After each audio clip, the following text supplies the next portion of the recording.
The timer will turn from green to yellow, indicating that you've almost reached your 3 minutes, and then witnesses should conclude their testimony once the light is red. Okay. Chair calls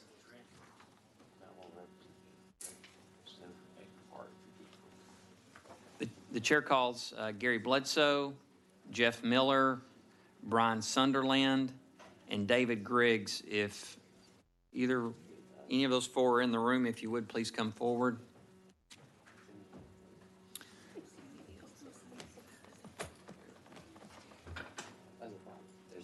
Also, Haywa Salovitz is on deck. So if they are close by. Sir, what is your name? Brian Sunderland. Okay. Brian Sunderland. Hang on one second, we'll pull you up.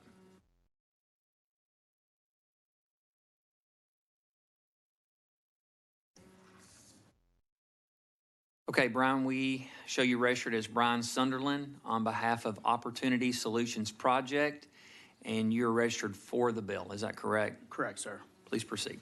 Chairman Ashby, Vice Chair Thompson, honorable members of this committee. My name is Brian Sunderland. I'm speaking on behalf of the Opportunity Solutions Project, a nonpartisan, nonprofit public policy organization that's worked with lawmakers across the country on election integrity reforms. Chairman Murr, members of this committee, thank you for your diligence and thoughtful consideration as we approach, I think, hour 18 of your day. So I will try to be brief. I am speaking today in support of House Bill 3, which offers measured, common sense solutions to safeguard Texas elections. It addresses many concerns that Texans and Americans across the country have had regarding security, fairness, and transparency in the election process. I'd like to highlight a few key provisions of the bill. First, the bill strengthens the integrity of the mail voting process by requiring a government-issued ID on both mail ballot applications and mail ballots. This will ensure that voting by mail has the same ID requirements as in-person voting, creating process uniformity and decreasing the potential for fraud. Second, by increasing penalties for election law violations, the bill ensures election officials follow the law and are held accountable if they don't. This will help deter bad actors and increase voter confidence. Third, it bans the practice of vote harvesting. This will prohibit people from being paid to harvest large quantities of ballots. This accountability reform will both deter fraud and increase the security of the chain of custody for mail ballots. Fourth, public officials will be banned from soliciting, distributing, or authorizing public funds to facilitate third-party distribution of unsolicited ballot applications. This is important because it causes confusion for voters who didn't want to vote by mail, and it can open the door to fraud. Fifth, the bill prohibits public officials from creating, modifying, or suspending election procedures mandated by law. This will guarantee officials don't unilaterally change election procedures in the months or weeks leading up to Election Day. Sixth, it adds voter roll protections, including a requirement that the registrar cancel voter registrations after a voter is moved and registered in a new county of residence. Frequent voter roll maintenance is crucial to maintaining the integrity of voter eligibility in Texas. Finally, the bill ensures that poll watchers can see and hear election activities, which is the core function of observers. Across the country, poll watchers were denied access to vote counting centers in 2020, causing mistrust and preventing transparency.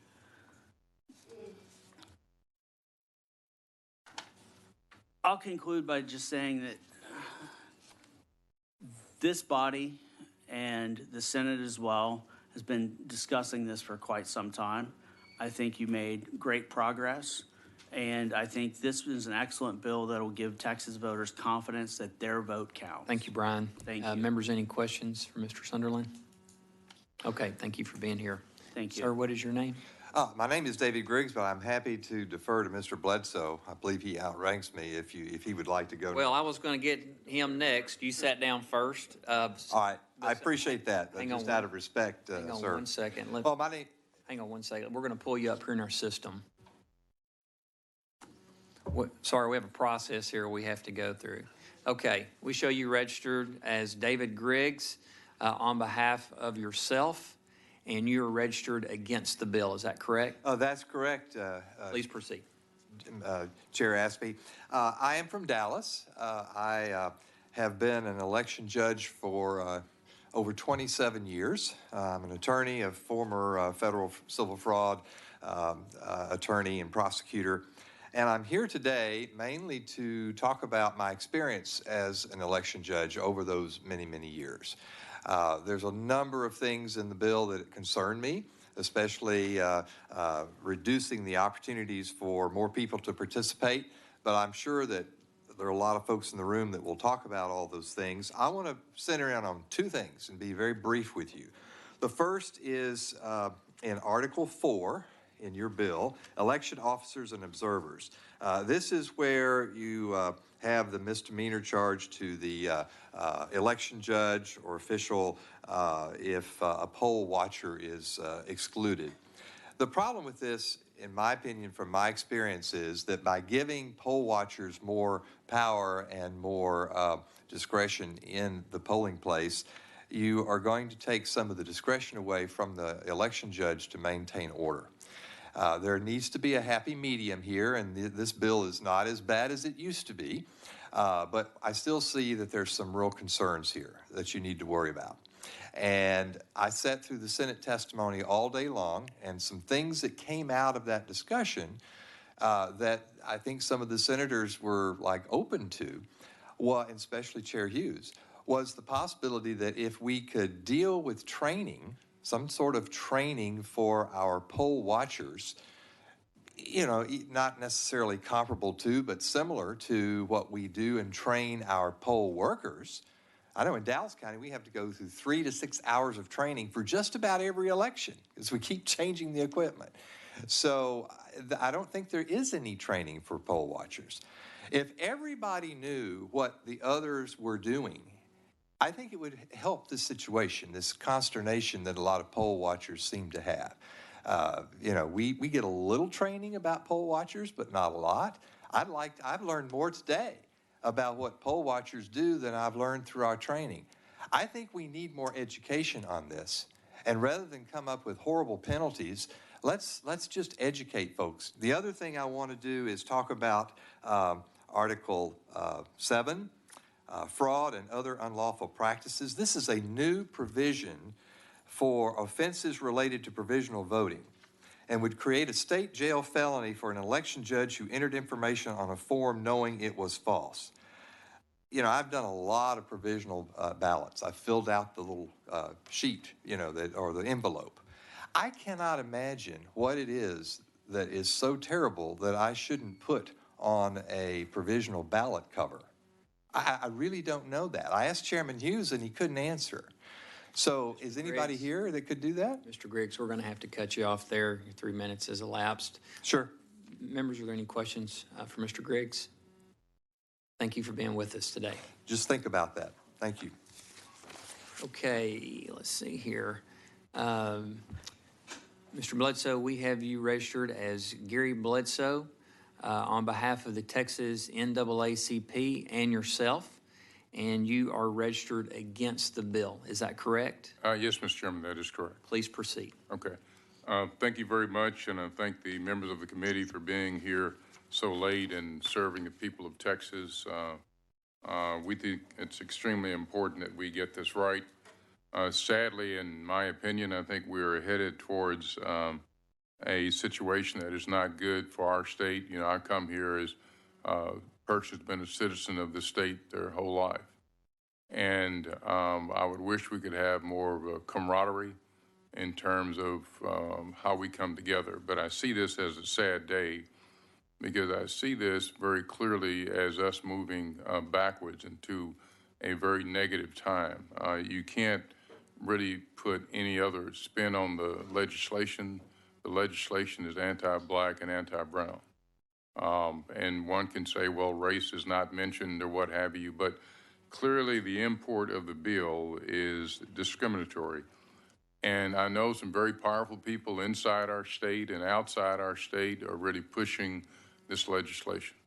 But I think each person's going to have to make a decision whether or not to join the ranks of good folks in both parties, whether Everett Dirksen or Bill Ratliff or Henry B. Gonzalez, Barbara Jordan, Lyndon Johnson, people like that, and do the right thing, or join the ranks of Strom Thurmond, George Wallace, and others on the other side, because this bill will clearly impair minority votes. You go through all the things that have been said that we've talked about before, and I've prepared some testimony on that, but I know it's late, so I'll submit that testimony. But what I wanted to do is maybe to go ahead and take a step aside and go through how I think the bill is truly designed to undermine minority votes from beginning to end and to carry through with every component part of the election process. It's intended to reduce registration with all the intimidation of voters that is provided for in the bill. It's going to discourage individuals from actually wanting to register. I think it's going to eliminate many minority judges, election judges. I talked to a young lady tonight who is going to testify later, and she was going to undertake training to become an election judge. But now with all these criminal laws and the way this has been put forth, indicated this could impact the rest of her career. So she's not going to do that because I think a lot of the criminal provisions here are just outrageous, and I don't see why. I wonder, why do you go to the criminality of all this at the beginning instead of just trying to come up with good public policy and work collaboratively with everyone? I think, and then I think after that, it tries to— Mr. Bledsoe, I'm going to have to cut you off, but sure. I see you have a lifeline. I believe Representative Johnson has a question for you. Thanks. Earlier, we've asked a number of people if they'd look at the disproportionate impact that HB3 might have on communities of color. The bill author, the Attorney General's office, the Secretary of State, among many others, have said no, that they have not. So would you tell us if you are able to recognize whether or not, again, this would have a disproportionate impact on communities of color based on your read of HB3 and your experience? Thank you, Representative. I think it clearly does for a number of reasons. Let's take the early voting issue. It's the African American Latino voters primarily that will take advantage of the irregular hours.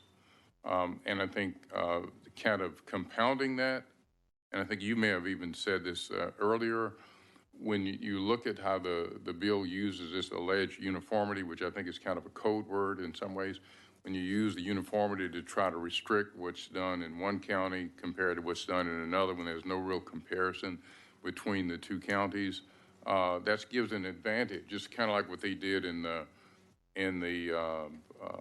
was it the Cooper case out of North Carolina? The Supreme Court decided a couple of years ago, where they looked at how the black voters are mistreated compared to the white voters and did that kind of analysis, and then validated the redistricting plan. Because I think if you look at this and how it treats the predominance of African American Latino voters in the state based on the size of the location of where they live, I think it's clearly going to be discriminatory, because what it does, it advantages white rural voters, and you can't really just do that. You can put a spin on it and say it's uniform, but I think that's clearly going to be discriminatory. So let me ask you about that, because we did look at that jurisdictions that have 1,000 individuals that can vote are getting an additional hour. Jurisdictions, population that have 55,000 are again getting an additional hour. But when you look at an urban setting like Houston, Harris County, that's 4+ million, we're losing hours based on the fact that we're being restricted. And so the analogy that we gave was one road in a rural setting versus 16 lanes on a highway. And looking at that, it's not just population, but are you able to say whether or not a reduction in the amount of infrastructure that's given to urban communities would disproportionately impact communities of color? There's absolutely no question about that. By taking away the infrastructure, I think with the math that you used and how you set the question up earlier and how it would naturally flow, but it really, I think that you asked Representative Murr about, I think it's just logical, right? If you look at the numbers and you say, well, apparently population is connected and there's this X number of an increase based on this population differential. So therefore, if we have a 10 times increase in this, then that means that clearly that 24 hours is obviously deserved, because if you follow the exponential through, Harris County would be in need of more than 24 hours, correct? So I think that. Just add it. Just, yeah. Maybe like 22, I think, but I'm not. With a I don't 22? know. Okay. It's close. But anyway, so I think that it's clearly going to have a huge impact on minority voters. I think the other issue is it's going to negatively impact disabled voters and female voters, and especially in terms of how there's been the restriction on the drive-through voting. I think that's going to be a huge issue there when you look at the people that have that issue. So I think that clearly is something that, in Texas, we're unique in that we do have that sex is a protected classification under the Constitution, whereas in most states you don't have that, but we have a problem under the state constitution in reference to how that will operate.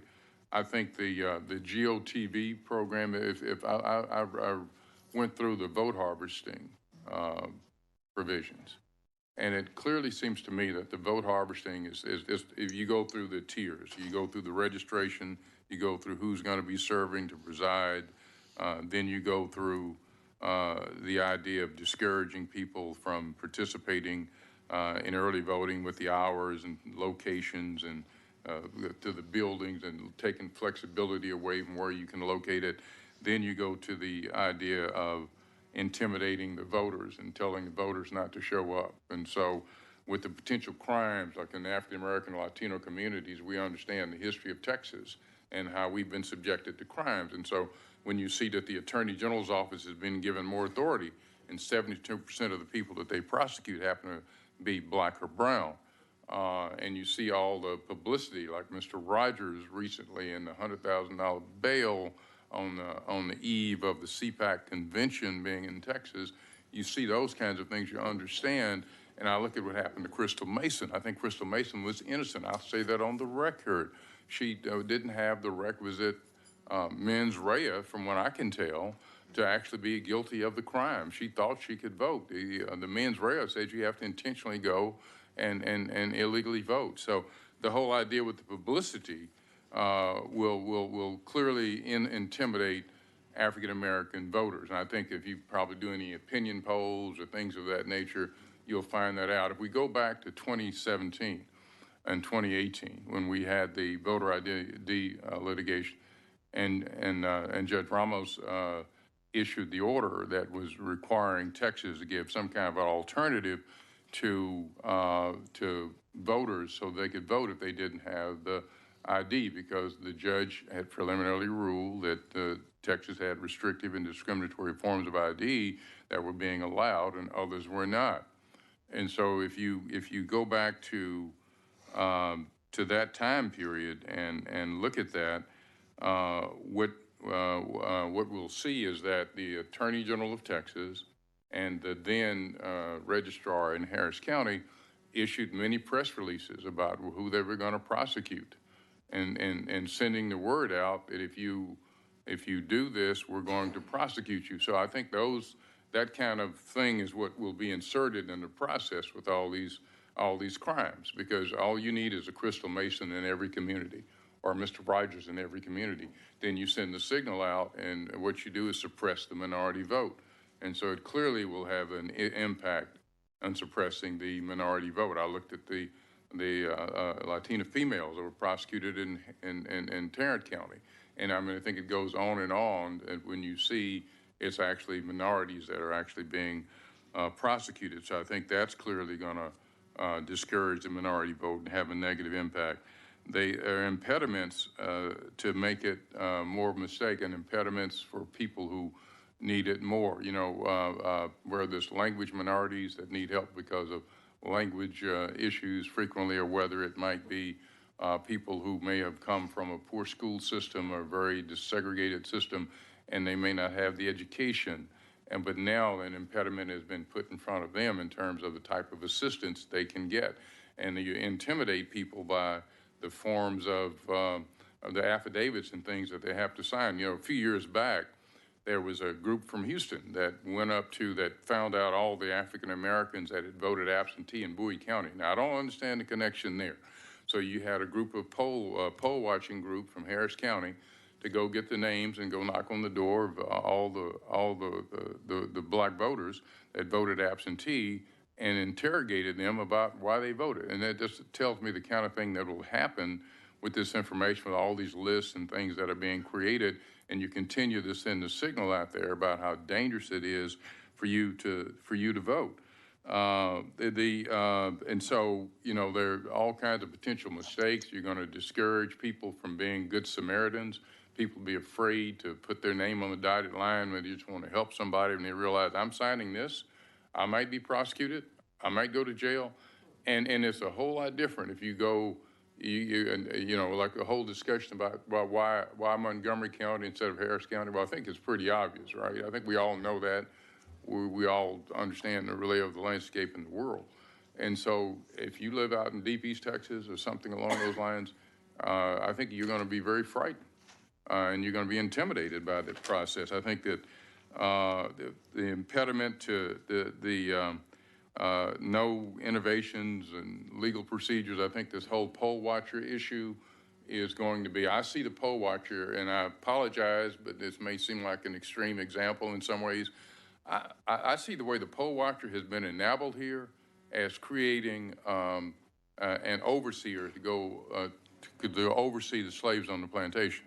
I think it's that kind of extreme because they go in there, they're large and in charge, and nobody can do anything to them. You've got to go, you got to give a warning.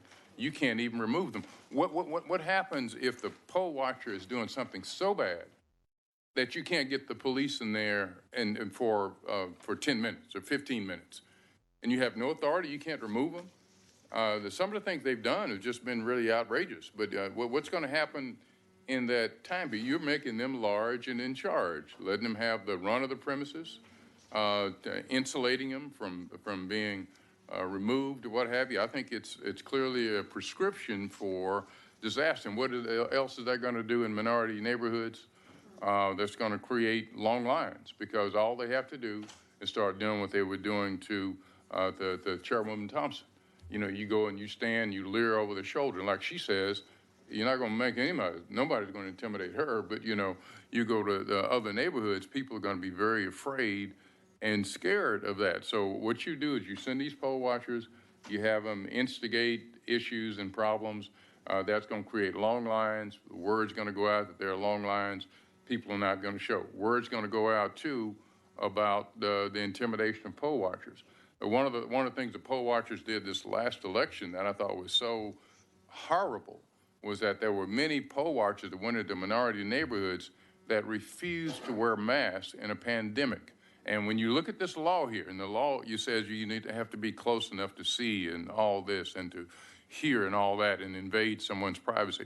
Well, during the pandemic, are you saying the poll watcher's right to see is going to trump your right to live? I mean, that's what it amounted to, and that's the source of a lot of the problems we have here, and the issues that were brought to the drafters of this bill were problems where people were not wanting to have these people disrespect them and get in their space and possibly threaten their lives. And so the election judges took up for the voters. But now this is flipping it, okay? So if we had that situation again, you couldn't do that. Mr. Bledsoe, I believe we have another question for you, Representative Landgraf. Thank you, Mr. Chairman. Thank you, Mr. Bledsoe. Appreciate you staying up late with us and appreciate the perspective that you've provided on the bill. Thank you, Representative. Thank you. Really, the only question I had for you is, can you share with the committee the name of your hometown, please? Oh, from good old Odessa. I know we've shared. Oh, there we go. Yeah, I should have known. Thank you, Mr. Chairman. I should have known. All right. The good old Permian Basin. I should have known. Yeah, Any further yeah. questions? I got a question. Hang on. Vice Chair Thompson. And in Odessa. Ms. Clardy, And Ms. then, Clardy, and then Ms. Odessa, Clardy. which, Representative Clardy? from which school did you Excuse me, matriculate? please. I recognize Vice Oh, Chair I'm Thompson. sorry. Wait, Mike's working. If I'd seen Miss T, I'd have shut down. Thank you. Thank you. The chair was trying to get your attention. I was, not very successful, I might add. I don't listen to Trent very much. Mr. Chairman, I heard Mr. Bledsoe say he had a testimony to tender to the committee. Would may I move that testimony will be added to the record? Absolutely. Thank you. Absolutely. We'll get that done. Thank you. Okay, members, any further Thank you, questions? Representative Clardy. All Thank right. you. Representative Thank you. Clardy. As a fellow West Texan, I just want to know which high school from which did you matriculate? Were you a Bronco? Were you a Mojo? What was the school? Well, it was an interesting thing because they used to have what was called Ector High School. Yes, All they the black did. and brown kids Yes, were. they did. As they had And Dunbar so and they shut Escondido us and down, Lubbock so I no Brothers. longer have an existing high school. Right. So right. we were their crosstown rival. I wouldn't say rival. Permian beat us pretty bad. So Thank you for that All right, history. thank you. thank you. Okay, thank you, Mr. Bledsoe. Thank you for being here and for your patience. And we'll get your testimony submitted for the record. Let's see here. Mr. Salovitz? Please.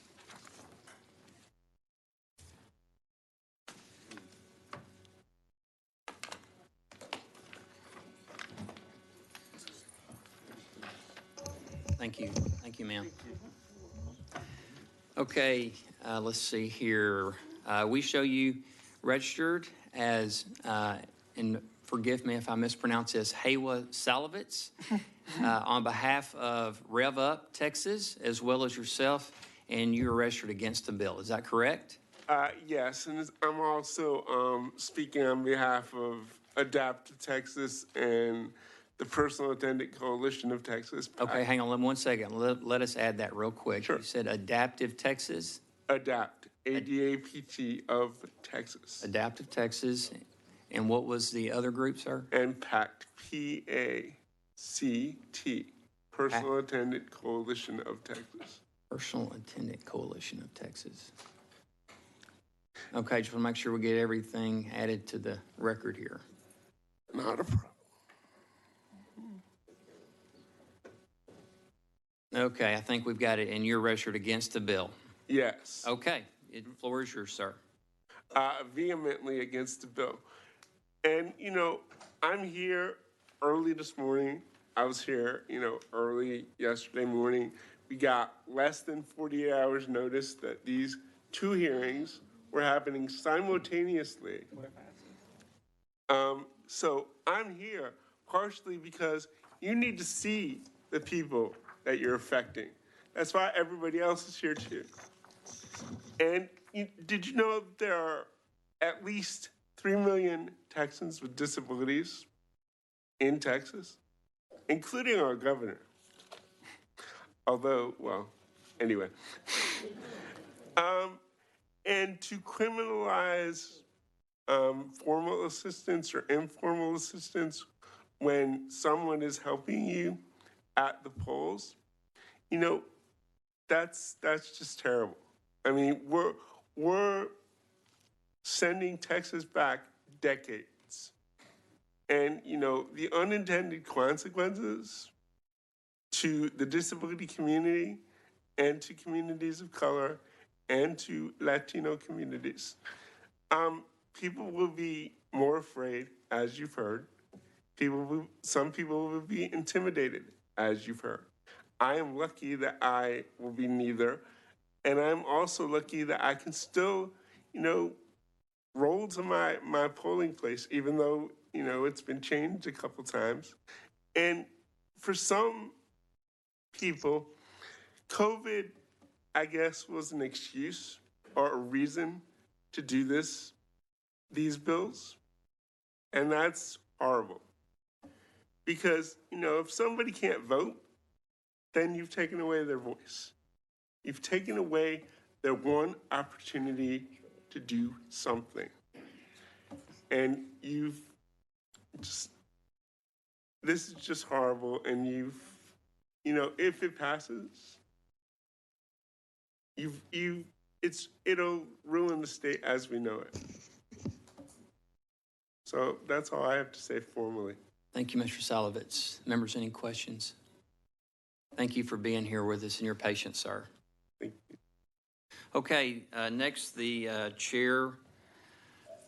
Let's see here. If you hear your name called and you're in the room, would you please raise your hand? And if you're not in the room and you hear your name called, would you please make your way to the committee hearing room? Andrew Eller, Richard Boulay, Corliss Mims.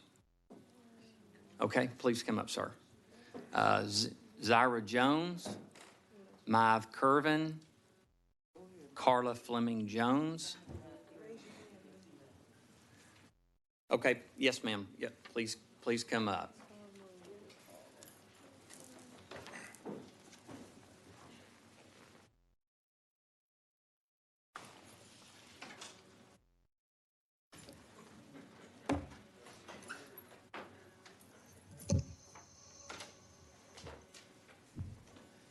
And ma'am, right there, would you please come up and occupy that last chair right there?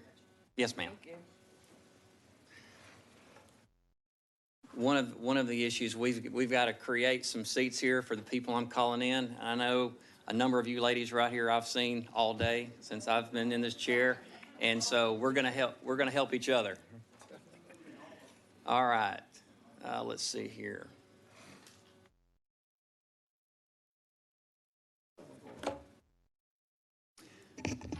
And I'm going to start down here with you, sir, since you sat down first. What is your name? Richard Boulay. Okay. So I pronounced that right. Okay, Richard. You're pretty close. Yeah. We'll get you pulled up here. Yeah, with a B. Hey, right here. B-E-U. B-E-A. B-E-A-U. Yeah, I see you on mine. She's finding you real quick. Okay, we show you registered as Richard Boulay on behalf of yourself, and you're registered against the bill. Is that correct, sir? Yes, sir. I am a member of Texas State Teachers Association, but I am speaking on behalf of myself. You're representing yourself. Okay, Yes, sir. Please proceed. Thank you, and good morning. Let me start today with something that author Rick Partlow calls the bureaucratic weasel voice, and it goes like this. Decisions have to be made, not I have to make decisions. Because if no one actually was said to have made the decision, no one could be held responsible for it. Bureaucratic weasel voice is how I would describe much of today's voter fraud testimony in both the Senate and the House, because I was at both. So many experts who couldn't give specific statewide numbers of fraud, but had lots of unsupported assertions and singular stories and anecdotes, polling and projections of convictions, all driven by a need to do something, even if we can't quite say why it needs to happen. Honestly, the guy in the hall showed me more evidence than what I heard today in most cases. When people try to force a legislative or executive square peg solution to a round hole problem, that's when overreach happens, and our constitutions are supposed to prevent that. Does anyone on the dais think that voter fraud increases depending on the hour which we decide to vote? Is there more fraud when we vote on the Christian Sabbath? If no, then why do these bills seek to take those things away? That's square peg overreach. And making policy based on probability is a guaranteed setup for overreach. Our justice system means we are innocent until proven guilty. That means fears or chances or probabilities of fraud don't get to count. We get warrants based on evidence, not probabilities. Investigating based on fear, a rights violation waiting to happen. Charges on chances of a crime, no can do. Actual evidence and convictions count, nothing else, because that's how our justice system is set up. We need to remember there's no legal or moral basis for restricting voter access to improve security. No one should be willing to accept their access being restricted because their vote needs protected. I'll say that again. No one should be willing to accept their access being restricted because their vote needs to be protected. Those who would give up essential liberty to purchase a little temporary safety deserve neither liberty nor safety. Benjamin Franklin, founding father. The bottom line here is that HB 3 sets this state up for the retrenchment or denial of the essential and sacred liberty of the vote to citizens. Whatever other good it may do, that's its problem. Get convictions for those committing crimes by all means. but don't make it a mandatory sentence that endangers or denies rights. Otherwise, you're just trying to enforce a diet by making food a crime. Come back with a bill worthy of Texas, please, and I'll be happy to take any questions you may have, because, well, we're here.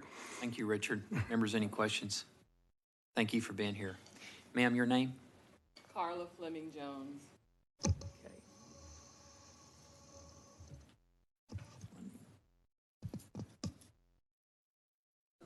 Hunter Fleming.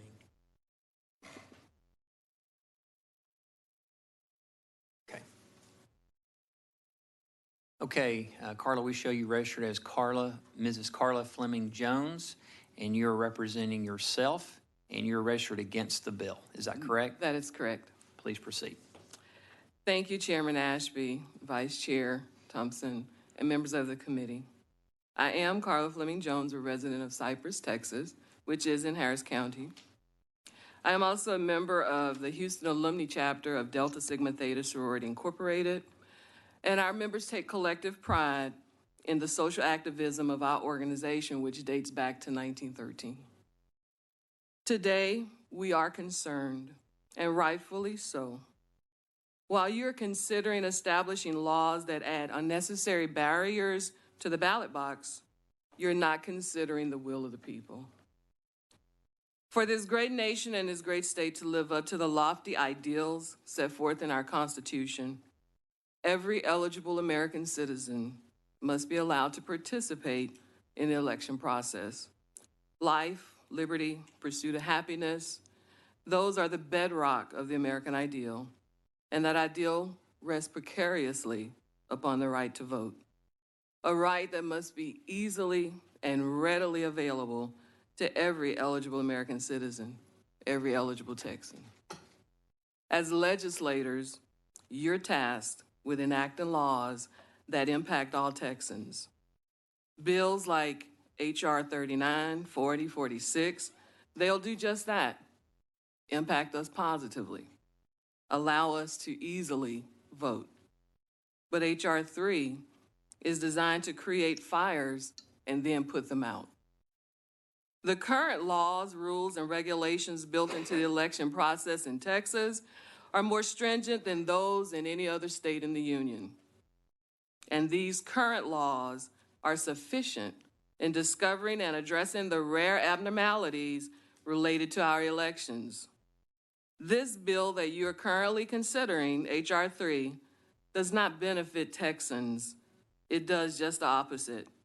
And therefore, I urge you to vote against it. Do not vote it up. The residents of Harris County, and I do live in the suburbs in Harris County, were extremely appreciative of the efforts of our former clerk, Chris Hollins, who received approval, by the way, from the governor for things like drive-through voting, 24-hour polling places, and mail-in drop boxes. Only when our leaders politicize our right to vote do we now have to remind you that first and foremost, we deserve easy access to the polls.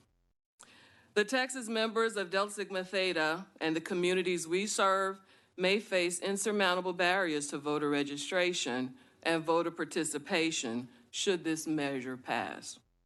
As our legislators, we ask that you please reject this bill and keep the Texas election process accessible and fair for all eligible Texans. Thank you, Mrs. Jones, very much. Members, any questions? Yes, Representative Nobby.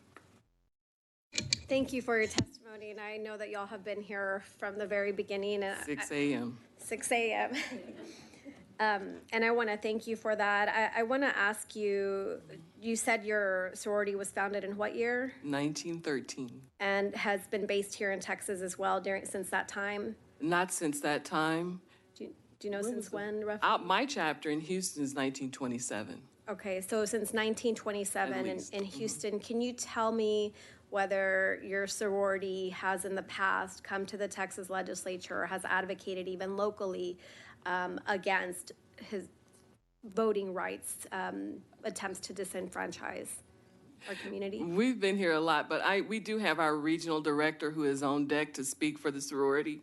And then we also have members of our state leadership who can better address those questions for you. Okay, and whenever, those come up, they individuals are will. able to come up. I think the reason I ask is because I think it's a prime example of the historical Yes.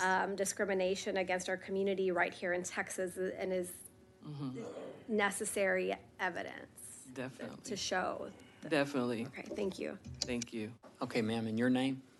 My name is Myth Curvin. Okay. With a K? Irvin? K. Yes, it is. Thank you.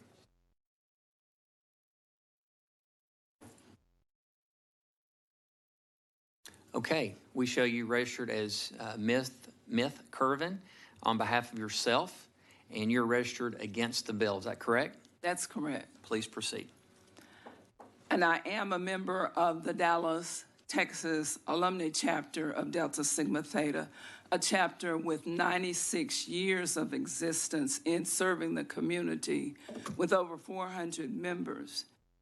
But in our communities, we as women register voters. We serve as deputy registrars.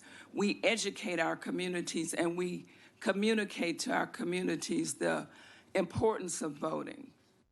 We vote, we get disabled voters to the community. We lead by example first as we go to vote and stand in the long lines.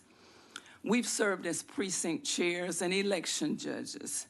During 2020, there was an unprecedented COVID pandemic, disproportionate health disparities among our people with underlying health conditions, disproportionate deaths from COVID, disproportionate financial pandemic.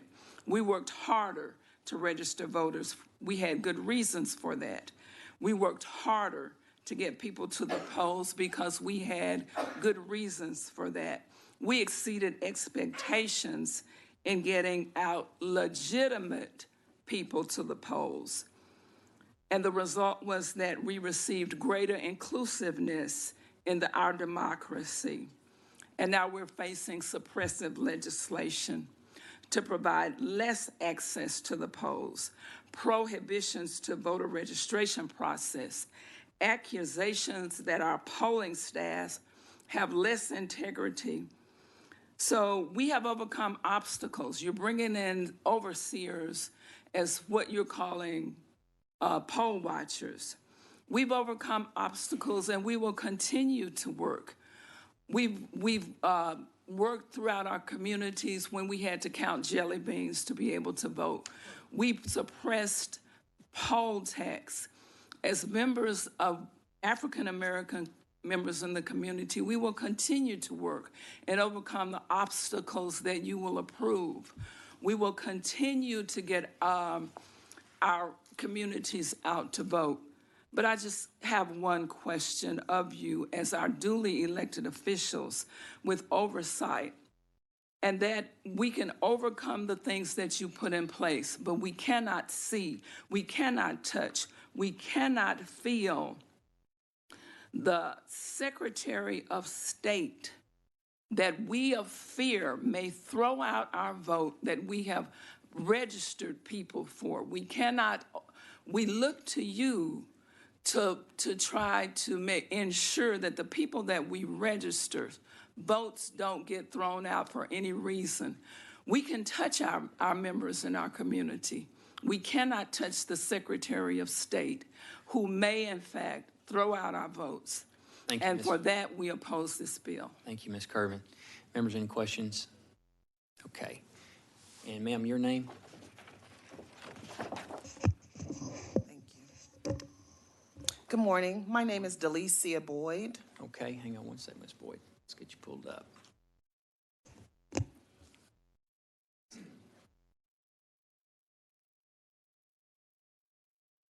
Okay, we show you registered as Delicia Boyd on behalf of yourself, and you're registered against the bill. Is that correct? That is correct. Please proceed. To Chair Ashby and the members, my name is Delicia Boyd, a resident of Galveston County, Texas. I am a proud member of the Lamarck Alumni Chapter of Delta Sigma Theta Sorority Incorporated.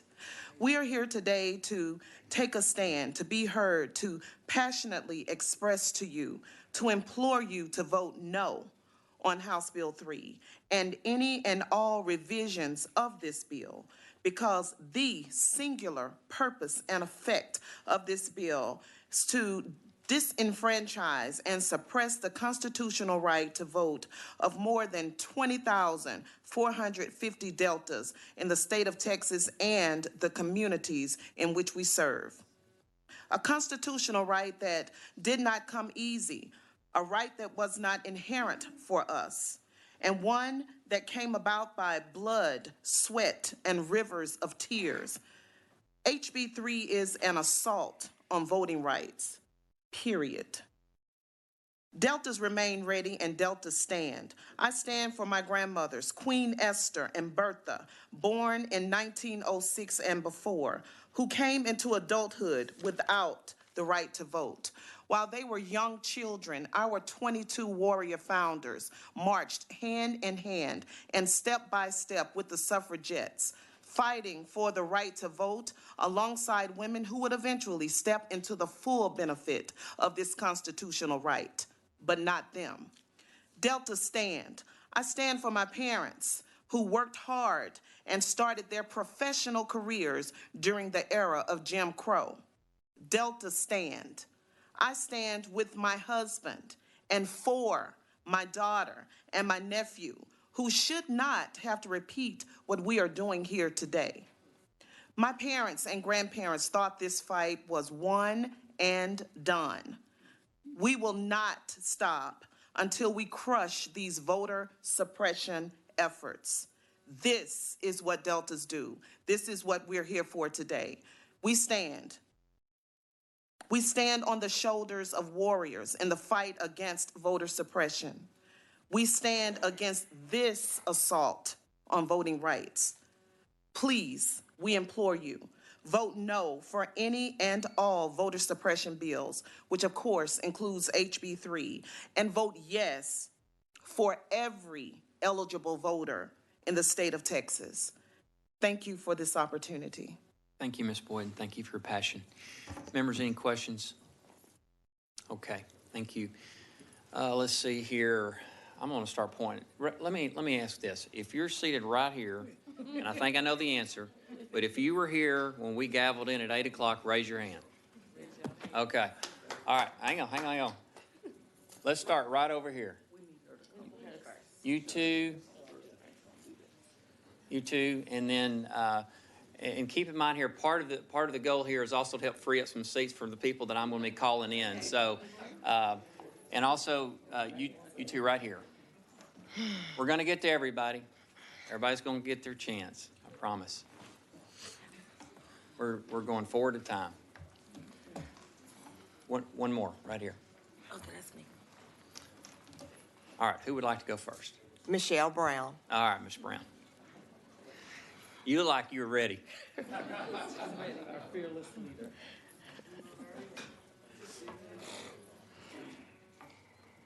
Okay. We show you registered as Michelle Brown on behalf of yourself, and you're registered against the bill. Yes, correct? and I'm also representing Delta Sigma Theta Sorority Incorporated, Southwest Region. Okay, let us get that added real quick. Delta Sigma Theta Incorporated.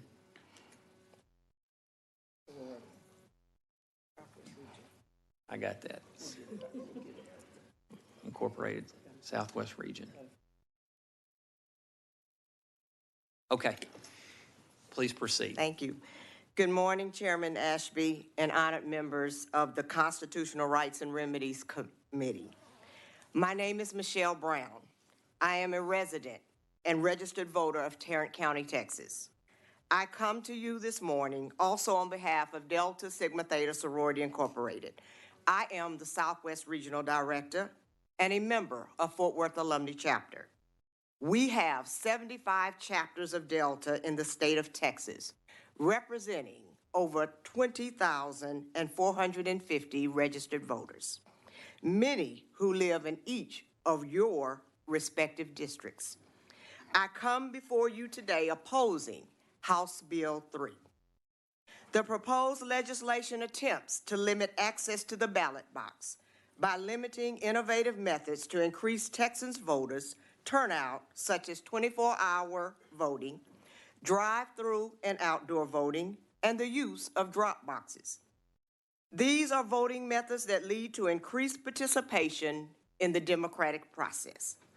Rather than applaud Texans' participation in our democratic process, this legislation disproportionately impacts communities of color, those with disabilities, and those facing economic challenges without any evidence of voter fraud. HB 3 proposes to reinstate Jim Crow era laws, and perhaps the reason for critical race legislation as passed during the 87th legislature. We see your attempt to erase our history as you seek to marginalize our communities by denying us open and respectful access to the ballot box. So I do not come quietly asking you to reconsider this legislation. I'm here in opposition of these measures as part of Texas Voters United Days of Action and request that you vote no on HB 3 and other legislation that seeks to return our voting laws to the Jim Crow era. We want all Texans to have full and fair access to the right to vote. Thank you, Texas Legislative Black Caucus. Thank you, Mexican American Legislative Caucus. Thank you, everyone willing to move Texas voters forward and not hold us back. We will be heard, if not now, definitely at the ballot box. Preserving our right to vote is our most precious and fundamental right. We will not go quietly. Thank you. Thank you, Mrs. Brown. Members, any questions? Representative Miave. Thank you, Mr. Chairman, and thank you, Ms. Brown. Is that right? Yes. Can you speak to the history of your sorority and the advocacy to protect voting rights in Texas? Sure. Our sorority was founded in 1913 by 22 college women from Howard University. And the first act of public service was their march in the Women's Suffrage March, also in 1913. They weren't wanted there. And even if that had been successful and women had gained the right to vote, they wouldn't have had the right to vote. They were African Americans. But they saw the need to step out and advocate for social justice for their communities and women in general. And so that has been our mantra from 1913 to now. We are, social justice is what we do. Social action is what we do. And we are here today advocating for our communities that we continue to serve. Our sorority doesn't end at college. It is a lifetime commitment. We have graduate chapters in all of our jurisdictions and the communities we serve. And we are there to make our communities better and to advocate for them and be the voices of those who are voiceless. Thank you. Okay, anybody else? Thank you, ma'am. All right, we'll come back over here. Your name, ma'am? Maria Starling. Starling? Yes. Okay.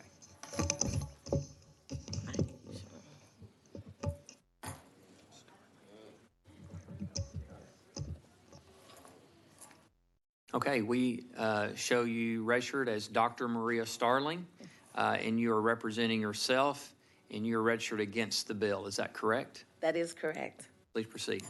Good morning. Good morning, and thank you to the chair, the vice chair, and the committee. A long time ago, but not that long ago, voting was indeed an issue. And House Bill 3 brings that not so long ago and makes it relevant today.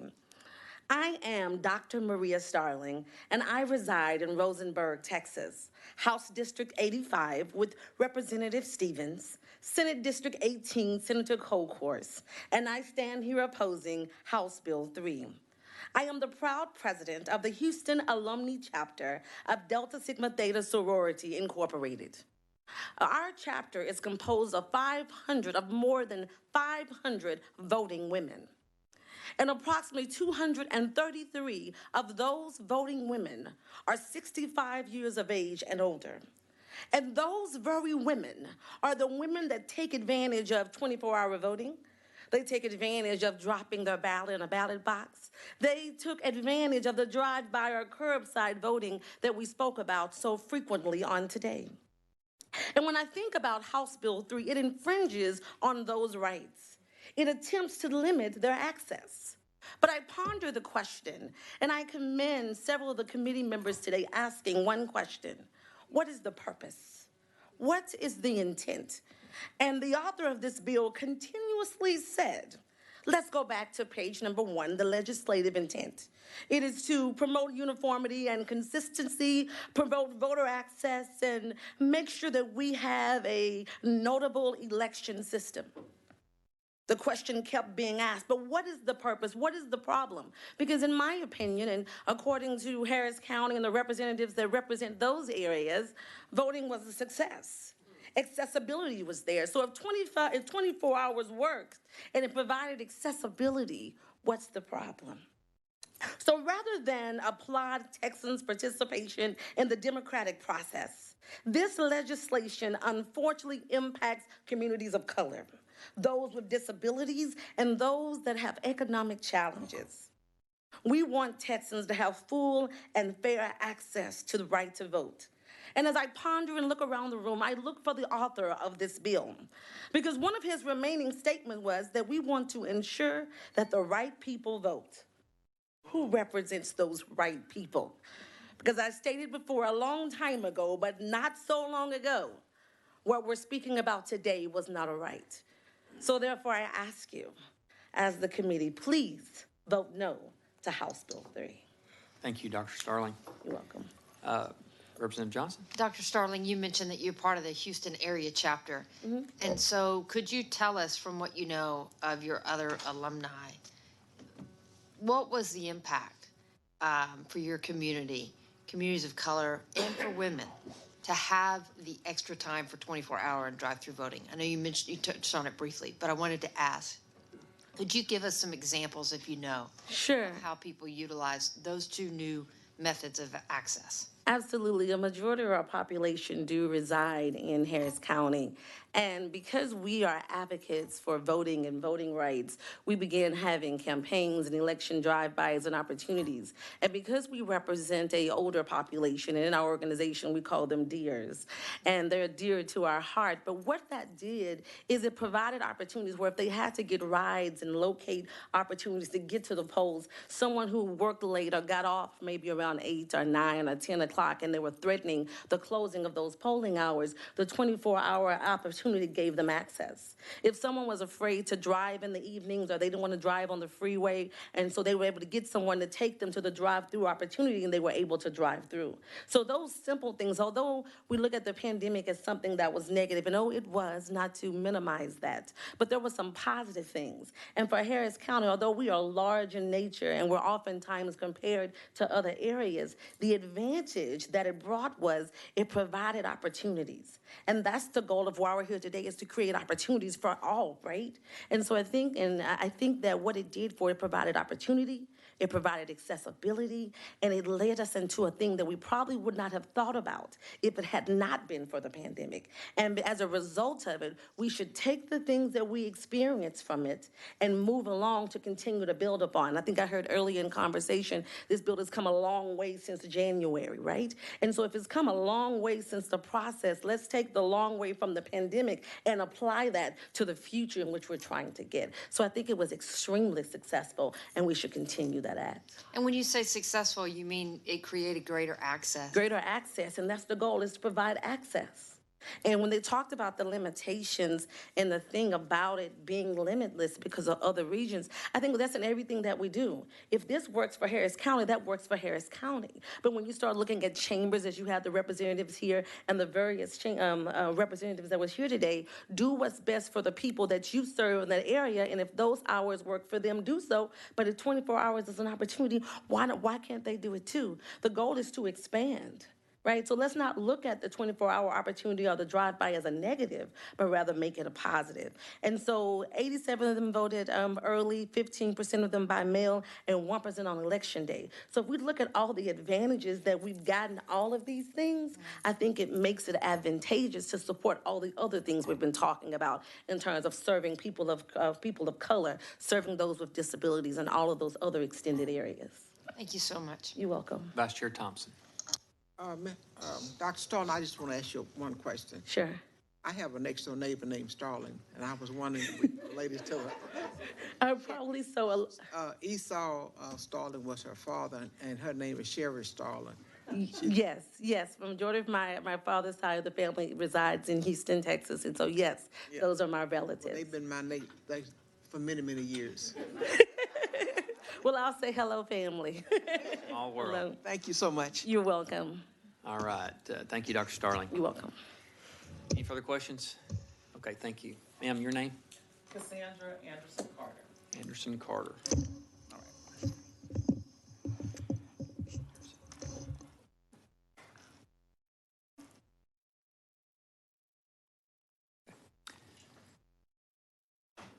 Okay, we show you registered as Cassandra Anderson Carter, representing yourself, and you're registered against the bill. Is this correct? And I'm also representing Delta Sigma Theta Sorority Incorporated. Okay, we'll have to add that. Okay.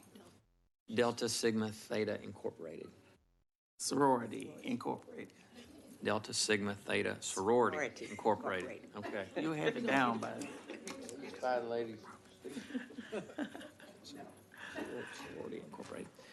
Okay, please proceed. Good morning, Chairman Ashby, morning. Vice Chair Thompson, and the committee. Thank you all for having us today. My name is Cassandra Anderson Carter, and I am here on behalf of Delta Sigma Theta Sorority Incorporated as the state coordinator of our 38 chapters in South Texas. And I am a member of San Antonio Alumni Chapter with over 300 members, and that's in Bexar County. Since 1913, members of Delta Sigma Theta have been voting rights advocates, voter education proponents, and voter participation champions. We understand the importance and the power of the vote. Texas voters have shown that we want to be engaged in the electoral process, and it is for that reason I am before you. Today, we oppose House Bill 3. An anti-democratic, anti-voting bill that has been proposed to further suppress legal votes in the state of Texas. We believe this bill meets the classic definition of voter suppression, as it would not only discourage, but in some cases prevent specific groups of people from voting. House Bill 3 strips voters' rights, bans drive-through voting, restricts voters from dropping off completed absentee ballots, and shrinks early voting periods. Delta Sigma Theta's membership in the state of Texas and the communities we serve may face insurmountable barriers to voter registration and voter participation should this bill pass. Our ask is simple. We want free, accessible, and fair elections for all eligible Texans. Delta stands ready and willing to fight for voting rights, as we have done since 1913, to sustain the rights of all Texans, full and fair access to the right to vote. Thank you for your time. Thank you, Ms. Carter. Members, any questions? Okay, thank you. Thank you. And ma'am, down here on the end, your name? Beryl Shorter.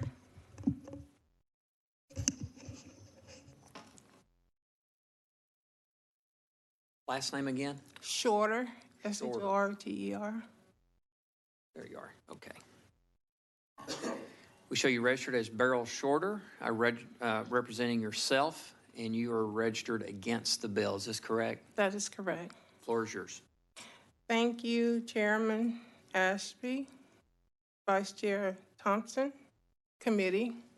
My name is Beryl Shorter. I reside in Houston, Texas, in the 147th District, represented by the Honorable Garnet Coleman. I am also a member of Delta Sigma Theta Sorority Incorporated, the Bay Area Houston chapter. I come to you this, I guess now morning, again, beseech you to vote no to House Bill 3.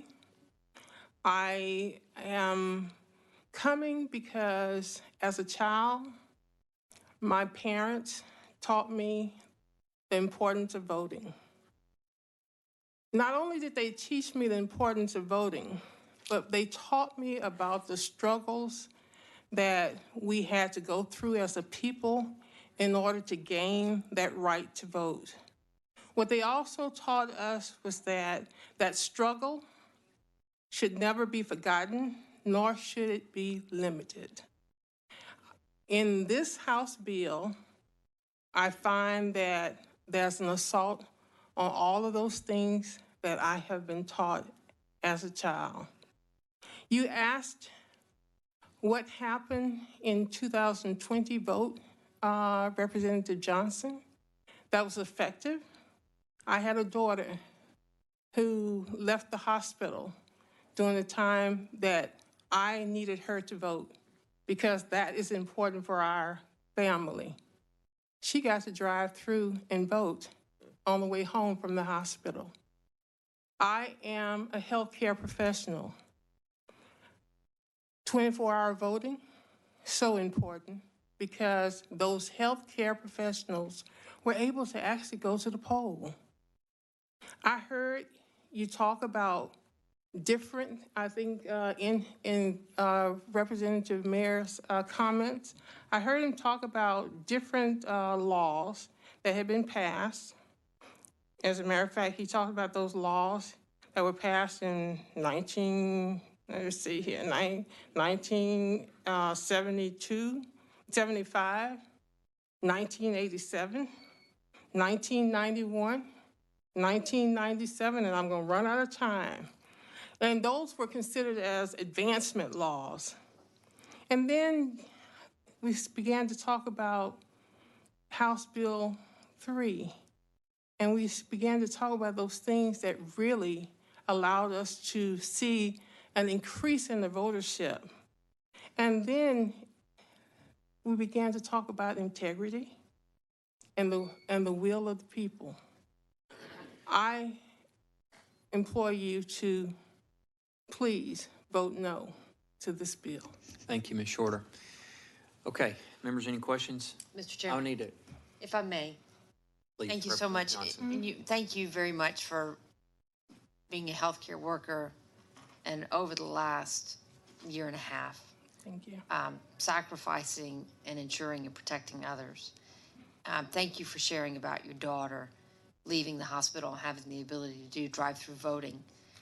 As a Houstonian in Harris County, have you found that Harris County's extension of additional hours and drive-through voting and the way that we had used this through this last year, did it make access to voting easier for you and other members of your family and friends that you can talk about? Oh, absolutely. In terms of 24-hour voting, you know, we talk about how things are advanced. 24-hour voting gave everybody a capacity to vote. Even if I were the McDonald's worker, even if I were a healthcare worker, even if I were a shift worker anywhere and getting off at 10 o'clock, there were people who were leaving the hospital and were excited that they had an opportunity to vote.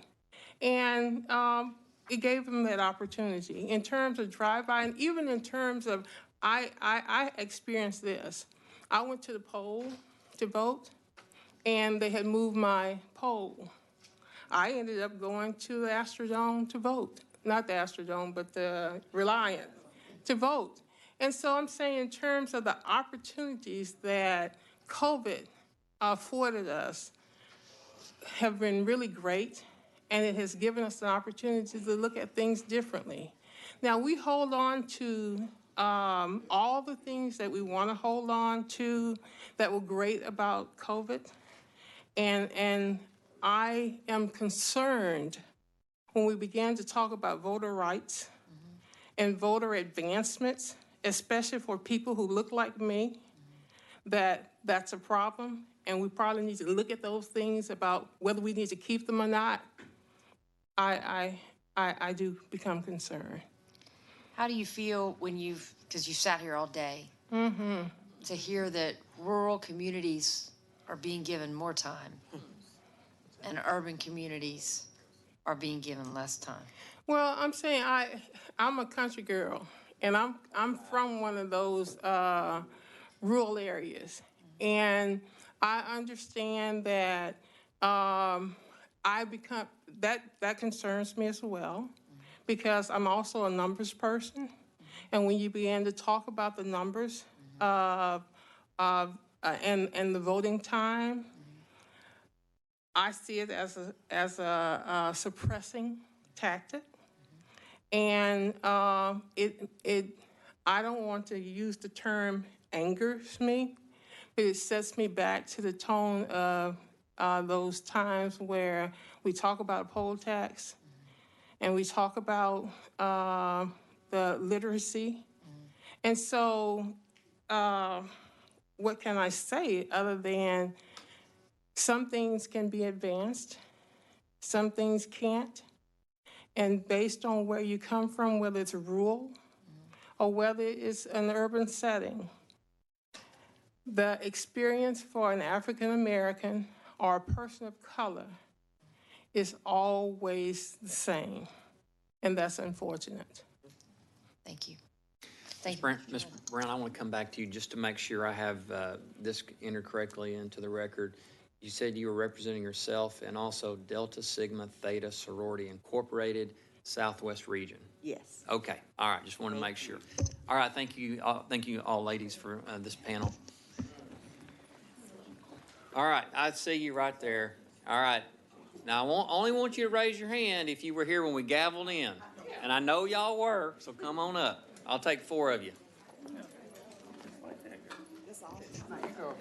Sit there first. I'm pretty sure if you've got a red jacket on, you were here whenever that door opened. Yeah. I saw that sea of red. Representative Moody. That one's broken. No, as the ladies get situated, Mr. Chairman, I just want to say thank you for obviously recognizing their tenacity to stay here and be here with us. I think some of them, I know they were here before I got here. And so I appreciate it, and the testimony's been fantastic, and so I know we have a few more to go, but I just want to say. We've got more people outside the room that have been here a long time. I've seen it. Mr. Clardy, please. No, that just, as someone who's looked at that chart, and you see when you have lots of witnesses, and it's hard to recognize who's been where and when, and it's difficult to manage that. I just want to say thank you for taking note of that and treating. Absolutely. My pleasure. And thank you, Mr. Chairman. And since he was using my microphone, ladies, I just want to also say that in this one rare circumstance, Mr. Moody spoke for me as well. Thank you. Okay. We're gonna start down here on my left with you, ma'am. And what is your name? Deborah Johnson. Deborah Johnson.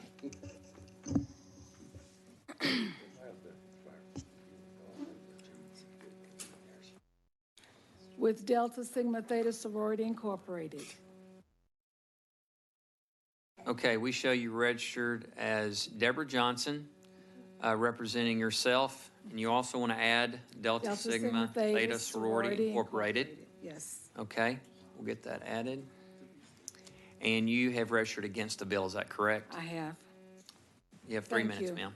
Good morning, Chairman, Vice Chairman, and honored members of this committee. My name is Deborah Johnson, and I am here in direct opposition of HB 3.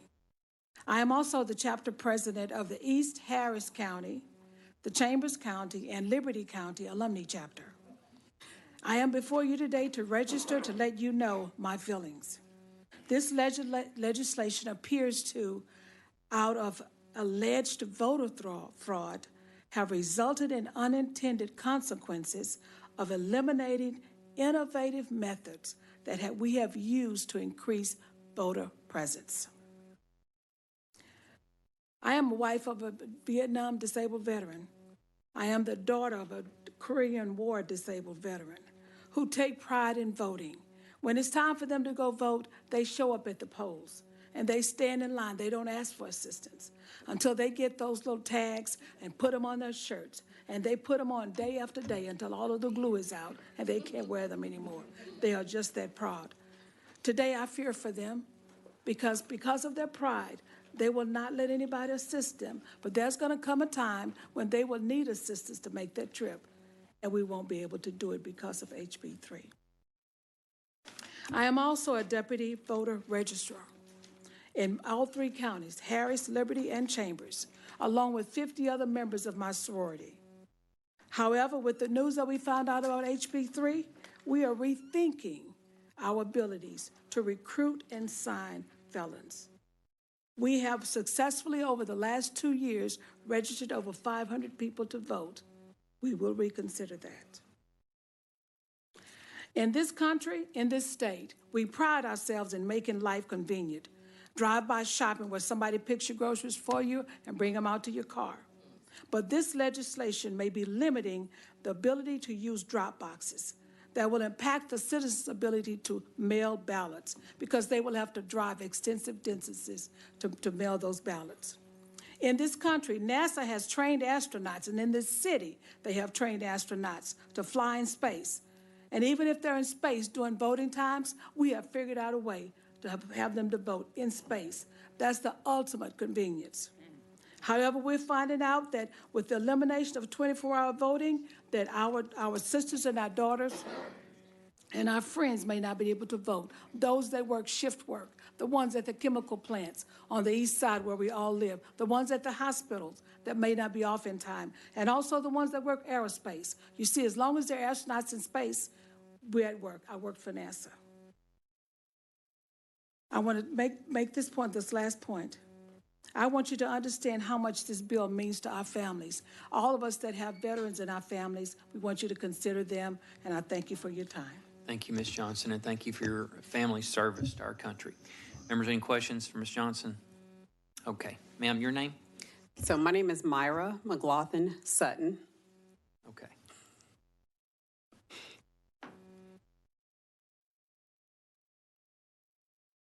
Okay. We show you registered as Myra McLaughlin Sutton, representing yourself, and you're registered against the bill. Is this correct? That is correct, but I'm also a member of Delta Sigma Theta Sorority Incorporated. Are you also representing them? Nope, you're not representing them. Nope, not representing them. All I need to know is who you're representing. Myself. Right. Okay. Please proceed.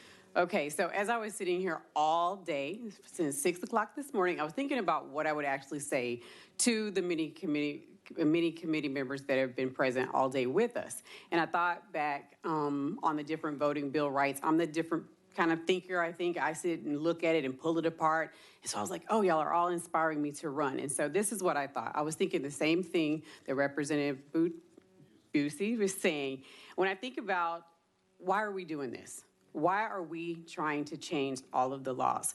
We're basing it on page 2 with the words likelihood of fraud. Of course, we know nothing is perfect. And so there's always going to be some discrepancies. There's always going to be people that are going to do something against what we are wanting them to do. They're not going to do it the correct way. So we're doing it page 2 again, lines 16 and 17, the likelihood of fraud. Then we move to page 6. And when we look at page 6, we look at lines 6 and 7. And lines 6 and 7, we're talking about the motor vehicle, being able to do the drive-by. I thought that was innovative. I live in Tarrant County. I thought that was so cool. My mom is disabled, and I would have loved to have driven her somewhere to let her vote. But I had to twist her arm, put her in the car, and pick a time where I felt like there would not be a lot of people there so she could go and vote. Because she, too, saw her parents have to endure the poll tax. So I had to twist her arm to get her to go vote. Then I go down to page 13 and I look at the poll watchers. And I thought to myself, oh, that could make someone feel intimidated. But like Ms. Thompson up there, y'all can tell by the tone of my voice, I'm not easily intimidated, right? But what I can also see that happening is some people would be intimidated. And those people that are like me, it could possibly be conflict because we don't back down from that. We want you to move away from us, and we're going to say, we need you to back up. I practiced social distancing before social distancing was really a thing, so I'm okay with that, right? So we have drive-by grocery stores. We have drive-by COVID vaccines. Why can't we have drive-by voting? Why can't we think out of the box? COVID taught us something different. We all had to do things in a different way than the way we were doing them. When you do the things in the same old way, you're gonna get the same results.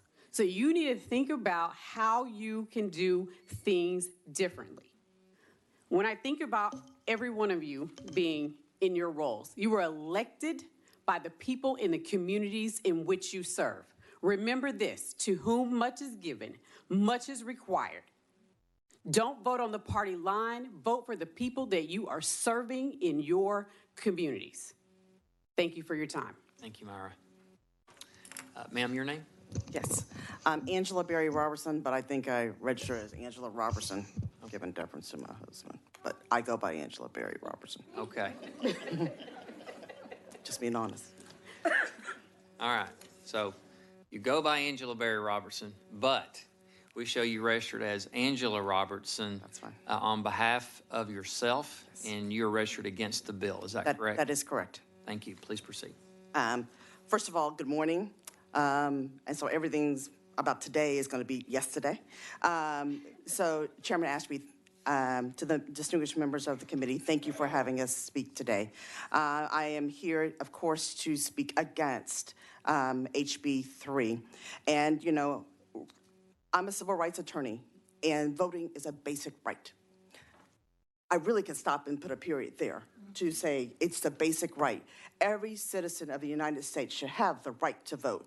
Why, after having one of the largest voting records that we've had in 2020, when many of you guys were elected, congratulations, of course, by the votes that were elected, by your constituents. So I am struggling to understand HB 3. I guess I'm wondering here, why is there a need for this? And I agree on the integrity of the voting process. I agree on the need to promote access to voting. However, what I see is not what goes to the direct intent of what is said to be in HB 3. Because I see it as the effect, and we've talked about desperate effect, what would happen. I think the effect of the bill as it written would actually disenfranchises the disabled, the elderly, especially as we have restrictions to mail-in voting, as well as drive-by. As someone said, you know, after the virus, before virus and after virus, we even have drive-by, you know, drinks, and it's still here.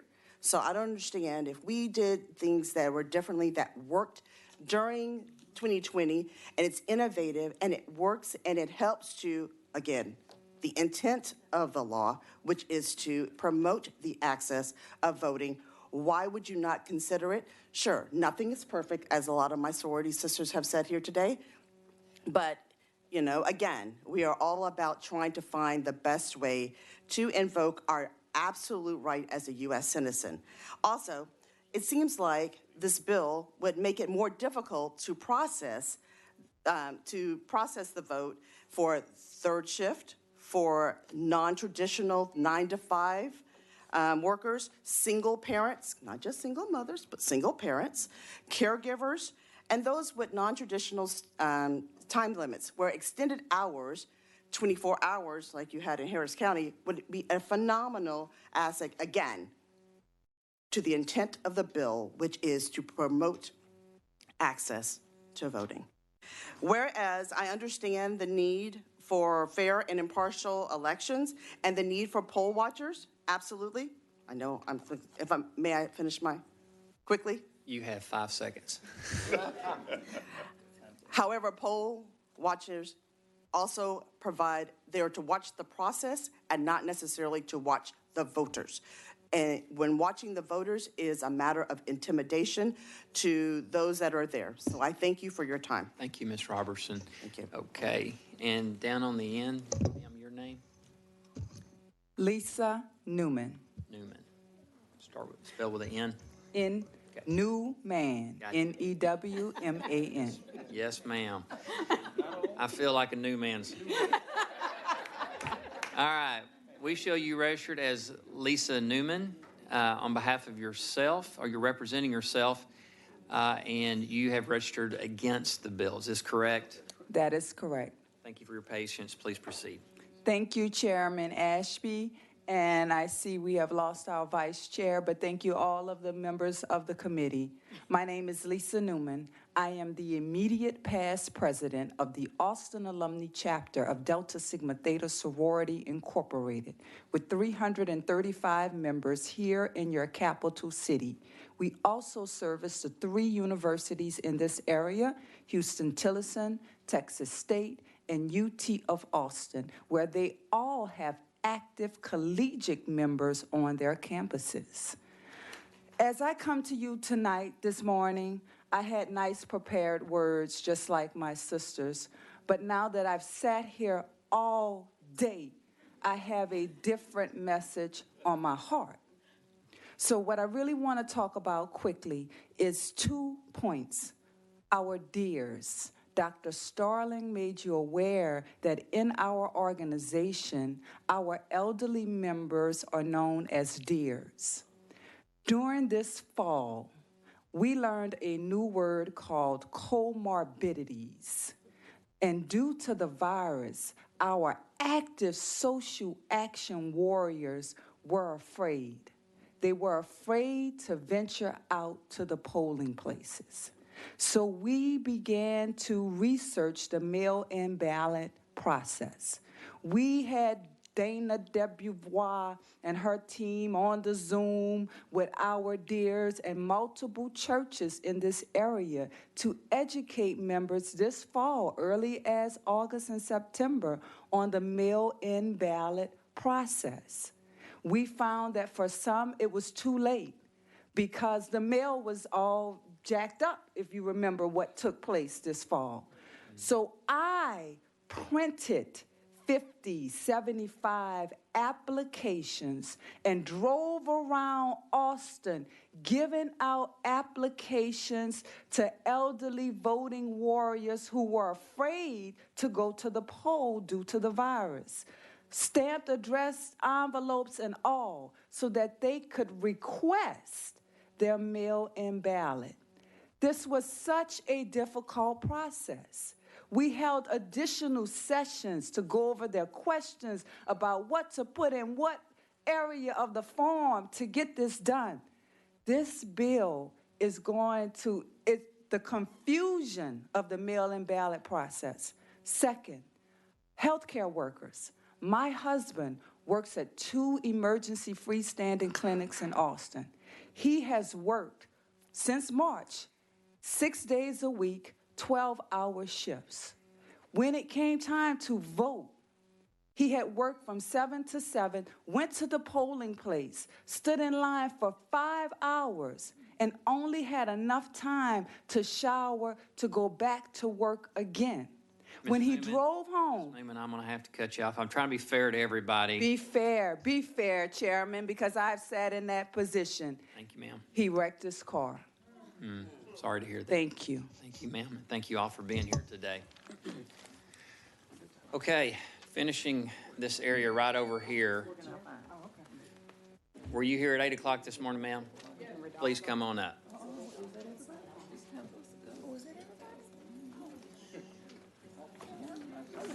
Has everybody testified over here that was here at 8 when we gavelled in? Right here. Right here. Okay, right here. Please come forward.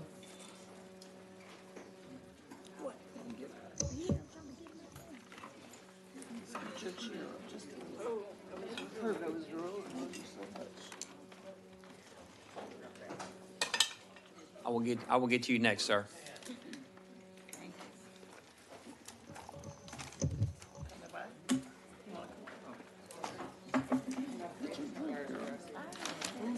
Is that your water behind you? Oh, your mask on by your foot. Okay. Ma'am, what is your name? Irene Musette. Can you spell your last name? M-U-Z-E-T. Thank you.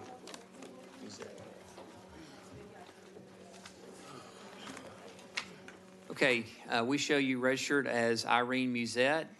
You're representing yourself, and you are against the bill. Is that correct? Yes, it is. Please proceed. Okay, thank you for allowing me to speak. My name is Irene Musette. I've lived in Lago Vista 19 years.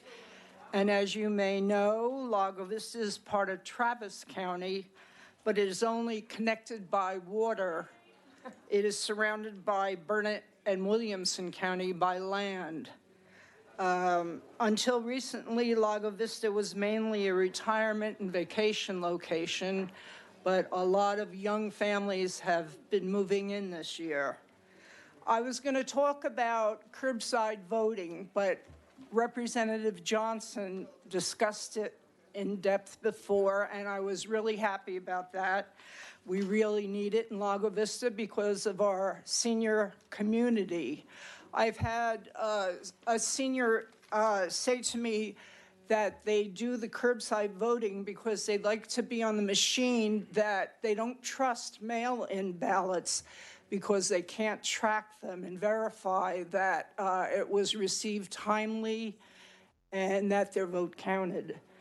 And the other issue was that I have never, I'm also a clerk. I've been a clerk and election judge over many years, and I have never seen a passenger in a car where someone is voting curbside influence at all the person voting. So I'm not going to read the other things. I thought I should give you an incident of something that happened. You talk about fraud. So I liked what Representative Thompson said about not having poll workers.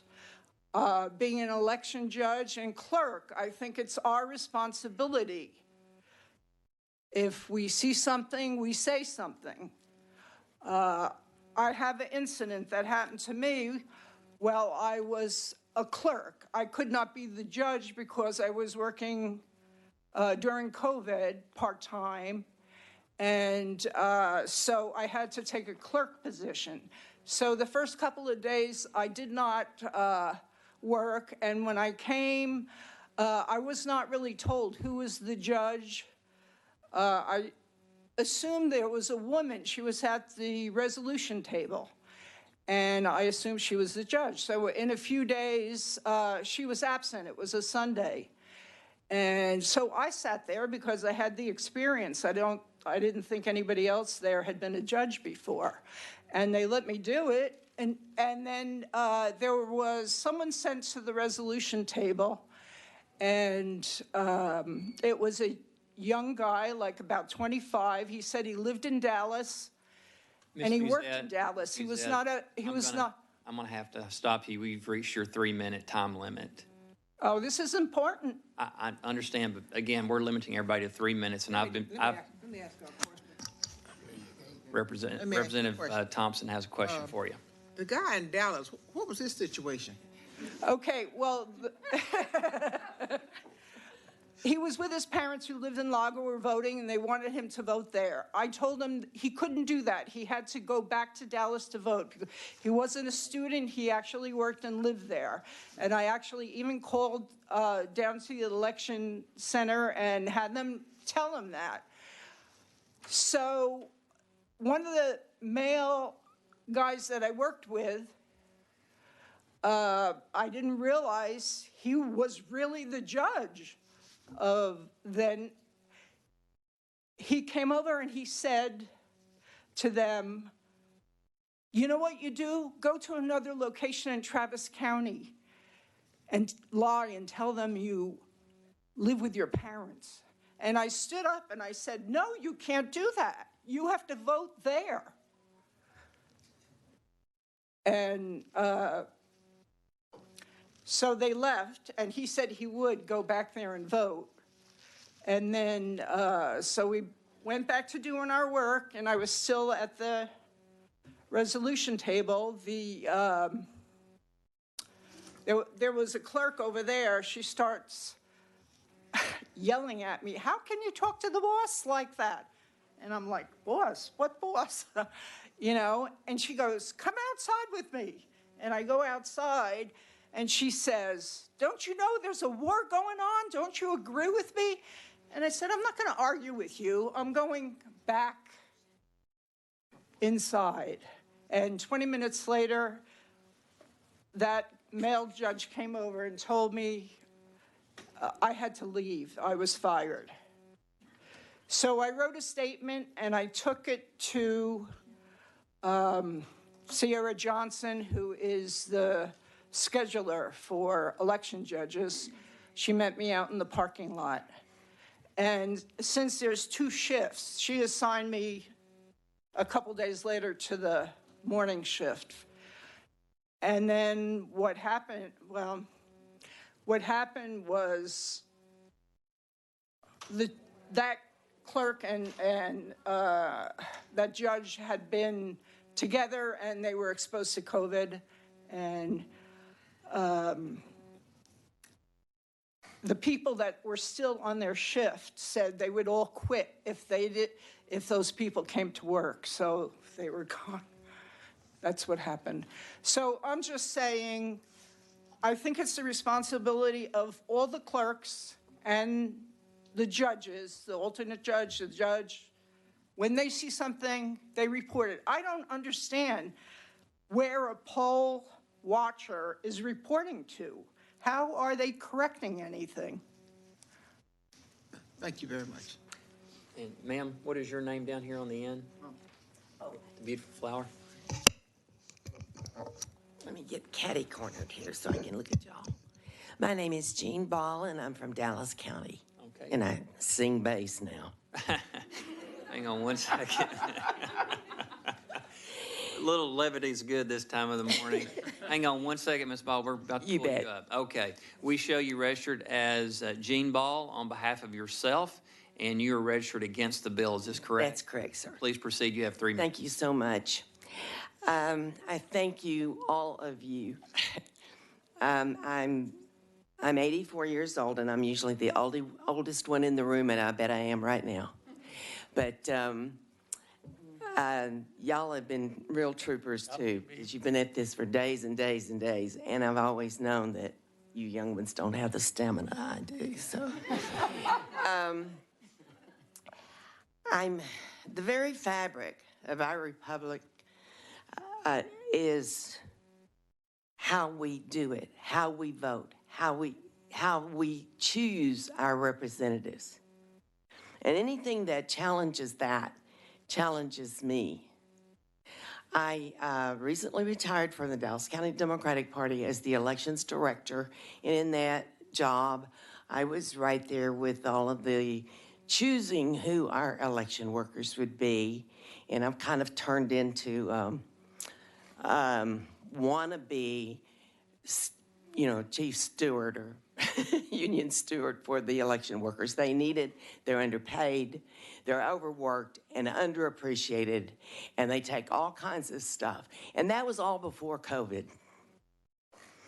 COVID was a game changer for everybody. It brought out the best in people and it brought out the worst. It especially brought out the worst in poll watchers.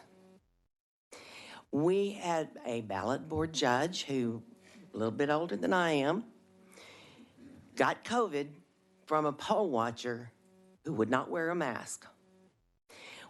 Dallas County Commissioner's Court and the Elections Department, and there was even cooperation between our chair, Carol Donovan at the time, in the Democratic Party, and Rodney Anderson, chair of the Republican Party. Those two cooperated to try to fight this battle of the masks were required for workers, at least in early voting.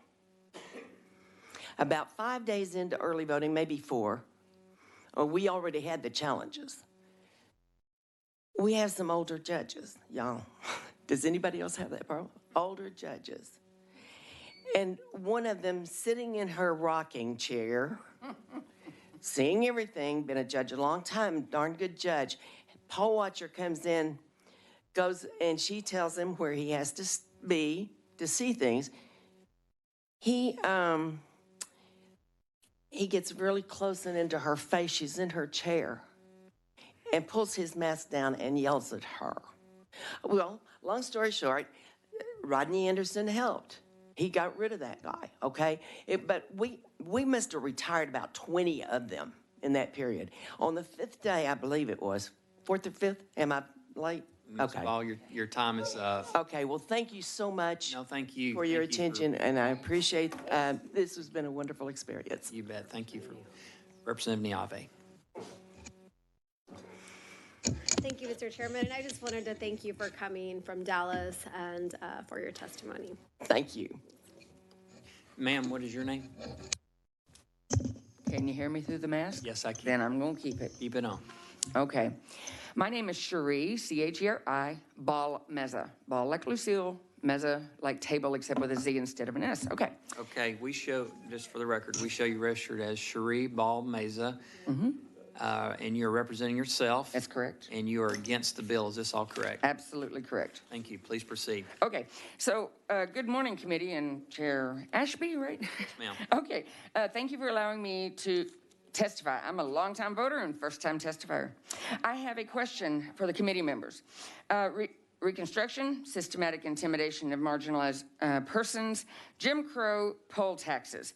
What do these have to do with the bill HB 3 before you this morning? Well, let me tell you. As a public school history teacher, former, right, retired, let me give you a hint for this pop quiz. I taught hormonally challenged middle schoolers, so, you know, I got my stripes already. These are all 4 things that were legal ways that the powers in charge stayed in charge, okay?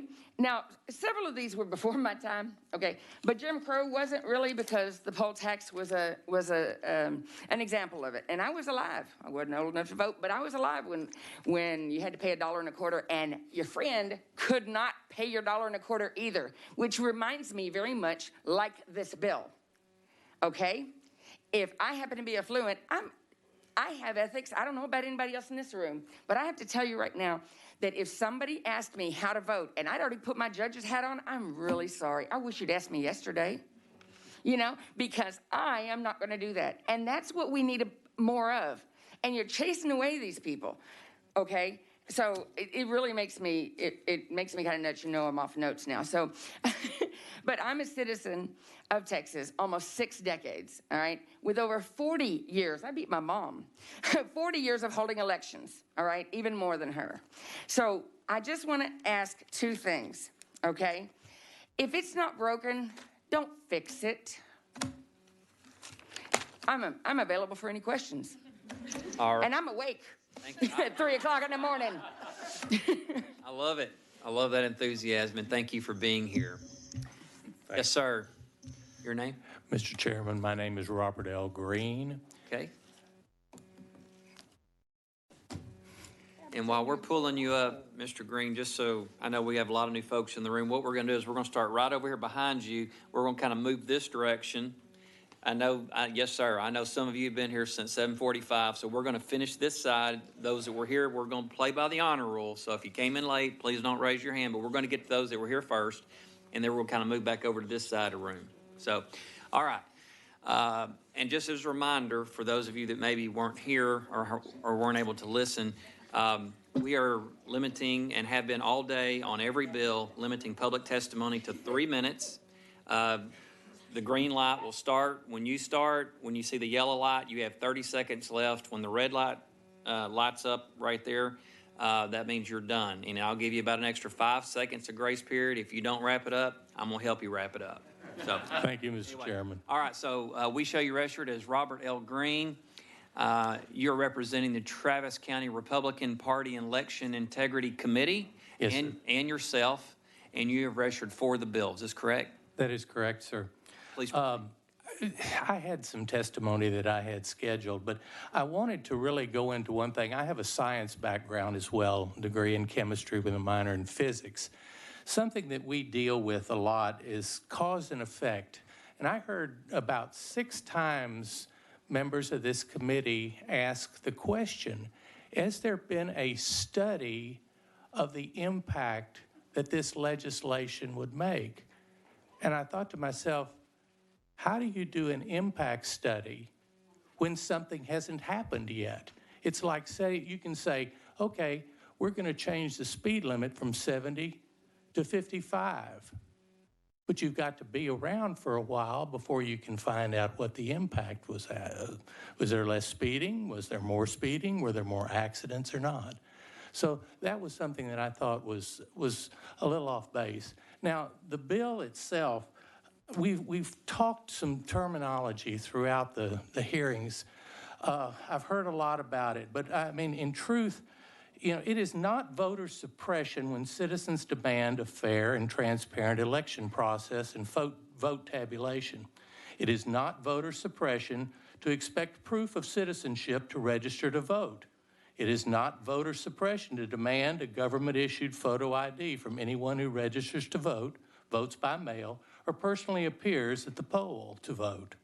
It is not voter suppression to expect cooperation among state agencies to purge voter rolls monthly from the list of people disqualified from serving on a jury because the voter has died, moved from the county, or are non-citizens. I don't see in this legislation anything that suppresses voters. There could be some improvements as far as the ability of people with disabilities, and I think that would be a good thing. Whatever the committee can do as far as amendments, et cetera, to assist in that way. I'm not really in favor of 24-hour voting because as I've been an election judge, I've even been a watcher, and I have been subjected to some abuse right here in good old River City at the Travis County elections. We had several watchers who were sequestered away, totally away from the voting and the process of vote counting that was going on. And this was about 2016.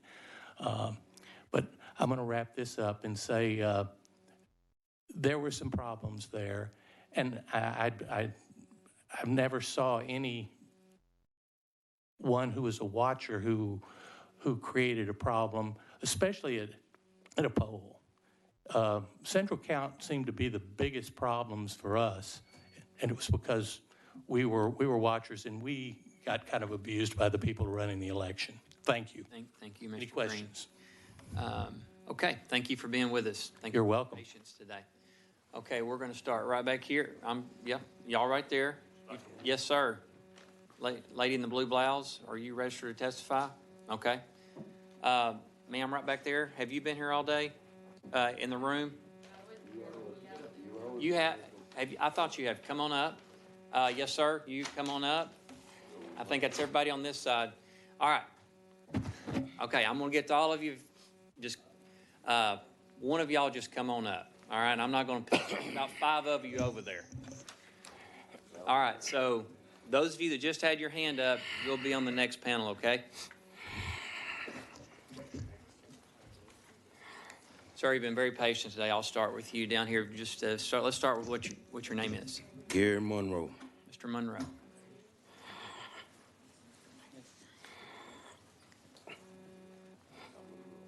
There he is. Okay, we show you registered as Gary Monroe, representing yourself, and you are for the bill. Is this correct? Yes. Okay, please proceed. I'm confused. How is it that the Texas Rangers, the state of Texas, the DAs don't have as much evidence of voter fraud as I do? Now, I'm gonna see if we got some handicapped people in the room.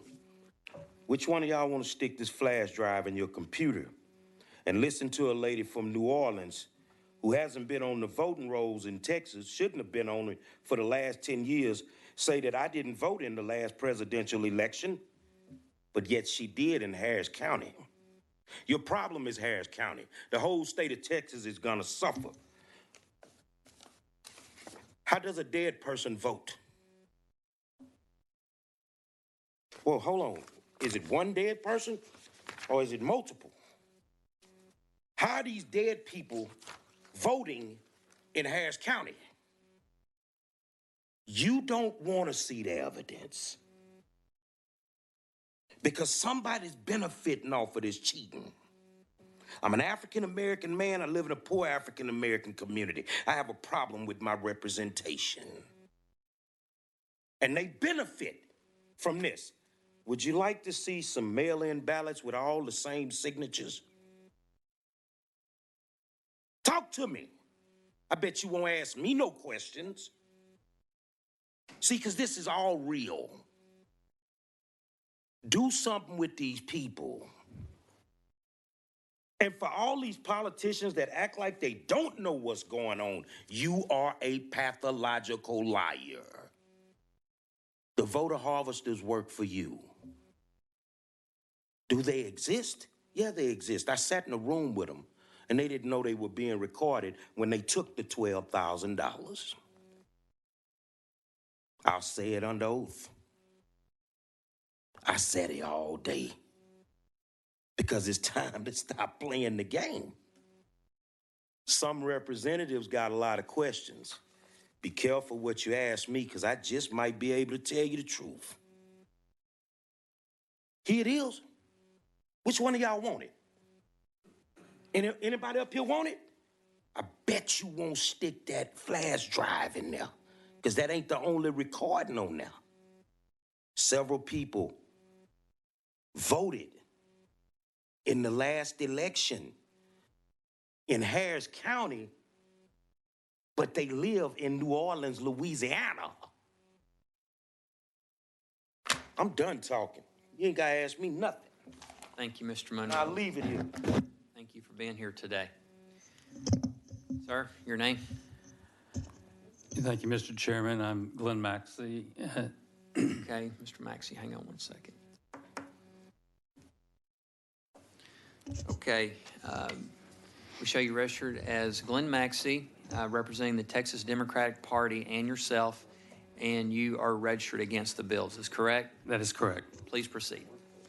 On the whole, because of the sweeping nature of House Bill 3 and its effect on voters across Texas, and especially voters of color, disabled voters, and newly enfranchised voters, we oppose this bill. There are many areas that need clarification and fleshing out. You've heard that all day long. So I'm not going to repeat any of that. I'm going to only talk about a couple new things. In Section 201, it requires information on a voter registration application must be supplied by the person desiring to register to vote. On the pure reading of that, that means that all the information has to be supplied by the voter. In the last two election cycles, voting rights organizations have sent out over 1 million applications to voters that are already pre-filled that are helping people change their address because they've reported to the post office that they have moved to a new address. So this, as it's drafted, will end those programs that keep these voter registration rolls clean, and that's our goal, is to have accurate voter registration rolls. Senator Hughes today has laid out an amendment on this section that allows us to continue that process, but says that the voter has to certify the things that we want them to certify, that they are a citizen, that they are 18, that they don't have a felony, that they're not incompetent, and their signature and the date. But it allows us to continue to mail things with the person's name and address. I urge this committee to adopt that same amendment here so we don't do away with these programs that update our voter registration rolls. Secondly, in the handout that I'm passing out, I've listed 13 things in this bill that are actually very good things, Mr. Murr. We appreciate the things that expand voting, expand access, help the process. There are 13 sections that I support strongly, even though I overall have to oppose this bill. However, I want to just point out, as Mr. Busey and Jatan and Mr. Clardy will say, there were about a dozen bills that came out of the House Elections Committee on almost unanimous votes in a very divided committee on partisan lines. Came out almost unanimously, 6 of which passed the House of Representatives. Almost all of them unanimously. So I'm just asking that those 12 bills, including a bill by Mr. Guerin about proposition numbering, by Ms. Click about when we create precincts, one by Mr. Murr on presidential electors, and another 7 or 8 bills. All of those are still good processes that have already been vetted and this House has voted for. I would ask that you just roll those into a one amendment and offer it on this bill and put those on a lifeboat too.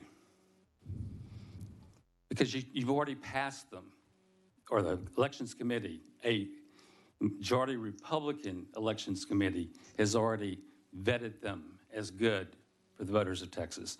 So I hope you do that so that we can do other things that also improve the elections. Thank you, Mr. Maxey. By the way, I thought you had a good recommendation there, that last one. That makes some sense to me. Your name, sir? David Billings. Okay, Mr. Billings. Scroll down. Okay, we show you registered as David Billings Yes. on behalf of Stand Up Republic Texas and for yourself, and you have registered against the bill. Is this correct? Yes, sir. And before we start the timer, I see you're from Fate, Texas? Yes, sir. Where's Fate? And Fate, Texas is right next to Rockwall, Texas, outside of Dallas. Okay, all right. We'll start your timer. Please proceed. Yeah, thank you to the committee for your time this morning. Stand Up Republic is a cross-partisan pro-democracy national organization. I want to share some data with you this morning and comments from Radgar Research. They did interviews with 1,000 likely voters with a 3% margin of error. The poll makeup was 38% Republicans, 27% independents, and 30% Democrats. And here's the results. 90% of the Texans believe state lawmakers should take steps to protect elections from partisan interference. 91% of Texans said the legislature should not be allowed to reject or overturn election results without clear proof of fraud. 93% of voters believe the poll watchers should have proper training. 86% of voters said election workers should not worry about risking jail time for doing their jobs. 86% opposed felony charges for assisting voters with disabilities or voters with other unique needs at polling locations. And 74% of voters want to expand early voting by 1 week. All this data was kind of addressed to the key points we discussed most of the last night and this morning. Just a reminder that Texas Republicans made significant gains among diverse demographics in last year's elections. They did so by attracting new voters and registering more voters. Making voters accessible is something that cuts across party lines and strong majorities too. We can and should do all we can to protect Texas' freedom to vote. Access and transparency will strengthen Texas elections for every voter now and going forward. Thank you very much for your time. Thank you, Mr. Billings. Thank you for being here. Yes, Yeah, hi, thank you so much for being here, whatever hour this is. I'm Kathleen Wall, and I'm from Houston, Texas. All right, Ms. Wall, hang on 1 second. And we thank you while we're looking you up for being here this hour. Okay, we show you registered as Kathleen Wall. You are representing yourself, and you are registered for the bill. Is this correct? Yes, and I have a unique perspective. I've worked elections in Harris County for over 10 years, so I have just a grassroots experience of seeing what actually happens in the polls. And I've worked all over the county, all kinds of precincts, and I can tell you, we're the largest county in Texas. There's top 10 counties, but Harris County has 1.7 million voters in this last election out of 2.4 million registered voters. We spent $32 million. It's about $20 a voter. I personally hired 12 people to work a poll, and we voted 200 people on election day. So we have done everything I could imagine this last election to get people to vote. I mean, we do the same things we always do. We have Spanish speakers, Spanish translators, Mandarin translators, Vietnamese. We have 2 disabled units in each polling place. There should be no one that has any problem having access to the poll way before even last time. It shouldn't exist. We've had curbside voting for years. All you have to do is ask for it. We bring the disabled unit out to your car. The only thing that we ask is that there's privacy when someone's placing a vote. Because I've seen husbands try to influence their wives, wives try to influence their husbands. I've seen the union bosses come in, and I've seen employers come in, and I stop it.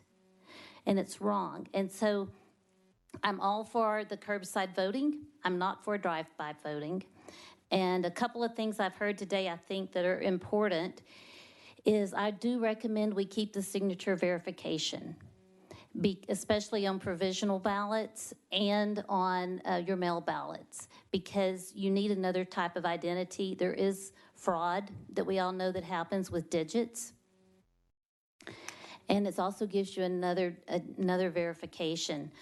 And I have documented irregularities in people that have voted twice, and this never went to the DA. It never went to the district attorney. It went to the commissioner's court. And I took notes in the election. Other people took notes. We turned them in, and it went to the court. And so there are a lot of things that you may not know about because it happens at a lower level. It's just a couple of, people that he would let vote twice and other irregularities. Any questions? Thank you, Ms. Wall. Members, any questions? Okay, thank you for being with us today and your patience. Okay, we had a number of folks raise their hand a second ago. You know who you are. Come on up. You register like 7:15? You register at 7:15, can we sit? Not yet, ma'am, not yet. Yeah.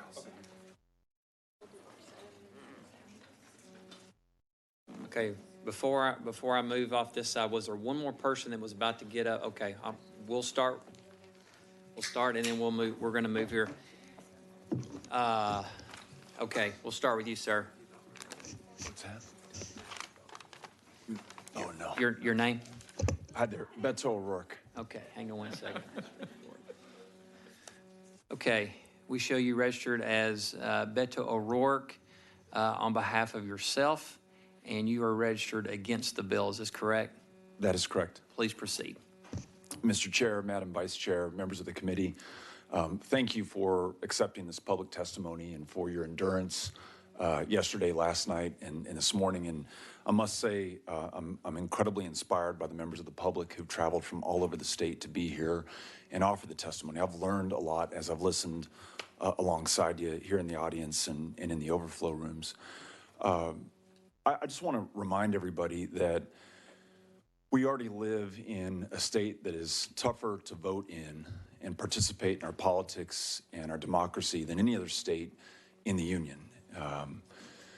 We have one of the lowest voter turnout rates in the country, and not by accident, but by design, not for any lack of love of democracy or voting or participation, but because we have laws and practices and procedures that have produced that result, like closing 750 polling places in this state over the last 8 years, far more than any other state, and most of them concentrated in the fastest growing Black and brown communities. Or a voter ID law that punitively pursues voters of color, younger voters, older voters, voters of lower income. And a political redistricting where elected members choose their voters instead of the other way around, that has been described as a racial gerrymander by a 3-judge federal panel. That's what produced this situation. And I mention that because that's a context within which you offer House Bill 3, which through ending 24-hour voting and giving free rein to poll watchers and making it harder to vote an absentee ballot is going to make it even tougher on millions more of our fellow Texans to be able to participate in this exceptional democracy that Abraham Lincoln called the last best hope of earth. And I want you to pause and consider what you're about to do. And I encourage you to start again from the beginning. And instead of making it harder on people to vote, and not on all people, by the way, this is disproportionately targeted at those with disabilities, as we've learned by listening to the disability community today, on black voters, on brown voters, on voters who live in big cities. Instead of doing that, what if you took another course altogether and made it easier for people to vote who are eligible to vote with automatic voter registration, same-day voter registration, online voter registration, make Election Day a holiday, end the practice of choosing your voters and set up independent redistricting commissions in this state. That's universally popular amongst Republicans and Democrats alike. There's a better way to do this, and I really encourage you to pursue that, because the right to vote is a sacred one. This democracy was purchased with the sweat, the blood, the lives of our fellow Americans who preceded us, and we have inherited their sacrifice. I want to make sure that we make the most of it and that we do not squander it. Thank you. Thank you, Mr. O'Rourke. Representative Moody. Mr. O'Rourke, I couldn't help but notice on my computer here it says you're from El Paso. And so I wanted to, as a fellow El Pasoan, I just want to thank you for taking the time to be here. It's not easy to travel all the way across the state. I understand that you maybe traveled further than just here to talk about these issues. No, I want to thank you for what you're doing, not just here tonight and other nights you've been here to advocate, but for what I've seen you do since you were on city council and before that in El Paso. It means a lot to me as someone who is proud to be an El Pasoan, and you've continued to do that, and it's been great to watch and gives us great pride. And so thank you for spending the night and the day, and we'll see how much longer time you spend with us, but appreciate you very much. Thank you for the kind words. Yeah, thank you for your patience. Yes, sir, your name? My name is James Mosley. Okay, Mr. Mosley.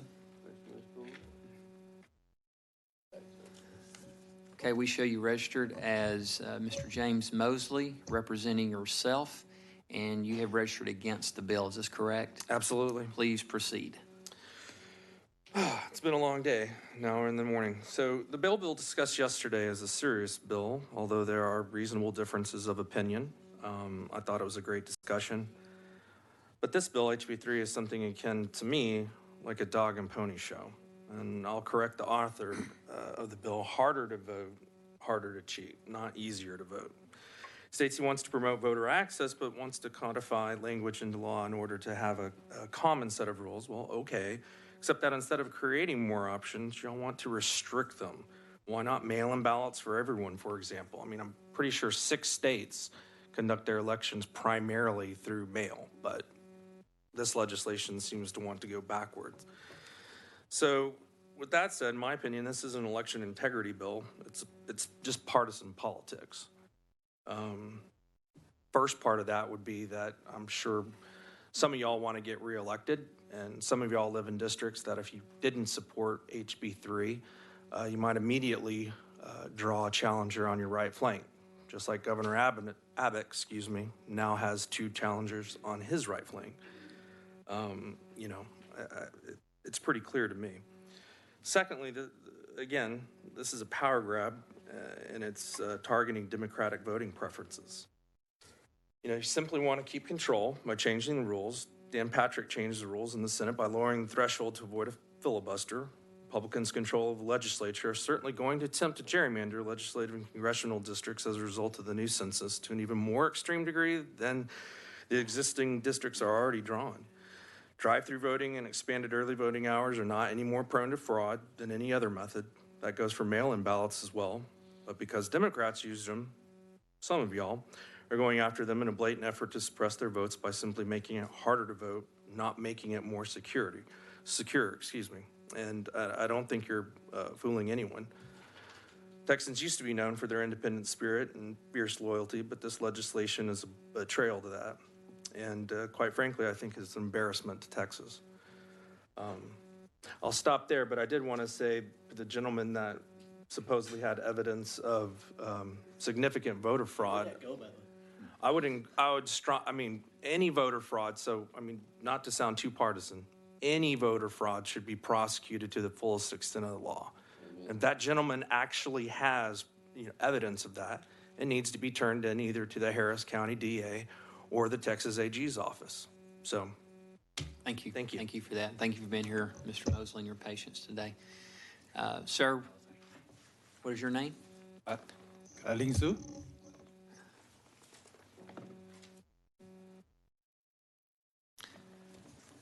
Okay, we show you registered as Ling Zhu on behalf of yourself, and you have registered against the bill. Is this correct? Yes, sir. Please proceed. My name is Ling Su. I have lived in Austin, Texas since 2006. I represent myself only, and I'm against HB3. Voter turnout rate in Texas has ranked among the lowest in the nation in all recent election cycles.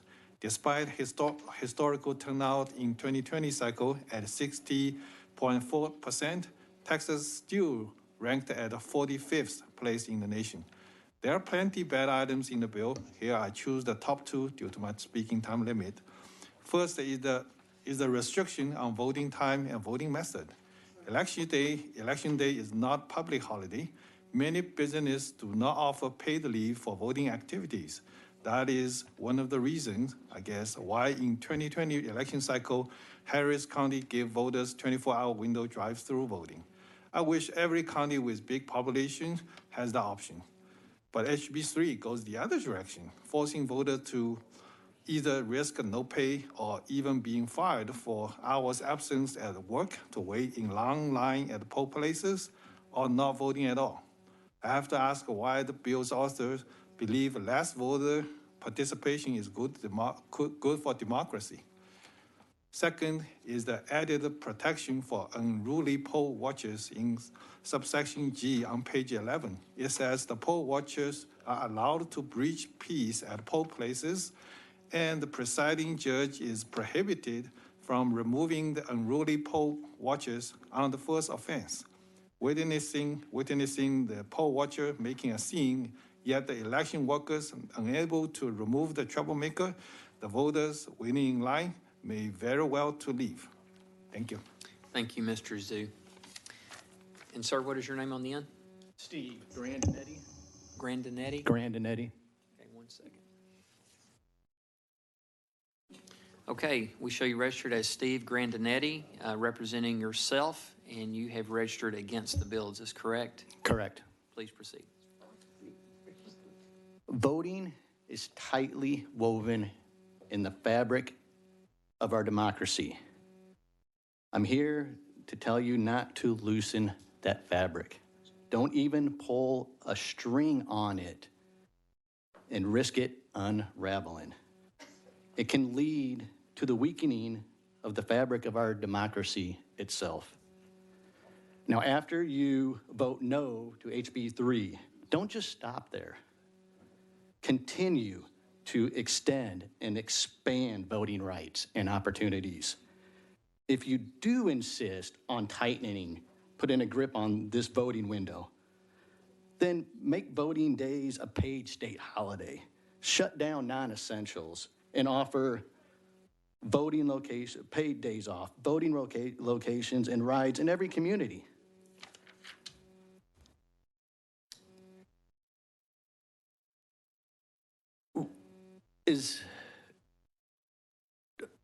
Be tough as Texas. What is tough as Texas is the people sitting behind me right now that have been sitting here for 20 hours waiting for their time to talk.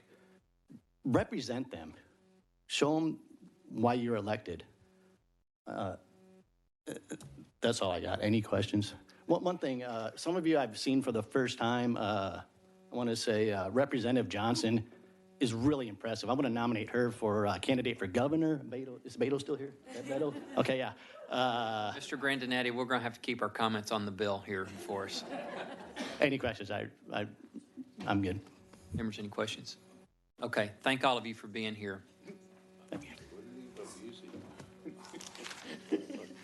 And then we're going to start right up here, sir, with the blue shirt, right in there.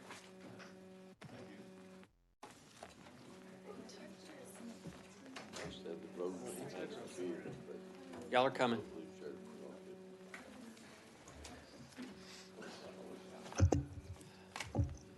Okay, we'll start down here on the end. What is your name? All right, good morning, folks. Sonia Gonzalez Gladstein. Glad like happy, Stein. Okay. We show you registered as Sonia Gonzalez Gladstein on behalf of yourself, and we show you registered against the bill. Is this correct? That's correct. Please, the floor is yours. Good morning, Chair, Vice Chair, and members of the committee. I am Sonia K. Gonzalez Gladstein.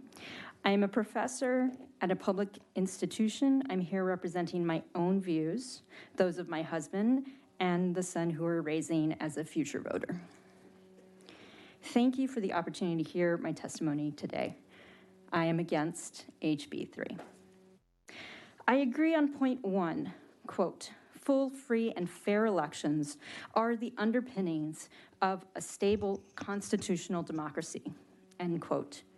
The bill also reads, quote, the reforms to the election laws of this state made by this act are not intended to impair the right of free suffrage guaranteed to the people of Texas by the United States and Texas constitutions, end quote. But it does.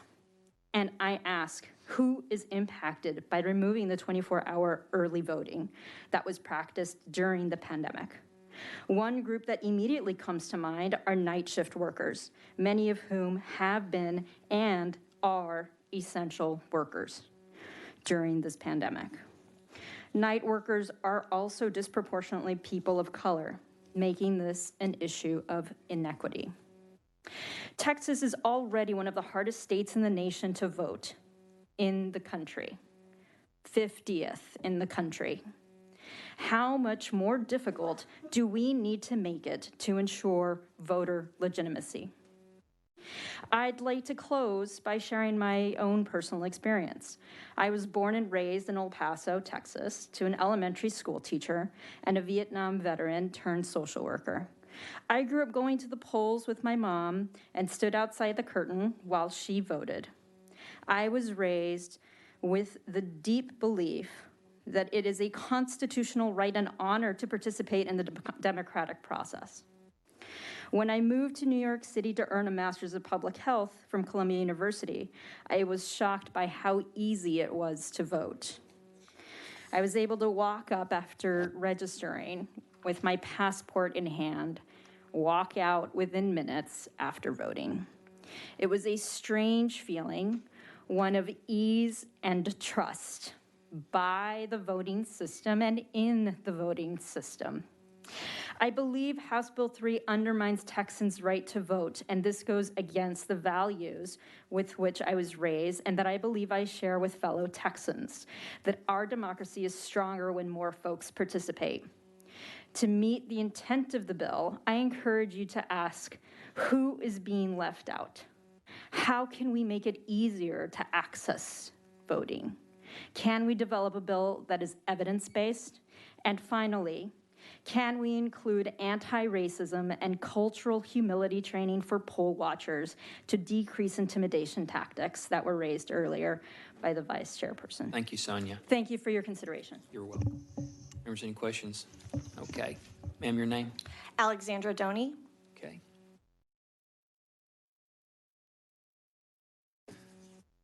Okay, we show you registered as Alexandra Doney on behalf of yourself and for the Texas Civil Rights Project, and we have you registered against the bill.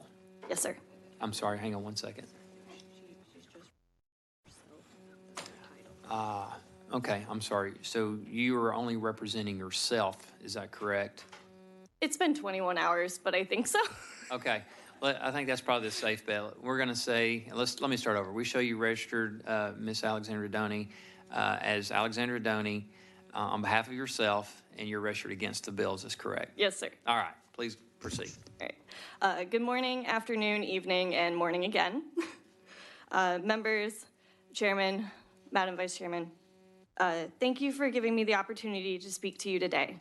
Like I said, my name is Alexandra Doney. I am a rising 2L at the University of Texas School of Law and a summer law clerk at the Texas Civil Rights Project. I am here in staunch opposition of HB 3. This summer, I applied to serve as an election judge in Travis County. I saw this as a perfect way to civically re-engage post-pandemic and to give back to this community who has welcomed me with open arms. This bill, specifically the additions to Section 4, has made me reconsider my choice. As an election judge, I exist to ensure a safe, secure space for all Texans to exercise their right to vote. I will work long hours for very little pay. I will be trained and tasked with learning inside and out the code, policies, procedures associated with elections. Let me remind you, I am a law student. Studying the law is my life, and I do not take that task lightly. As an election judge, I am appointed and entrusted to serve voters. This bill makes it dangerous to do just that. If I do something to anger poll watchers or do something that they disagree with, this bill empowers them to call the AGs, potentially in ignorance, as they are not required to attend training, not something wrong or illegal, but just merely that they disagree with. Let me be clear, elections officials should be there to serve voters, not pander to partisan poll watchers. I should be able to do this without fear. Fear that I will be subjected to potential arrests and exorbitant fines and fees. Arrests will severely impact my ability to receive financial aid, which is incredibly important as a low-income first-generation law student. It could even disrupt my ability to be admitted to the bar, essentially disrupting my life's work, all because I decided to engage civically in my state's election process. I implore you to listen to my story and the countless other stories that we heard testifying today. We are your constituents and we are important. Work with advocates on a solution to increase engagement rather than to incentivize apathy. I ask that you vote no on HB 3. I thank you for your time today, and I look forward to any questions that you might have. Thank you, Alexandra. And best wishes in law school. Thank you. Your name? My name is Mandy Moore. Okay, Ms. Moore.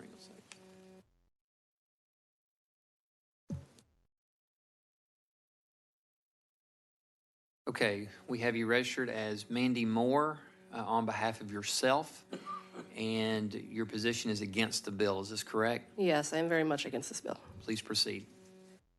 Good morning, I think it is now, Chair and committee members. So I had a plan for what I wanted to say to you all. It changed several times throughout yesterday.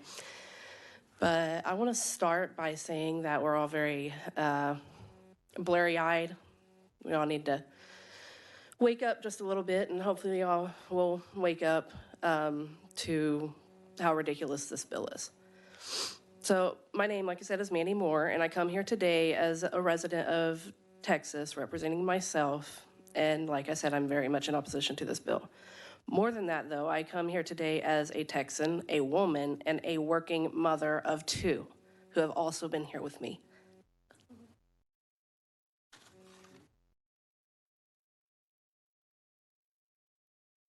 My young daughter is the same age I was when I started begging my parents to visit Austin. My young heart knew at the time something that was beyond my years. I knew Austin was a grand place, a place where decisions were made and are still being made today. I never got to visit as a child, but I learned an important lesson about decisions as I got older. Decisions aren't made top down. They're made bottom up by individual voters across the country, voters of every stripe, voters who wouldn't have the right to vote if not for the many who fought long, hard battles for that right. Before our ancestors won us the right to vote, that privilege was held only by rich white men. Now rich white men are striving to strip that right away from us again. Y'all can call it what you want, but the act of making it more difficult to vote is stripping that right away, stripping it away from the elderly, stripping it away from African Americans, from homebound peoples, and even from working mothers like myself. Let's not make it more difficult to vote in Texas, where we already got top billing for the hardest state to vote in the country. Do not make it more difficult to vote in a state that already suffers from low voter turnout. Do not fix something that isn't broken. As a matter of fact, y'all should start by fixing something that is broken, like our grid. Please refuse to move backwards in this time by agreeing to vote against this bill. A vote for this bill is a vote against everything our ancestors strived for. Yours and mine. Thank you. Thank you, Mandy. Sir, your name? My name is Leonard Moore. Leonard, okay. All right. we show you registered as Leonard Moore, representing yourself, and you are against the bill. Is this correct? That is correct. Floor is yours. Good morning, Chair and committee members. You know, much like my wife, I had a plan when I got up here. I wanted to tell you some things, and I wanted to shame you a little bit for even considering this bill. But I'm not going to do that. Not really.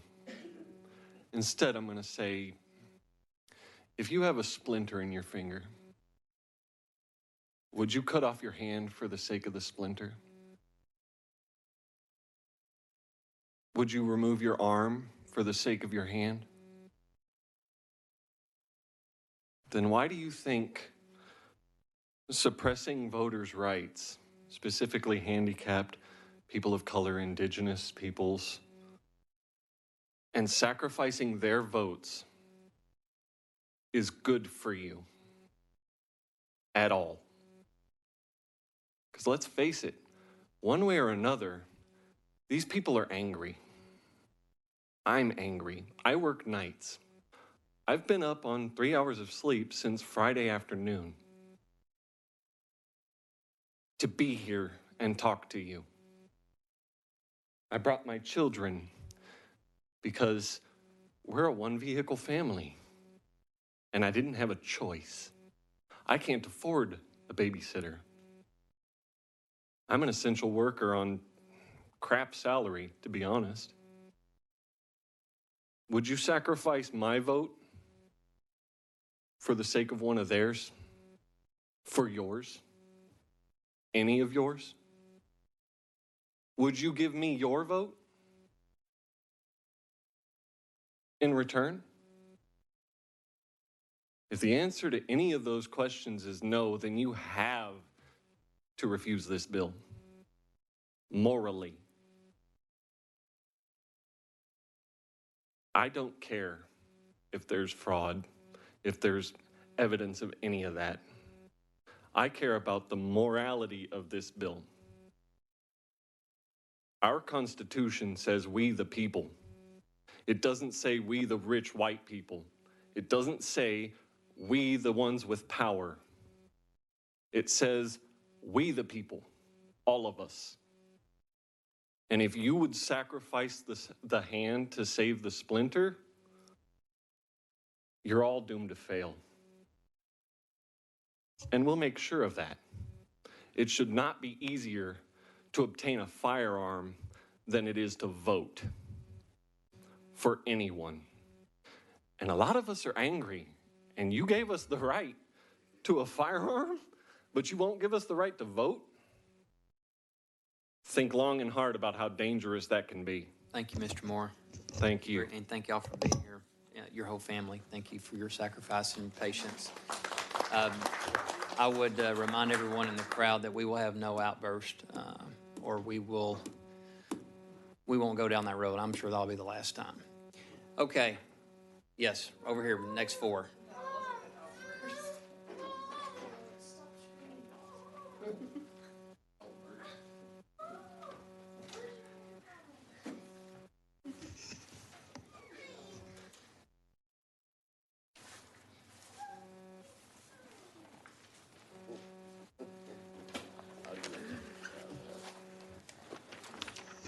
All right.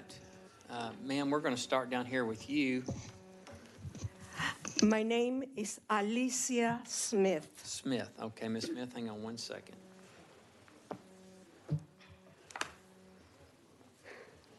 Okay.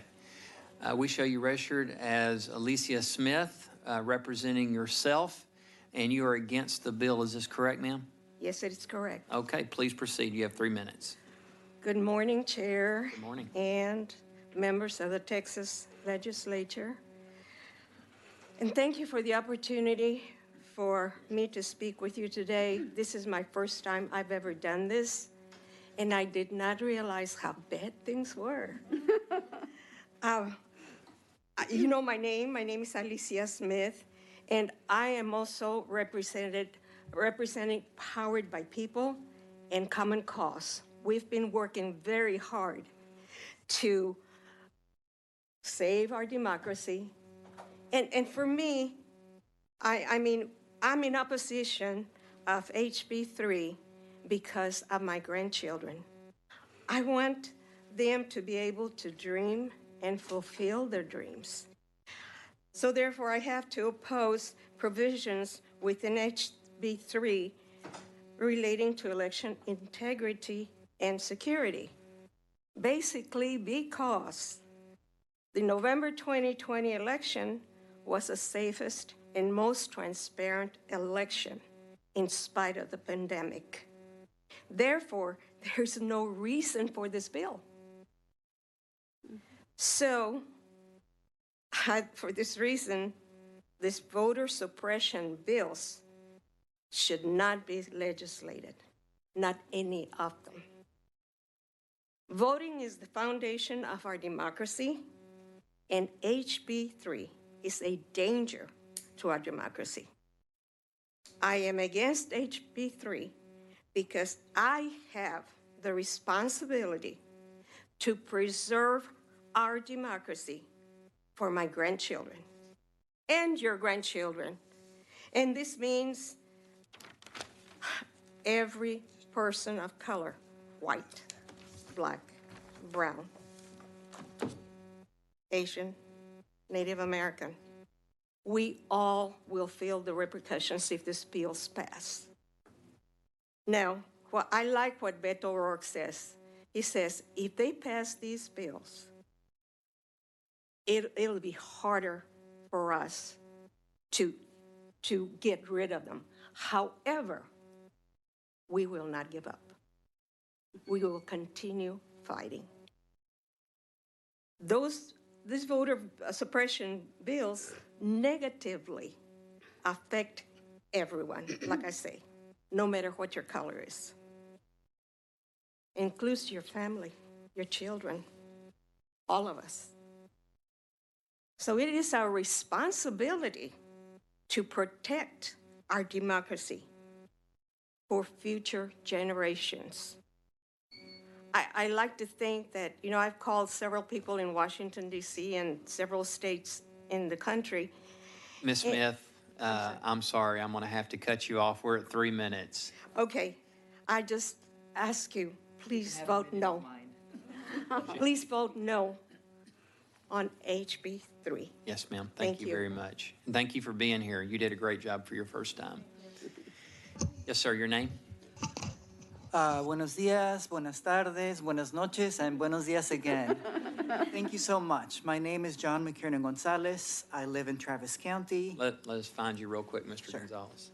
Go off McKiernan. Oh, McKiernan? The hyphen is silent.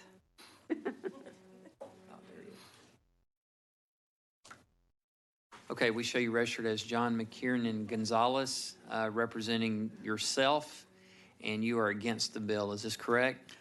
Yes, also my partner and my child. I vote in Travis County, I work in Hayes County, and I would like to suggest language for Section 5.02, Section 84.02 to read as follows. Quote, if you are a registered voter, then yes, you will automatically receive a ballot in the mail, unquote. This is language taken directly from vote.utah.gov. Why?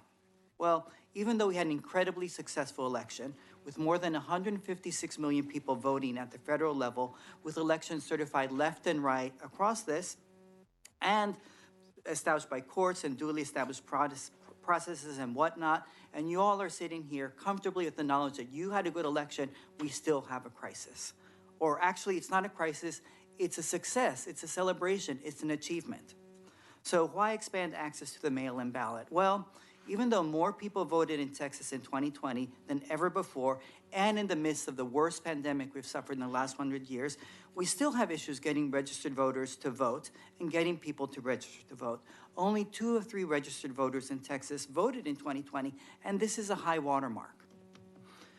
We have 16 million registered voters, 21 million potential voters, and of the 16 million, only 11 million people voted.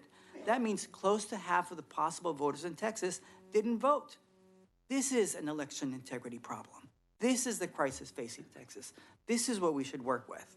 So this is why I suggest we follow models like historically Republican Utah and make mail-in ballots part of the norm. Make participation what we can all do. And there's, of course, other things that I would suggest. I just think for HB 3, all these attempts to make voting harder and riskier, legally riskier, personally riskier, is not a road, but it's a road that Texas already gone through. It did it in Reconstruction, with Plessy versus Ferguson, with the white primary. We don't need to go through it again. I hope I did it in 2 minutes. John, you did great. But just to be clear, for our housekeeping purposes, you are representing yourself, correct? Well, I'm representing my wife who said you can go say what you want. But they're not, right, I get you, but they're not testifying, so for the record, you're only representing yourself. Okay. Let's see here. Your name, ma'am? I'm Kathy Thomas. Okay, Ms. Thomas. Okay, we show you registered as Kathy Thomas, representing yourself, and you are against the bill. Is this correct? Yes, sir. Okay, please proceed, Ms. Thomas. I'm here to speak on behalf of my 74-year-old mentally disabled sister and the importance of keeping it as easy as possible for folks like her to vote. As Mary Lynn was being born, the umbilical cord got around her neck. She was deprived of oxygen, died, and was resuscitated 7 times. Consequently, she has brain damage from that. Her speech isn't really clear, and she has kind of a gambling gait of a toddler, but she knows for whom she wants to vote, and she is very clear that it's her civic duty and her right to vote in every election. When I ran for the state senate in 2006, Mary Lynn came to me and asked if she could vote for me. I didn't know if her mental disability would disqualify her, so I called our elections officer, and they said, as long as she hasn't been adjudicated, she's fine. And so she registered, and she has not missed a vote since then. She watches TV religiously. She knows exactly who she wants to vote for, and she often comes in and tells us who we should vote for. When we had to vote in person, she always asked me to assist her. I'd remind her how to turn the knobs and how to scroll down. She's always ready to vote for the people that she wants to elect, many of whom she's met personally. She was also nervous in the booth, so afraid to make a mistake. A few years ago, she started voting by mail, and it's much easier for her. I fill out the yearly application for her. She signs it, and she signs it, and I register as helping her on it. When her ballot comes in, I hand her the envelope. She opens it up, sits down to mark it. She always asks me to look at it, and sometimes I have to remind her to fill the dots in completely so it's easier for the scanner. I remind her which envelope to put the ballot in, how to seal the outside one and sign it. I sign as her helper, of course. She puts it in the mailbox herself. It's so much easier for Mary Lynn to be able to vote at home in a relaxed setting. When we were voting in person, me being able to go into the booth helped to make it easier, but I can only imagine how nervous she would be if someone was standing there videotaping her. It would invade her privacy, it would point her out in a very obvious way, and it would be nerve-wracking. For Mary Lynn and for all who need help with their ballots, please don't make them have an even tougher life. Partisan poll watchers videoing them is a horrible thing to do to some of our already most marginalized people. If you're trying to encourage them not to vote, you may accomplish that. But if you really care about every citizen voting, you'll make it easier, not more difficult. People like my sister already stand out. You don't need to make their lives any more difficult. Thank you. Thank you, Mrs. Thomas. Your sister would be very proud of your testimony. Yes, ma'am, your name? Karen Collins. Ms. Collins, okay.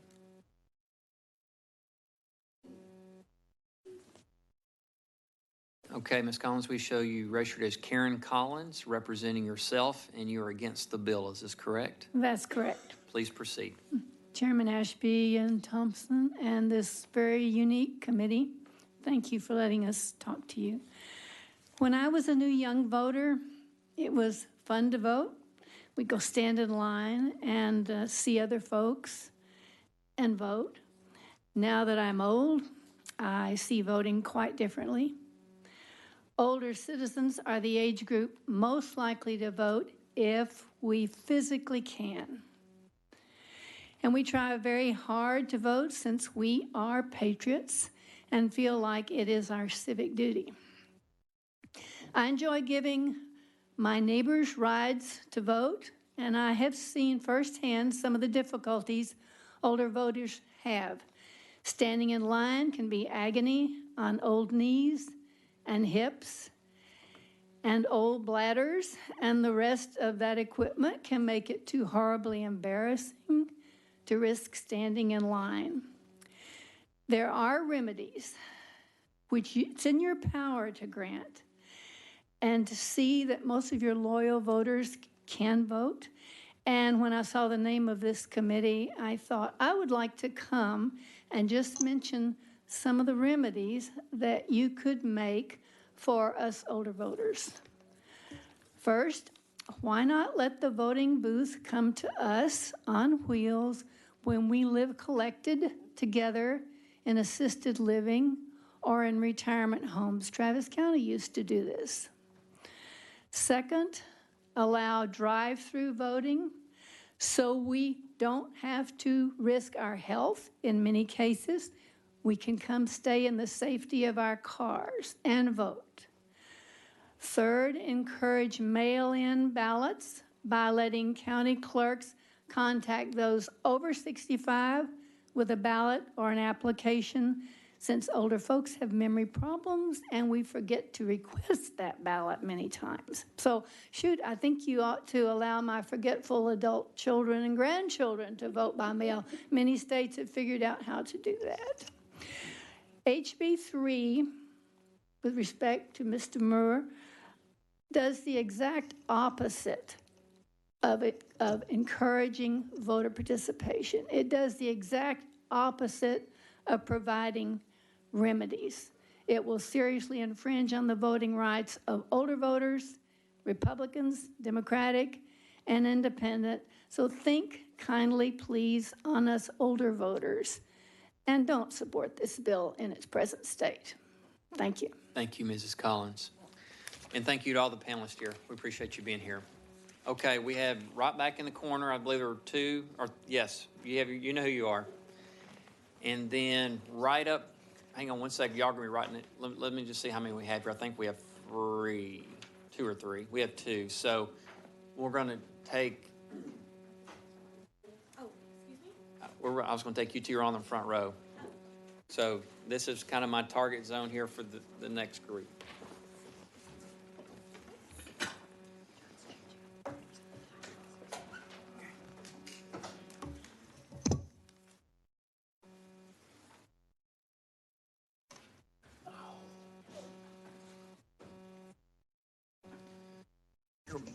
Bear with us one second. We're changing out the batteries. We've been going that long.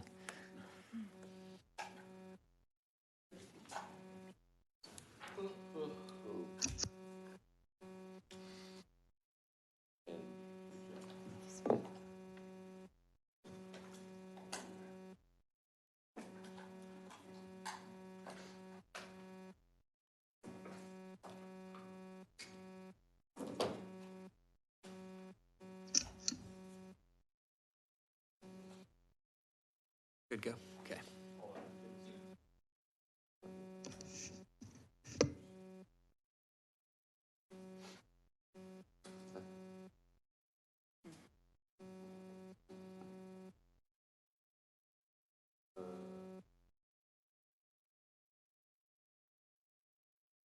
Are we ready? Okay. All right. We're going to start on this end with you, ma'am. What is your name? Jan Lance. Okay, Miss Lance.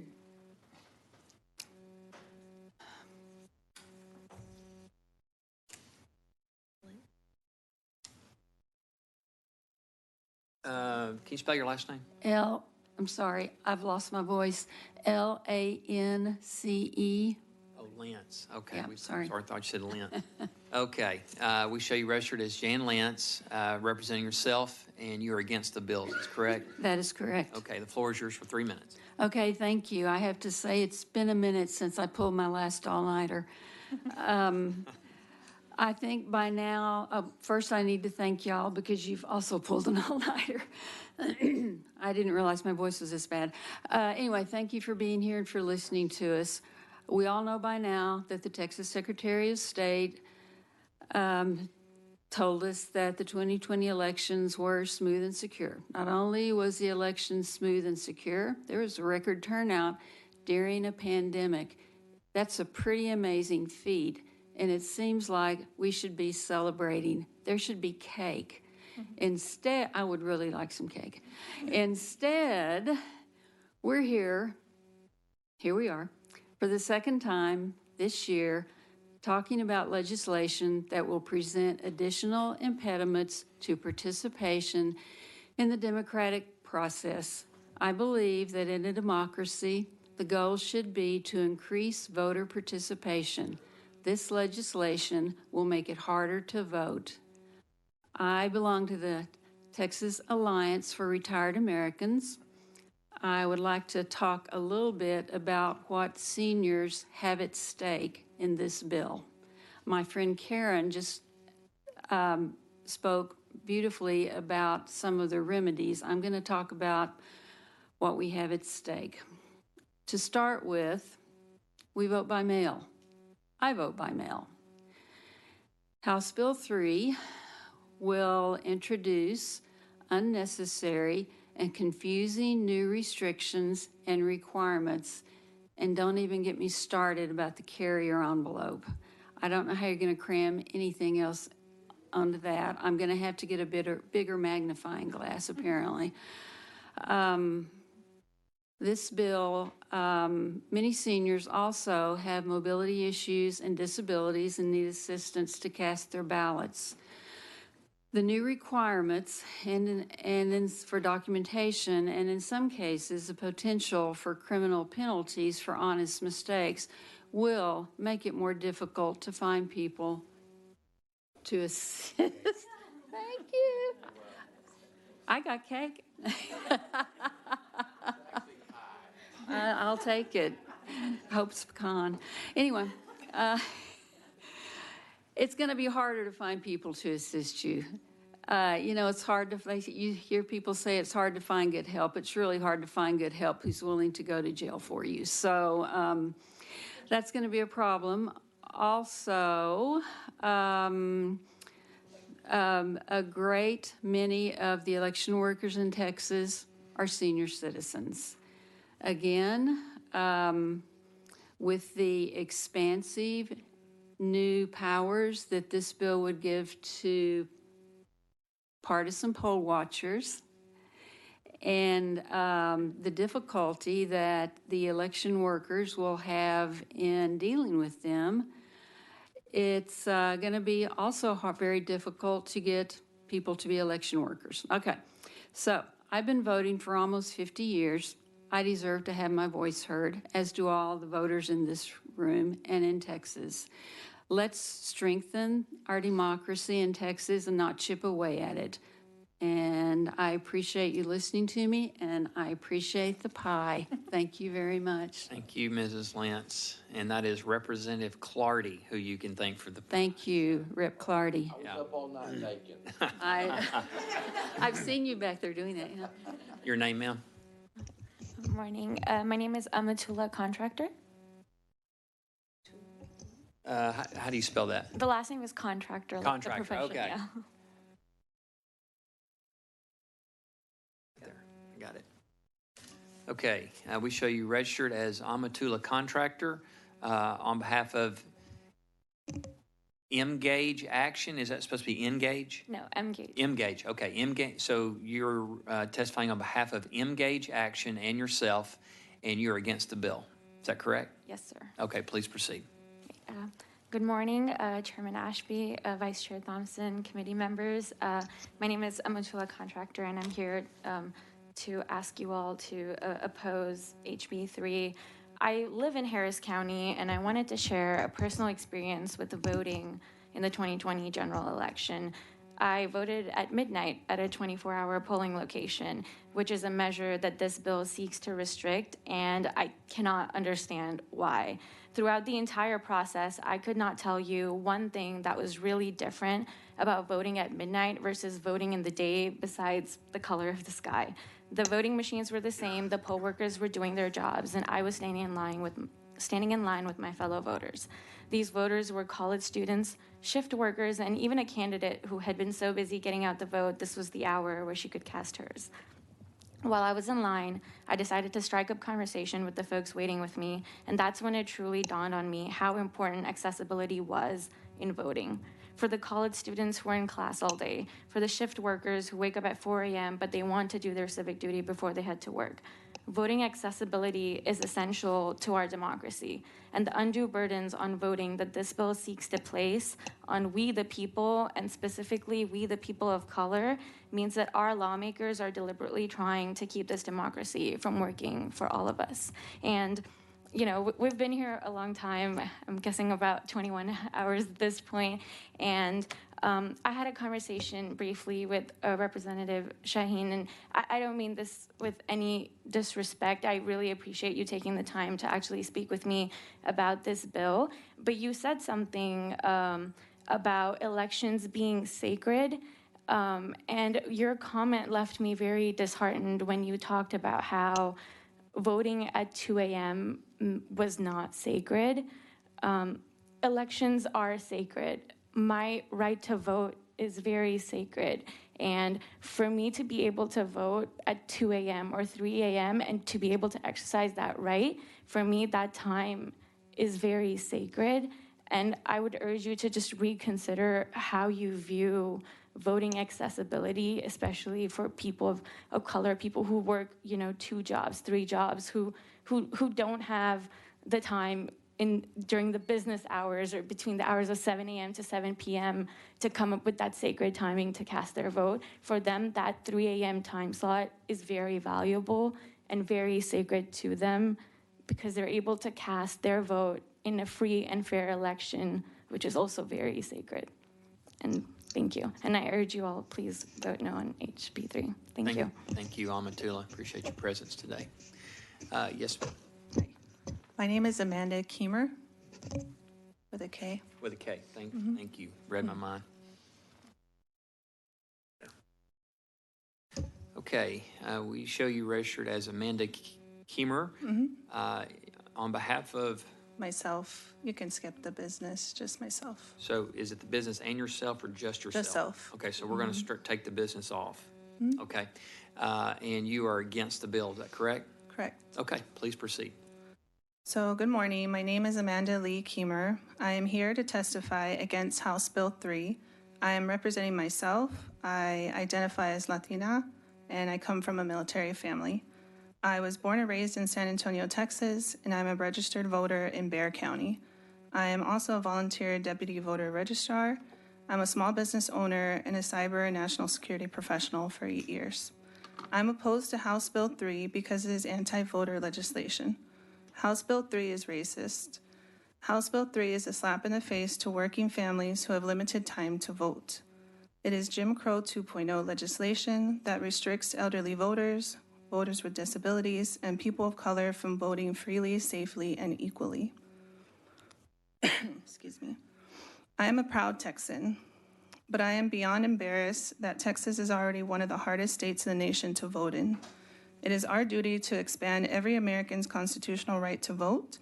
You all have the responsibility to rise above partisan politics. Your duty is to work for the people, and throughout this pandemic, the Texas people demanded and utilized their voting rights to demand better. It's un-American to restrict the right to vote and cherry-pick our voting population. This special agenda does not address gun violence or fixing the grid, which is shocking. As a national security and cybersecurity professional, I am deeply concerned and disgusted. Governor Abbott and Texas Republicans are picking on vulnerable voters and bullying trans kids instead of rushing to fix the infrastructure that our schools, our businesses, our elections, and our livelihoods depend on. Your divisive, hateful rhetoric in this bill and corrupt behavior is hurting all of us. We will remember how you were ignoring the fact that our entire state shut down in February, People died because of inaction, and we have not addressed that. Our state and our economy deserves leadership who know how to handle a crisis, reassure the public, and solve tough problems. House Bill 3 does the exact opposite. So I am opposed to House Bill 3, and I am here to demand that a special session be held to fix the grid. Our community demands that the governor calls a special session to address the Texas grid shutdown in February.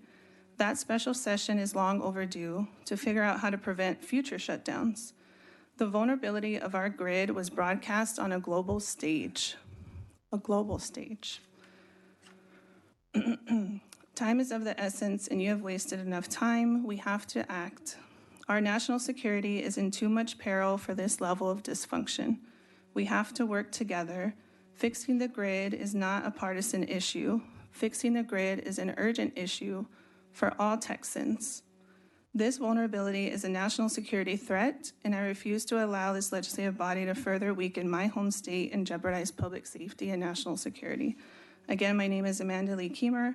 I oppose House Bill 3, and I would like to see a special session to fix the grid. Thank you. Thank you, Amanda. Next.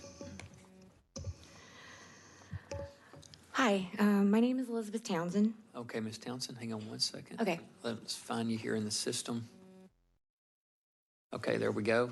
We show you registered as Brenda Townsend.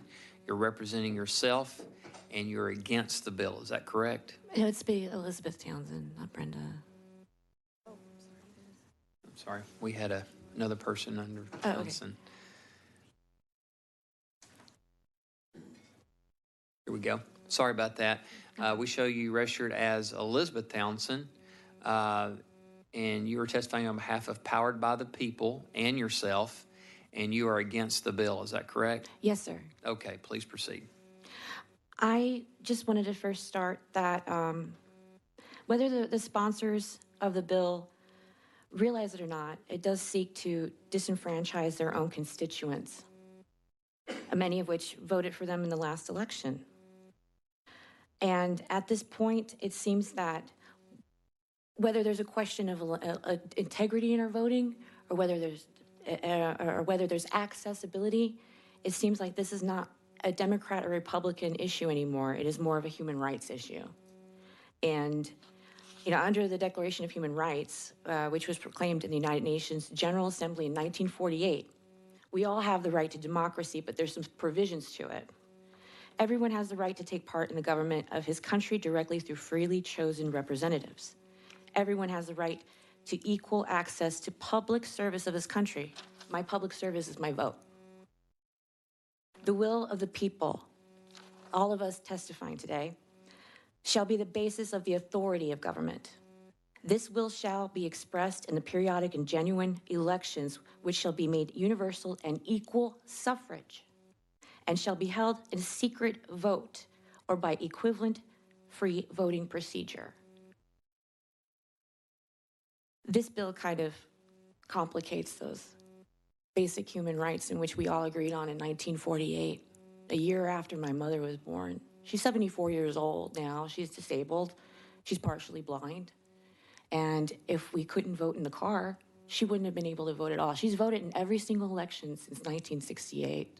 She even campaigned for Ronald Reagan, received a flag from him, memorabilia. It's amazing. But one thing I see here is a lot of convoluted and abstract language that's being used. Everyone says that Jim Crow 2.0 is back. Well, the original Jim Crow never left. It just changed its strategy.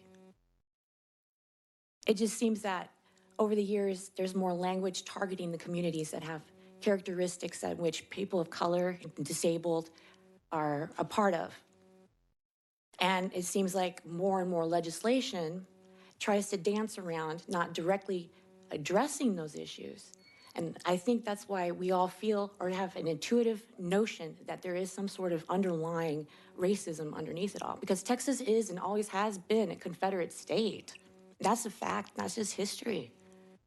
And we can't change that, but we can change how we behave now and how we treat people and how we value our voting rights.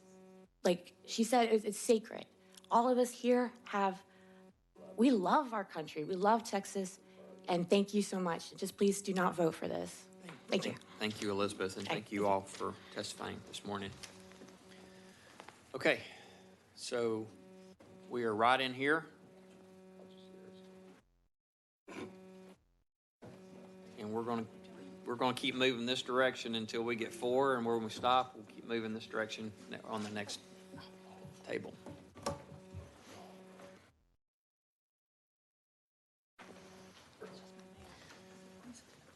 Okay, let's start on this end. Your name? My name is Holly Prendergast, P-R-E-N. Okay. That last name. Thank you for that. She is.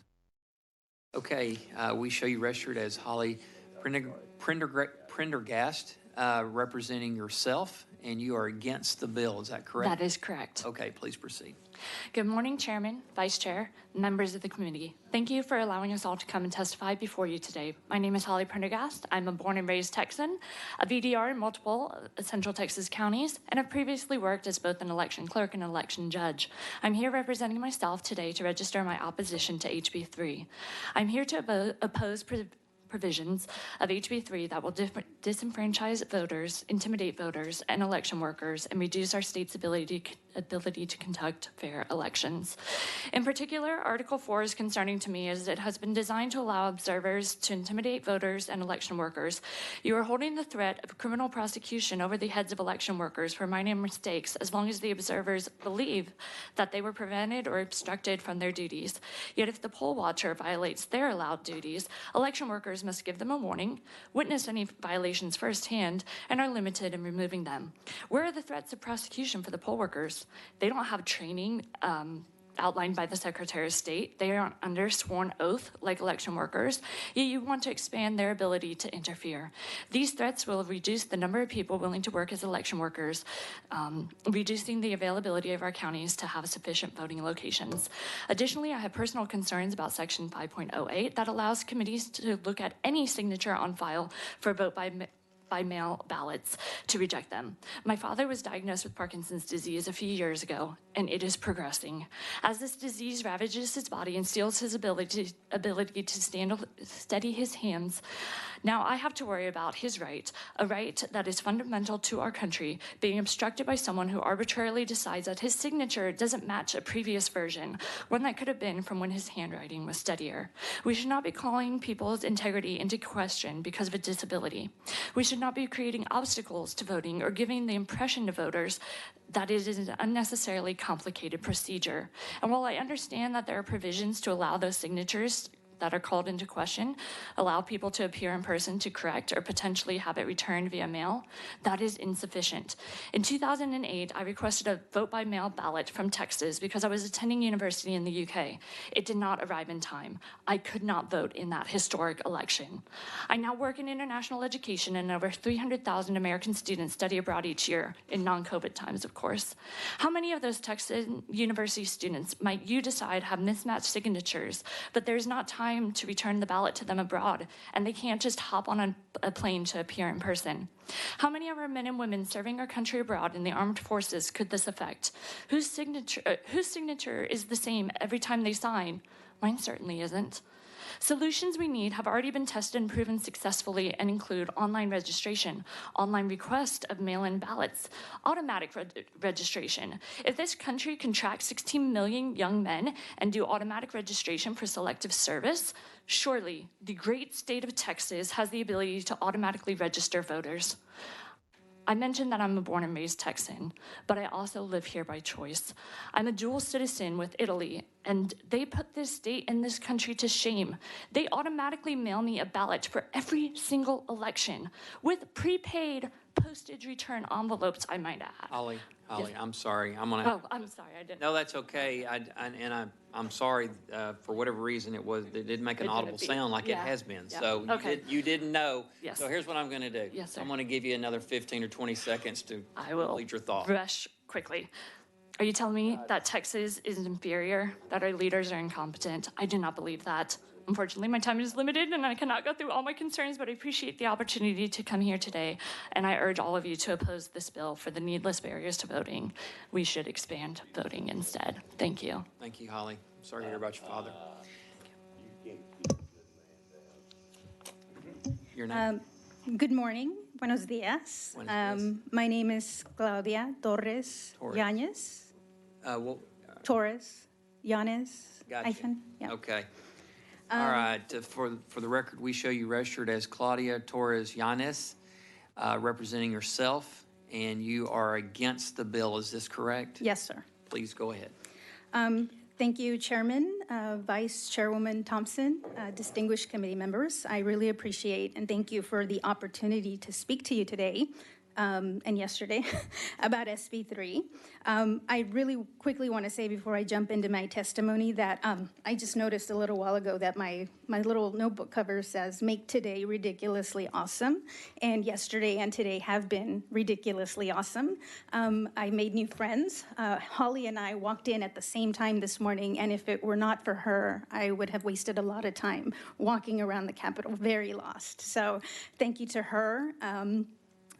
To Ray, to Carol, to Liz, Melissa, and Mandy and Leonard, who somehow, as if I was some expert, I agreed to review their testimony, first draft, earlier this evening. And I have to say, Leonard has really inspired me, has made me recommit myself, and I hope he has opened your hearts and minds to think of, I thought his analogy about cutting off your arm for a splinter was phenomenal. And I didn't recommend that, and that wasn't in his first draft either. So super, super awesome.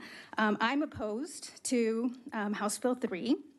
I'm here to oppose provisions of House Bill 3, specifically the restriction of mail-in ballot access, banning drive-through voting, banning 24-hour voting, requiring voters to supply personal information like driver's license numbers and social security numbers on mail ballot envelopes, and requiring voter assistants to complete additional forms and oaths under penalty of perjury. I was born and raised in the border community of Del Rio, Texas, in Valverde County, where I still have family, and my life experience informs my perspectives that I'm sharing with you today. And that is that voting reforms are needed, but those reforms should be to expand the right to vote, not limit it. Texas is already one of the hardest states to vote in, as you've heard. Provisions in House Bill 3 are, lawmakers are putting in deliberate barriers to voting that disproportionately impact Black, brown, young, and economically disadvantaged eligible voters. A wise person's once said, "If it ain't broke, don't fix it." Somebody said it earlier too. Or said another way, as one of our Deputy Secretary of State said earlier this year, Texas had an election that was smooth and secure. The issue is very important to me. I'm also a country and numbers girl, like someone earlier today, Ms. Shorter. Demographics tell us that the Hispanic community is a growing segment of the population in Texas, and we should be doing everything we can to encourage participation, and that means acknowledging, accepting, and acting with innovative solutions that should be encouraged, not outlawed. Please vote no on HB 3. Please adopt online voter registration. Thank you so much for listening to me, and I'm happy to answer any questions. Thank you, Claudia. Next. Yes, my name is Melissa Warder. Okay.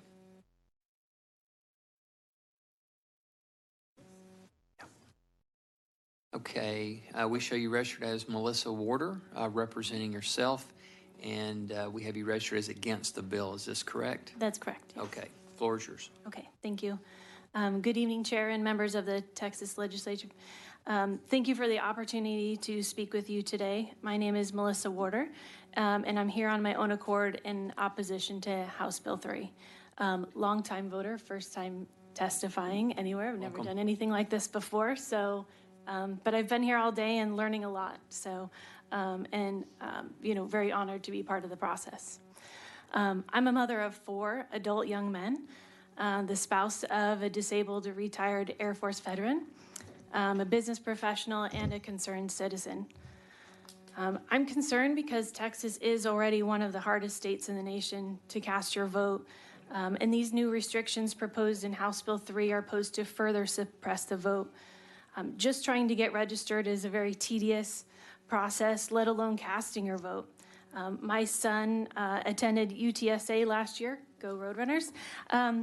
Last year he tried to register on campus, which his form was deemed not legible, and it was returned back to him, but it was returned back so late because of all the craziness that was happening in the Postal Service that he didn't have time to resubmit. So unfortunately, he wasn't able to cast his very first vote. So what's quite interesting that I learned today is that 39 states offer online registration that would actually prevent a situation like that from happening. And there are some states that even allow same-day registration as voting, which is pretty amazing.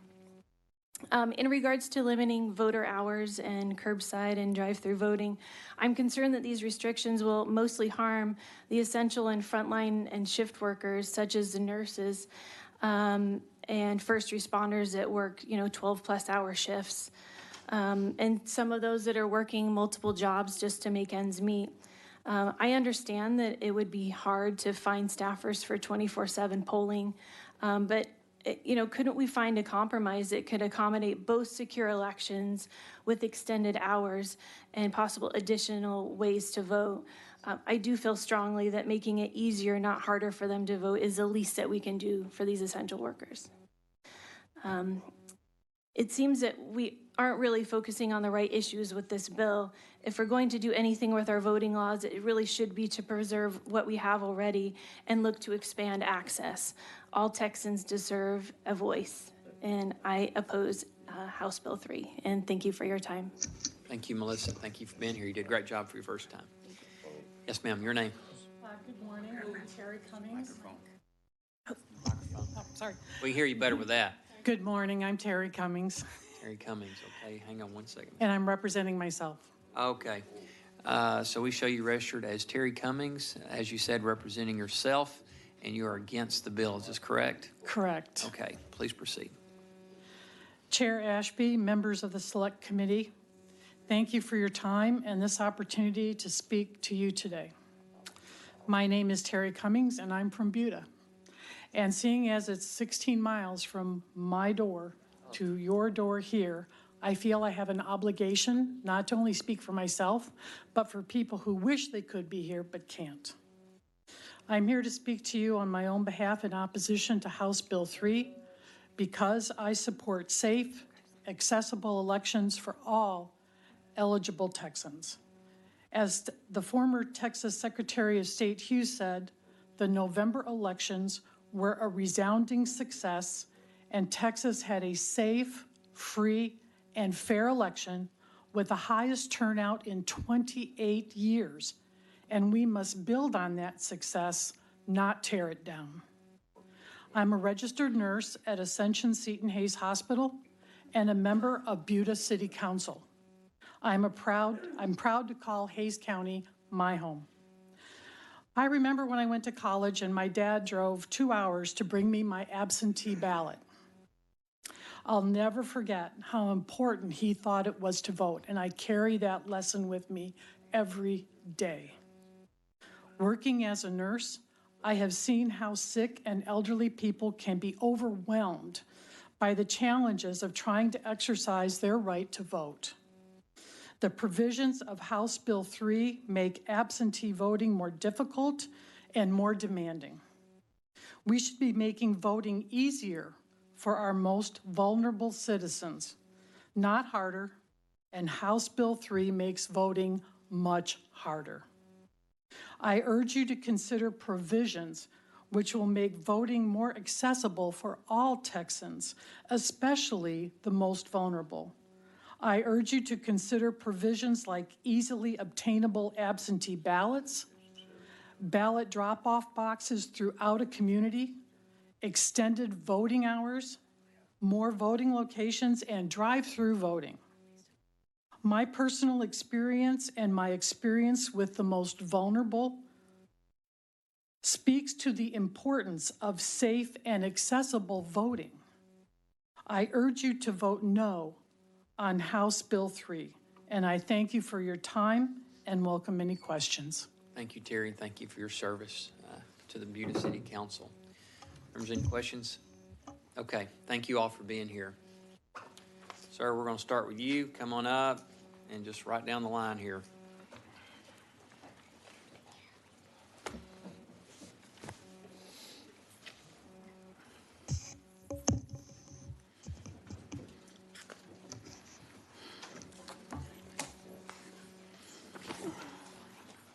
Okay. Sir, what's your name? Alan Vera. Alan Vera. Okay, we show you registered as Alan Vera on behalf of the Harris County Republican Party Ballot Security Committee, and we have you registered as for the bill. Is this correct? That's all correct. Please proceed. Members, I have to confess to you that I'm a Texas Legislature committee hearing junkie. You guys are my larger-than-life heroes, especially Representative Clardy. Oh, don't tell him that. I watch you guys all the time. I remember watching you debate for hours and hours and hours fiercely the values, the pluses and minuses of standardized testing for our Texas students. What a great debate that was. But I don't ever remember having you debate for even 10 seconds whether or not the tests were administered fairly and equally. And I think that's because, following detailed, uniform administrative instructions, the teachers in Texas in charge of the testing gave every single student in Texas an identical, equal testing experience. I think it should be that way for the elections as well. I think we should, after the election, be debating the candidates, the policies, the outcoming direction that the election indicated, not debating for 3 sessions in a row how the election process should go. Why? There are currently holes in the code. There are gaps in the election code, and there are ambiguities that get people to interpret the elections in different ways. That's why we're doing this. That's how we're in trouble. I'm a Vietnam vet, so I've lost all emotion.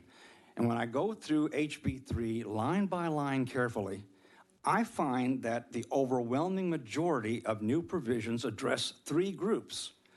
1, public officials, 2, election officials, and 3, professionally paid ballot harvesters. The sections of the code that directly affect the voters seem to be collateral of trying to deal with these first 3 groups.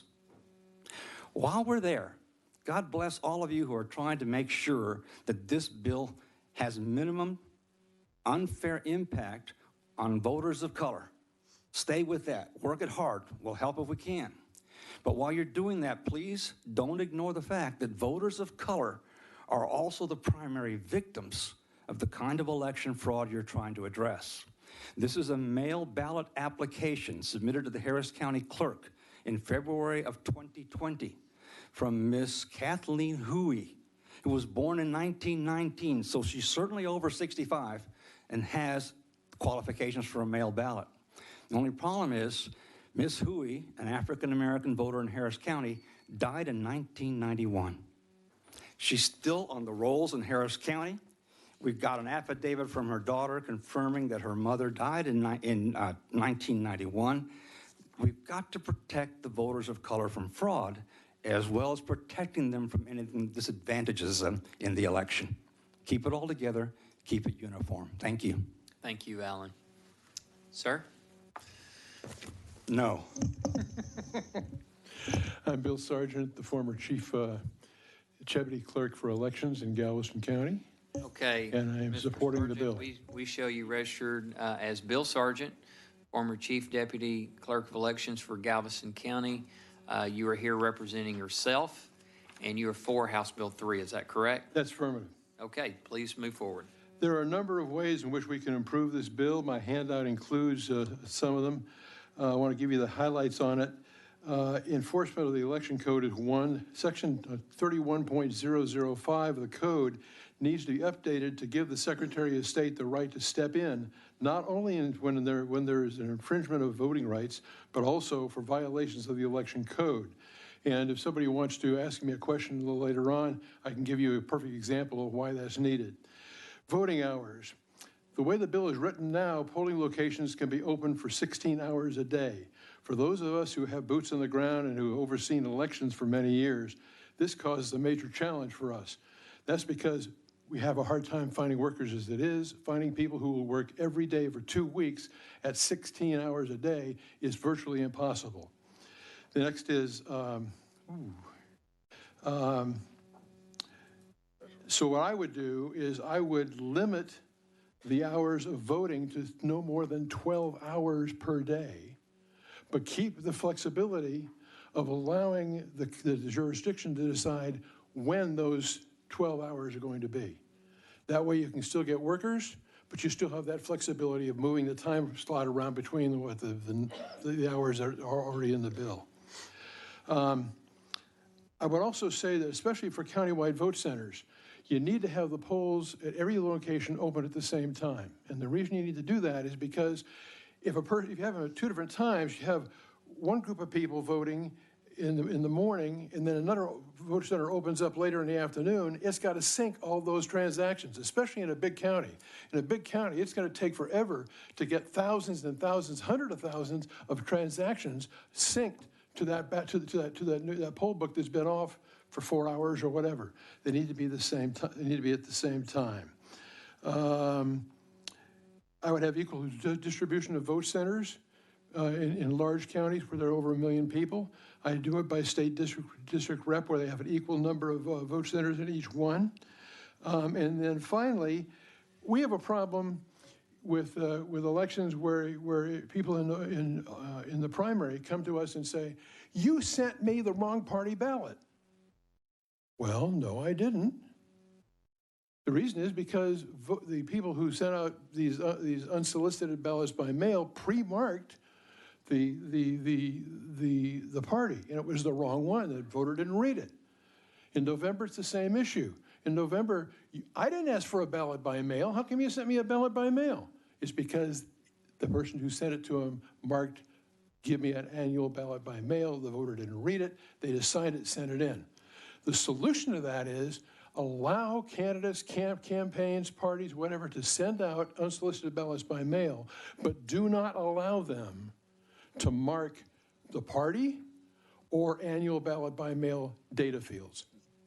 Okay, Bill, thank you. I'm going to talk. And if someone wants to ask me that question, I'll be glad to answer it.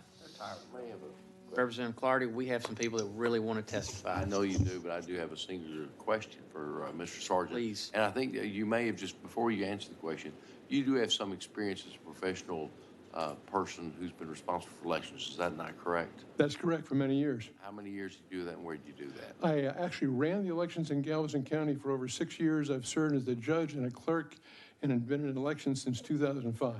All right. Well, I've got a question here. You know, you say it's important to expand Section 31005 to allow the Secretary of State to act not only when voting rights are impacted, but also when there's a violation of the election code. Correct. Can you give us an example where this might have been helpful? I'd be happy to do that. I'll use Mr. John's area. In the 2020 election, Fort Bend, the district attorney in Fort Bend, put attorneys in the polling places. And in those polling places, the workers felt intimidated because they had a person from the district attorney's office in those polling places. Now, John Oldham, who's a friend of mine, who's the EA for Fort Bend, called him up and said, "Hey, you can't be there. You're not allowed to be in the polling place." But they said, "No, we're not moving." So he called the Secretary of State's office. Secretary of State, Keith Ingram, said, "You're not allowed to be in there. You need to move. You have to come out of there." They said, "We ain't moving."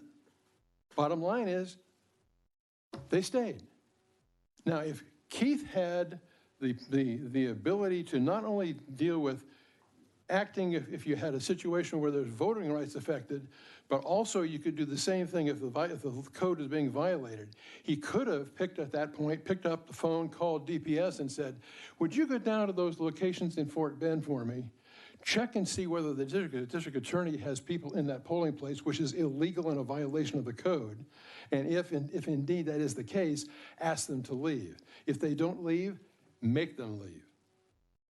That's a perfect example of how that could be used. And that needs to be done. section 31.005. We need to add the language. And Mr. Chairman, I gave Shannon a copy of the language for that, if that's helpful to you. We have it. Yes, sir. Thank you. Thank you. And that's my story, and I'm sticking to it. Okay, next. Thank you, Mr. Chairman. Adrian Shelley here. Okay, we show you registered as Adrian Shelley on behalf of Public Citizen, and you are registered against the bill. Is this correct? Yes, sir. Thank you. Please proceed, Adrian. Thank you, Mr. Chairman. Members, very much appreciate everybody who has stuck it out with us tonight. I will try to be brief and say something that I don't think that I've heard yet this evening. Unintended or not, House Bill 3 is going to disenfranchise people, right? And there are some very specific measures that I want to highlight here. We're eliminating drive-through voting. I haven't heard a reason why, but I did hear, I think it was from Chair Niave, that 60% of women in Harris County took advantage of drive-through voting. We're eliminating 24-hour voting. Did I get that right? Oh, thank you. I'm sorry, it's been a while. We're eliminating 24-hour voting. I think it was 55% of voters of color that took advantage of 24-hour voting. Those are frightening statistics, and they should give us pause. But, you know, it's been said that 1 million people is a statistic. One person is a tragedy, all right? So let's get back to one person. In Harris County, a gentleman by the name of Hervis Rogers, he made a mistake. He's one of the statistics, right? But he's being punished for it. He's being prosecuted in a very deliberate way to make a political point. And if the statistics don't motivate you, then the individuals should. We're talking about people's lives here. And all the people who've given up a day of their life to be here, they should motivate you. So that's all. Thank you. Thank you, Adrian.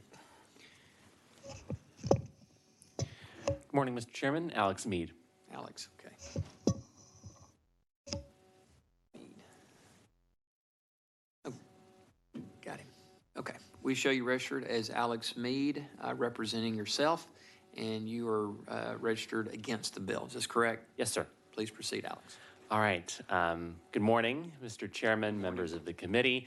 I'm grateful it's only a few more minutes that I have to pretend to be awake.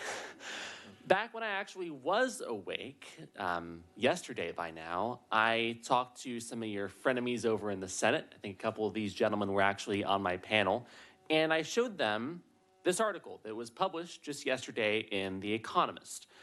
They're not exactly a bleeding heart liberal publication. I think they're far too British for hyperpartisanship. And what they found is that in counties that had more in-person voting, there were higher rates in the November 2020 election. There were higher rates of COVID-19 case growth in the ensuing month. They controlled for 22 variables, and I'll read to you their concluding sentence. This implies that if no one had voted in person on election day, 220,000 fewer people would have been diagnosed with COVID-19. This is at a national scale.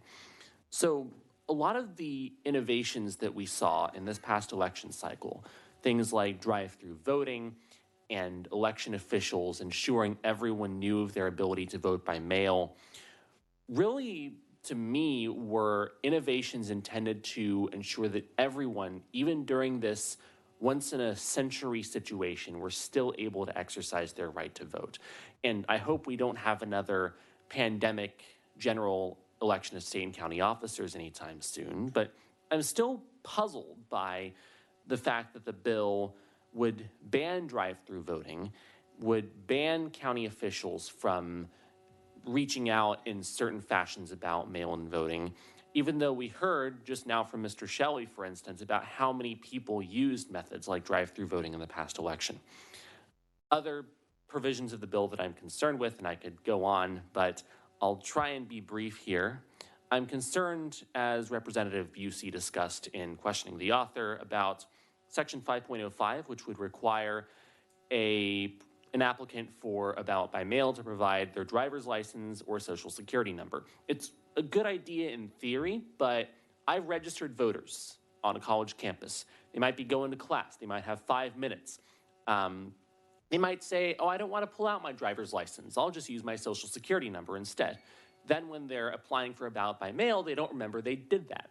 And I know that the author said that the Secretary of State's office will correlate between driver's license and social security numbers, but that's not what the plain language of the bill says. So I think it should at least be revised to reflect that that's what would happen. And finally, I'm glad actually that the bill includes some express requirements that the mens rea for illegal voting be corroborated by additional evidence. But I think it would be even better if it made clear that someone's only voting illegally if they know that the circumstance that they're in makes them unable to legally vote. Thank you, Alex. Thank you very much for being here. Okay, thank you all. Thank you. All right. Give me 4 from right here in this area.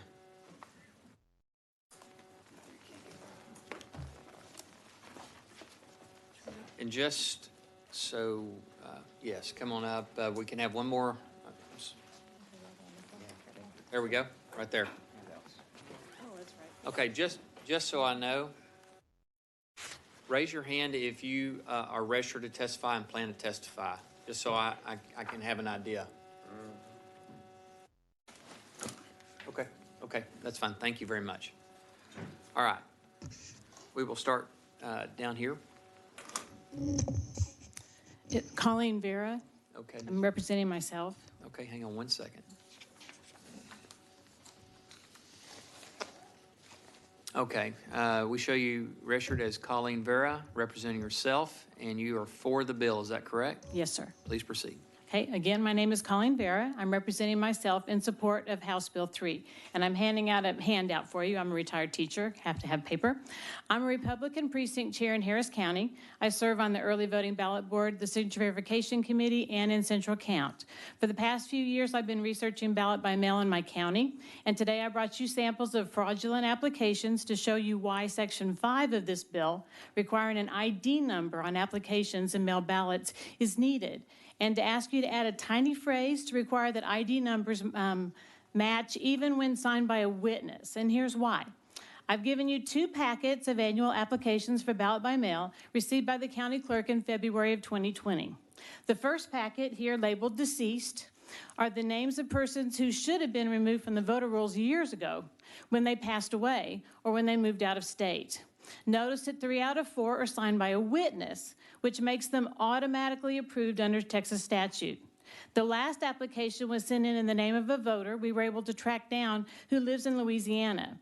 She told us she moved to New Orleans over 20 years ago. She votes there, not here, and has never even heard of the person who mailed in the application for her or the person who signed as a witness. Again, because this fraudulent application was signed by a witness, the signature is not required to match by statute. The second packet, labeled forged signatures, are applications which were sent in for current voters without their knowledge. Every one of the actual voters signed a declaration that's attached to that is not their signature, and they did not authorize anybody to request a ballot by mail in their name.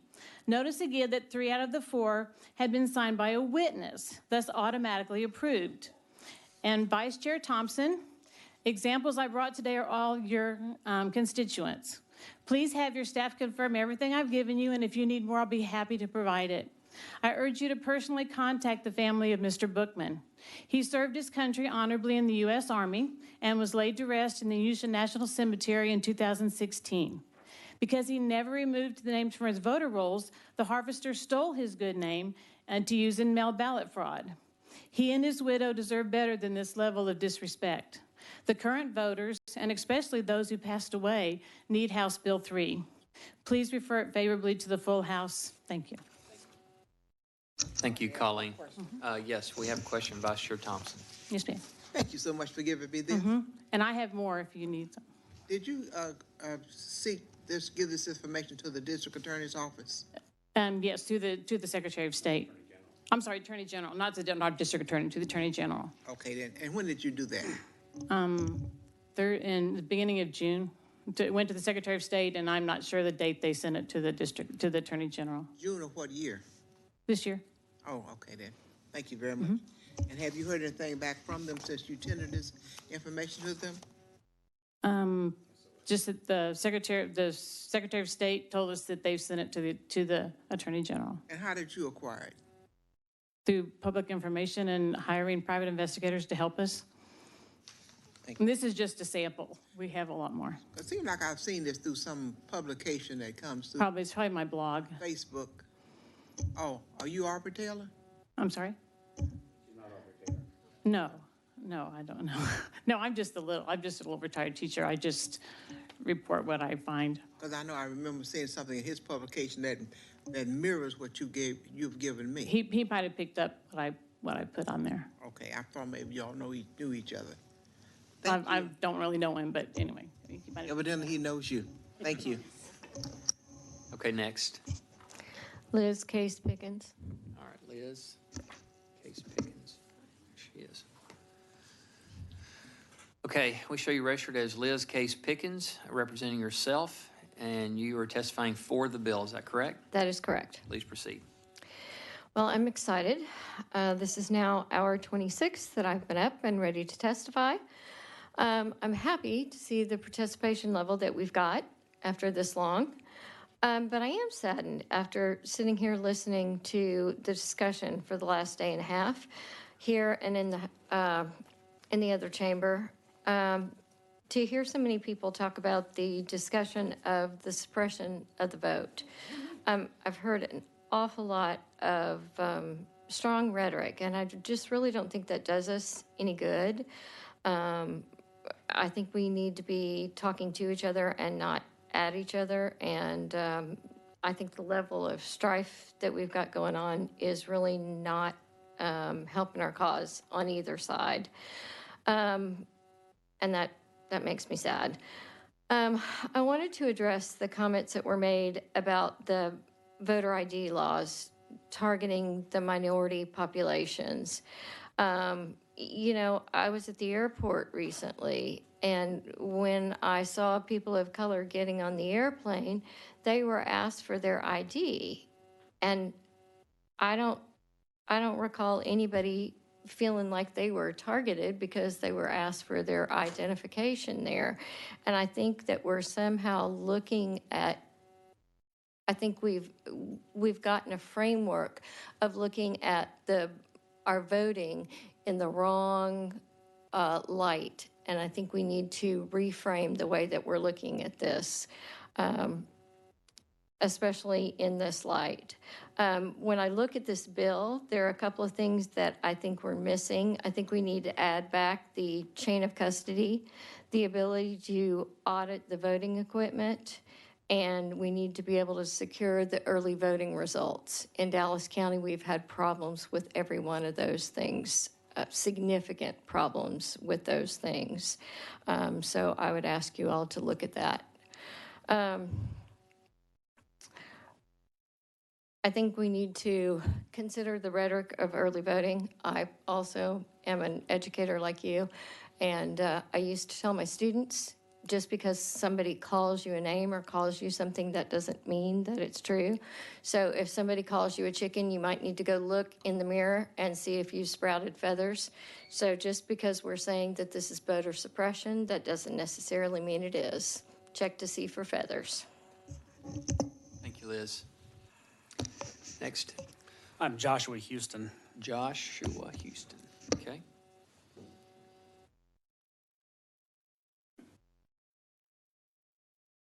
Okay, we have you registered as Joshua Houston on behalf of Texas Impact, and you are against the bill. Is that correct? Yes, Chairman. Please proceed. So Texas Impact is the membership organization for mainline Protestant, Jewish, and Muslim denominations in the state.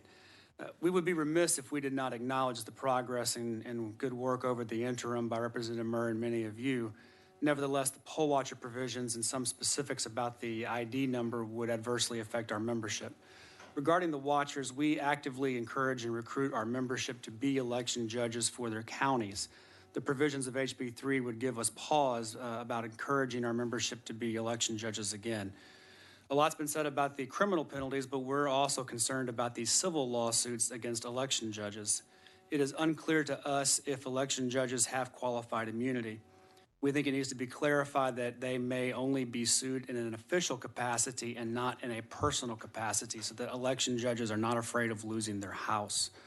Additionally, we're concerned about election judges and their access to counsel.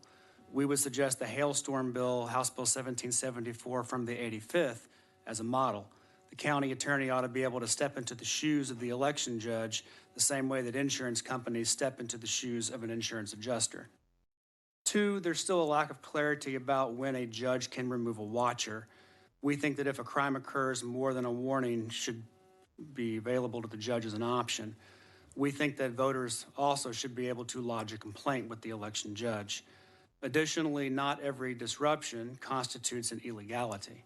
If a judge is sidelined for 15 minutes having an argument, then the line is going to back up, and long lines disenfranchise. An active conflict as well at a polling location intimidates voters. At a minimum, we think watchers need to receive some sort of training in order to cut down on these disputes before they happen. Regarding the ID numbers, it's been talked about, but in Georgia, it can be a state ID number or a Social Security number. In House Bill 3, however, it appears a ballot would get rejected if the voter puts a driver's license number on their voter registration, but then a Social Security number on the carrier envelope, or vice versa. We think it needs to be explicit in the bill that it's an either or, and we appreciate the commitment from the author to work on this. Additionally, these clerical errors could be easily fixed through the cure process, so we hope that this ID provision is added to the list of curable errors that is not currently in the bill. And finally, we agree with our friends at the Coalition for Texans with Disabilities that ballot tracking might be used to cure so that the number of disabled and elderly people who already have mobility issues do not have to travel down to the county to cure in person.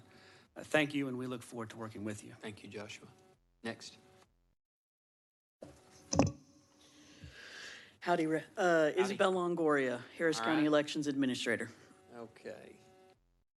Are you an Aggie? No, Okay. just a Texan. Said howdy. That's Yeah. kind of a typical Aggie thing. All right. Hey, I'm sorry. I am an Aggie. Let's see here. We show you registered as Isabel Longoria. You are the Harris County Elections Administrator, and you are against the bill. Is that correct? Yes, sir. Okay, please proceed. So my name is Isabel Longoria, and I'm the Elections Administrator for Harris County, speaking against House Bill 3. As the person with the sworn duty to run and protect the sanctity and security of elections, including the rights of our voters, I can tell you that House Bill 3 will hurt voters, voting access, and voter registration in Harris County and Texas, both from a policy perspective and several technical issues that I hope to raise with you all today. From a policy perspective, as you've heard, this would prohibit drive-through voting, which we know after 4 elections in Harris County, which we've done this safely, securely, and successfully, that drive-through voting is more often used by Black, Latino, Asian voters, and women as well. Prohibits 24-hour voting, which we know is more often used again by Black and especially young Latinos and Asian voters. Mandates that Social Security or driver's license numbers on mail ballot documents, which will increase, I am concerned, identity theft issues for our seniors and our disabled voters who, again, are more likely to use mail ballot voting. And I've got an envelope here to show you my concerns about exactly where we are going to put this on the flap and how you want us to open all this stuff. Allowing the same members who are now opening mail ballot documents to write down the private information of voters and circulate it, which some of that I think was circulated with you just moments ago, which is of concern to me as an elections administrator trying to protect the identity, again, theft issues for our voters. I appreciate the cure process. We already implemented in Harris County with a lot of success.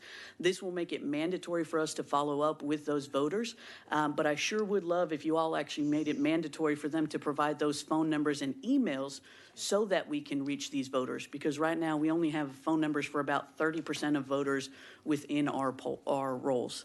And then also denying voters the right to report poll watchers who are harassing them at the poll is effectively giving these poll watchers a pass on egregious offenses. So having the election officials have to see the offense is, I think, just an absolute loophole in what is going on when we're trying to, I understand, have poll watchers be a citizen check on the process, but it should not be at the expense of voters. From this technical perspective, The political, declaring each unopposed candidate elected to office, wonderful, will shorten our ballot. However, for some of our special districts like our MUDs, they have to proactively have someone vote in their election in order to and create the special district. So I think perhaps that was an unintended consequence. We'll get more into these mail ballot envelopes if y'all have questions on exactly how you want me to open this without destroying the signature or allowing the secrecy of the ballot to be inhibited. Recording both sides of an application, mail ballot application, machines in Texas just will not do this right now. It's going to cost $100,000 for those of us who use Runbeck machines, probably another $10,000 for those of us who use Hart, and I believe some folks have ES&S which have some capability. And I'll wrap up by saying that, again, that section about allowing folks to keep notes who are working these elections is of great concern to me, as those are very, very important and sensitive documents. So with that, I'm open to questions. Okay, and we have two individuals like to ask. Let me start with Representative Busey. He had his light lit first. Thank you, Mr. Chairman. I just want to kind of jump in a little deeper. You said y'all have had 4 elections with drive-through voting. Which elections were those? The July 2020, the November 2020, the presidential, the December runoffs in 2020, and just most recently our May 2021 municipal elections. How's it been going? Fantastic. Yeah? No Everyone issues? loves it. No issues, other than the issues that we see everywhere. We have machines that our old machines used to catch on fire because they were 20 years old, so we got rid of them. So as of this May election, we have brand new touchscreen machines with paper ballot trails, and people couldn't be more ecstatic to have drive-through. Drive-through voting's modernizing Harris County. Are there any security implications you're having issues with drive-through voting? No. So it's been safe. Has it been well received? Are people utilizing it? People line up around the block to use it whenever we don't have it on election day, and that's because in statute, as y'all know, the difference between a building and a structure, which we can bore you with that architectural definition, but we actually have people calling us upset now that we are not allowed by you all by law to offer drive-through voting on election day. And so they say, why are you taking this away? Why are you inhibiting my vote? And so we have to patiently explain. So I think it's the opposite. People expect it now as a standard practice in Harris County. Do you tell them it's Clardy's fault that it's been... I'll play the 13 hours of testimony for him. Let me ask you this. Is drive-through voting, what's the security process? How is it different from walking inside and voting? Or doing drive-up voting curbside? What's the difference? So there's a couple, there is no difference. We use all the same machines for the walk-up indoor voting versus the drive-up indoor voting versus the curbside voting. I will say I think drive-through voting is even more secure than curbside voting because we do have those structures that allow from protection from the elements, right? So you're not having machines that have to get rained on. You're not having people who have to pull out machines and drive them. With curbside voting, you literally have to take a machine out from the inside, bring it to a curb, and bring it with several clerks that takes up time and space and from the voting that's happening indoors. So every one of our drive-through voting sites, by the way, is matched up with one of the indoor sites. So if people decide, they're driving through and they would rather do indoor voting or vice versa, they always have those options available. But the same voter check-in process, the same voting process, the same machines, the same clerks, the same training, everything is absolutely the same. So if you don't like drive-through voting, quite frankly, you don't like voting in Harris County. Well, you just said it's the same check-in process. Yes, sir. What does that mean? As in when you come and you show your driver's license, right, to the election. Same security checks. Same security checks, same, you have to sign and affirm that your address and that's you and et cetera. Same checks for the security and being able to vote. And we're actually getting new machines that will provide even more security so it makes it mobile for the voters. So there's nothing different except for convenience. I got kids, I got groceries, I got a pandemic around me. I have elderly relatives who it's harder for them to climb in and out. The kids is a great one. We hear a lot from parents, and I think why more women are actually using drive-through voting. Load up the kids so you don't have to strap them in and out when you're getting out of the car. Vote, they get to vote. We give them all stickers, and they go about their merry way. One more subject area. You prefaced it. I have a ballot here as well. Not a ballot, but an envelope here as well. And this bill has the oath being expanded, correct? Sure, yeah. How are we going to do that? I can't read this now. Yeah, Envelopes, thank you for asking. I think no elections administrator has ever been asked about envelopes, but we all like to talk about them. By law, we can't go smaller than 6-point font. Okay. As you can see, and we can pass this one around, it's chock full. This area where I have void, because this is a live election material, so yours should say void as well to make sure that no one duplicates that material, is where we put information when we get checked back into the office. The great part about this, right, is that there is nothing. I know the Secretary of State has convened some of us weekly, and our #1 wish list as elections administrators is please, please, please make this better and easier for voters. One thing we implemented in Harris County, which I don't think all counties have, is adding a green and purple bar, because when these were white envelopes, people got them mixed up all the time, did it all wrong, and since adding the green and purple bars alone for those instruction purposes, it has decreased the number of mail ballots we have to reject for putting the wrong envelopes. Now, I will take it a second further since I've got a captive audience. I know we want to put the driver's license and security number. I don't agree with that for the identity theft issues I mentioned, but if we're moving forward with that, the bill writes it as if you want it under this flap. And that's all good and well. We'll figure out how to put it in the flap. We'll go ahead and throw away the 1 million envelopes we have already printed and go ahead and bear that expense because we have to. But when you seal this up, right, you're telling me that if this signature isn't on there, or even if it is, you want us to open this envelope somehow to check that driver's license and security number. This is an issue for 2 reasons. Would you like me to steam this open so that the ink signature is ruined? Or would you like me to cut it open from the top, which is the only way I can do it? And how would you like me to peek in and see that driver's license and social security number under that sealed flap if I cut it open? I'm not trying to be glib. I sincerely have a question on how you would like us to do this. On top of which, our signature verification committee members are not, unless under extreme circumstances, allowed to open this carrier envelope, which has the ballot and ballot envelope in there under extreme circumstances. And now this law will dictate that every carrier envelope will have to be open somehow, therefore exposing the ballot. And sometimes people forget to put their ballot in their secrecy envelope. So now you are dictating that the secrecy of the ballot will, by definition, be ruined for every single mail ballot that comes towards us. I do not think that is the intention of the law, and I would strongly urge the author and you all to consider some amendments to fix that. Quick follow-up. Sure. I've still got Representative Johnson on deck. Yes. I had a quick follow-up. It worked. Come on, Chairman. I really lost it. Okay. You have 1 billion of these printed? Yeah, 1 trillion. The point is, we have a lot, everyone has a lot, because you try and buy them in bulk, right?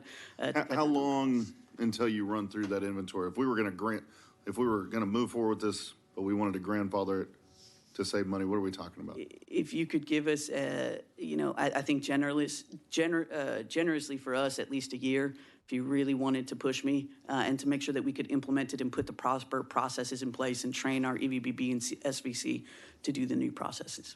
All right, thank you. Thank you, Mr. Chairman. You bet. Representative Johnson. You mentioned that some technicalities. Was there anything else that you didn't get to mention other than the ballot there? The ballot, the unopposed candidates, because of the MUD districts, like I said, the recording both sides of an application envelope or ballot record, it all sounds good and great. I know you all have constituent letters and you put them on the scanner and you scan on one side, scan on the other, and attach. But we have these machines where we run them through real fast so we can do hundreds in a matter of minutes. We just bought 2 of those in Harris County, which it doesn't matter to you all, but it's $100,000, according to our vendor, to go back and retrofit those to scan both sides of this. What you really need is the side with the signature. Now you're saying, no, we want both sides just in case. Well, I've got some great news. If you let us just scan one side, in Harris County, we allow the Signature Verification Committee to have access at all times that they are working to the hard copy, so they can inspect the original for whatever they want. So I think there's some real cost implications. I know some of our smaller counties in Texas don't even scan any side of it. They just do the paper verification. So this is, I would say it's a cost to every single county in Texas to implement. And then the taking notes, our members of the Early Vote Ballot Board, Central Count, Signature Verification Committee, if they take a note and it has information that wouldn't otherwise be accessible to them. What I would just like clarified is that those notes that they take, you know, sometimes you need a scratch pad or whatever, stay with the mail ballot documents so that they are in the secured vault with our election records that cannot be released unless it's a public information request, so that if needed, we can redact any personally identifiable information that is on those notes. That's all I'm asking. I don't think voters' personal information should leave for nefarious purposes. I think it should be stay with the election records just like anything else. And then I wanted to follow up. You mentioned some of the numbers, and I mentioned them earlier. Were you able to do some statistical analysis based on your drive-through voting and your 24-hour voting? And can you tell us the percentages of impact and access that it gave to either women or communities of color? Absolutely. So as you all know, we don't keep specific race data in Texas, right? So you have to do it a couple other ways. So we use the method that you all will be using for redistricting to determine the race of voters. So if you don't like these statistics, good luck with redistricting. But the gist of it is for mail ballot voting, for example, and we've got it broken down by all of our House districts in Harris County. It would appear, let me get to this page. That the majority of mail ballot users tend to be, you know, white and mixed race. But when you look at everyone who voted in the elections versus everyone who's using mail ballots, right, we see that minority voters, so those living in kind of black majority, black plurality, Hispanic majority, Hispanic plurality areas tend to use mail ballot voting slightly more than the entire average population of voters. So that's important. For 24-hour voting, this is a new one for me. What we saw, and I'll even focus on the hours that you all are considering, the ones you want to cut from 10 p.m. to 6 a.m. So when we did our 24-hour voting in Harris County, of all the voters, 14% were black during the early vote period, but 17% voted from the 10 p.m. to 6 a.m. time. 20% of all early voters were Latino. 27% from that 10 p.m. to 6 a.m. were Latino. Asians floats about the same at 4%, and then as you can imagine, there's a comparable decrease in the number of white voters using that. So overall, the majority of people who use, especially those late night hours that you are considering cutting, are minority members. And then when we go to DTV, same thing. DTV is drive-through voting? Drive-through voting, yes. Same thing. We see again that the majority of people using drive-through voting, especially compared to those, the population that is voting anywhere in early voting, is more often than not Black, Hispanic, Asian, or 60% are women. Thank you very much. Or were women, always are women. Thank you for your testimony today. Okay. Y'all are excused. Go home and get some sleep. Okay, I'm gonna go to the very back. These gentlemen have been waiting quite a while. Come on up, and then I need one more. There he, and we got a volunteer.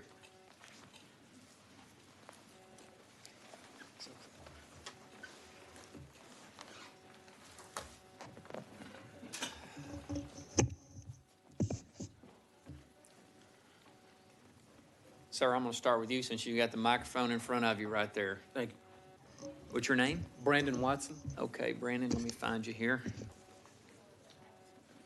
Got him.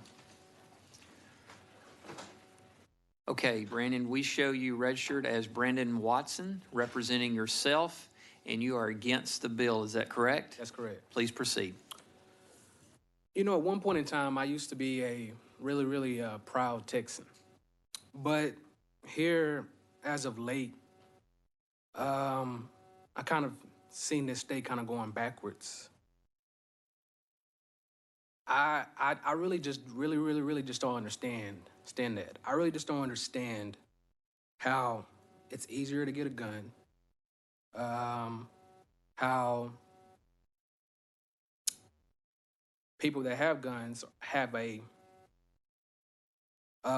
bigger advantage of going to polls with their guns and things like that. Hell, I was doing Uber and Lyft earlier, and a woman told me she felt really pissed off that gun right owners have more rights than she does as a woman. And that was really, really, it was really, really troubling to me to hear her say that. And it really, really, really doesn't make any kind of sense. We can make it easy for businesses to come here and get tax breaks. We can make it easy again for people to have guns. But we want to make it hard for people to express themselves. I thought Texas was, you know, a state about people's rights and all that kind of stuff. But when it comes to voting, it's an issue. My ancestors, they fought many, many years for us to have the right to vote. Time and time again, you know, my aunt, she tells me all the time, she said, well, Brandon, that's just the way it is. No, that's not the way it is. And quite frankly, I'm not going to put up with that. I'm not going to put up with that answer. We have to not be a state that has citizens here that are somewhat along the lines of being governed by small minds. We have to move forward. We have to move Texas forward. We can't stay stagnant. We have to move Texas forward. But I just want to say these couple things. Just remember, God, He is always, always, always on the side of the oppressed. Always. And I just have one request from all of you. However you can do it, could you tell the President of the United States to push all his chips in? Could you tell Senator Chuck Schumer to push all his chips in? Because that's what it's going to take. Brandon, thank you. Thank you for being here today. Thank you for your testimony. Next.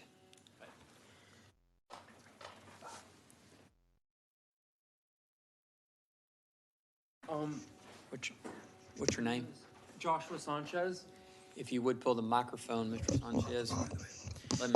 My name is Joshua Sanchez, and Hang on one second. Let me find you here. Okay. For the record, we show you registered as Joshua Sanchez. Yes. You're representing yourself. Correct. And you are against the bill. Is this correct? Yes, sir. Okay. Please proceed. Thank you all for hearing me today. I wanted to speak out against HB 3. It's clear that on Sundays, folks need to vote. We are afforded 2 days out of the week to do things like vote. And so I'm asking that as somebody who has healthcare issues, that we keep the voting hours for Sunday intact so that folks who have a busy work schedule or that have health issues that would hinder them from having a schedule that would allow them to vote on days that would be pertinent to a Sunday, be eligible to vote on said Sunday. And so I am just again, one more time going to say, please do not repeal the hours on Sunday voting. Thank you all very much for your time. Thank you, Joshua. Very good. Yes, sir. Brandon Bradley. Okay, Brandon. I think I've seen you recently, but it was yesterday. Probably about 16 hours ago. All right, we show you registered as Brandon Bradley on behalf of the Texas College Democrats and yourself, and you're registered against the bill. Is that correct? Mm-hmm. Please proceed. Good morning, everybody. I am going to try and keep this only to what hasn't really been discussed as much. I'm here talking to y'all on this subject because I'm both a volunteer deputy registrar and I have worked in the polls in 2020 and recruited personally over 200 poll workers in Travis County.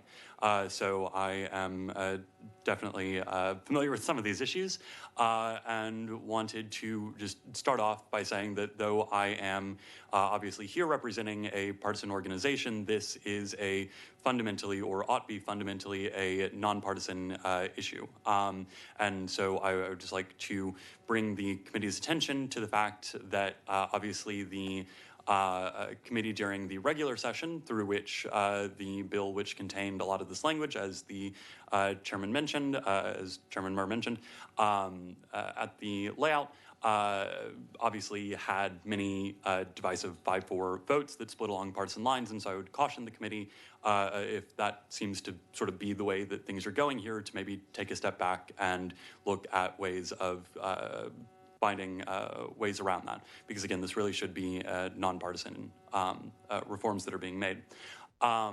And along those lines, I wanted to just really draw our attention, as the author stated, he's serious about going through section by section, looking deep into this bill. And you've heard many people's comments on different sections. I just wanted to briefly touch on 4.01 on page 11.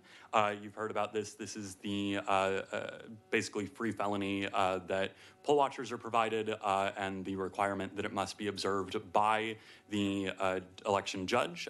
This is going to disempower Texan voters at the expense of poll watchers, right? If a Texan voter sees a poll watcher doing something that is a felony or a breach of the election code, they are not entitled to any recourse in that. And so I think that's somewhere where the language could be definitely changed for the better. And then the other thing I wanted to point out was 7.04.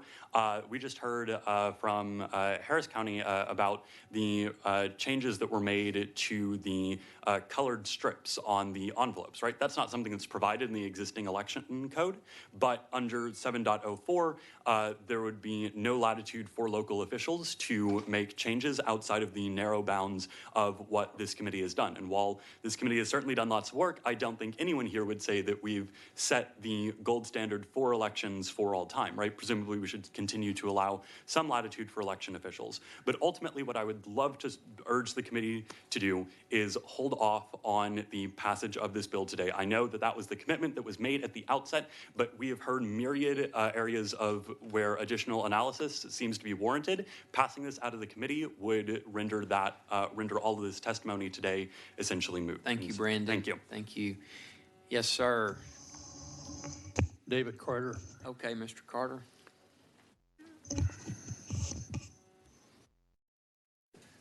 Okay, first off, thank you for your service. We show you registered as David Carter, retired U.S. Air Force Colonel. You're representing yourself, and you are for the bill. Is that correct? That's correct. Please proceed. Well, it's been an interesting day. We've heard a lot of the same testimony, both the Senate side and here. And I'm just kind of sad that a lot of the folks that are so much against this bill do not have knowledge of the hundreds of illegal conduct events that we've observed all over the state. There's no county. I come from Bell County, and it's not like Harris County where you have the county authorities are defying the Supreme Court, the Attorney General, and so forth. They tell them the stuff they're doing is wrong, and they just ignore them. Bell County's not that way. Our problems are basically ignorance of the law. My Republican Party chair did not know she could appoint a presiding judge for central count. Had never been done before. They just always took that upon the local registrar or election administrator. So there are problems that aren't all criminal-minded. There's a lot of ignorance and just lack of experience, lack of exposure.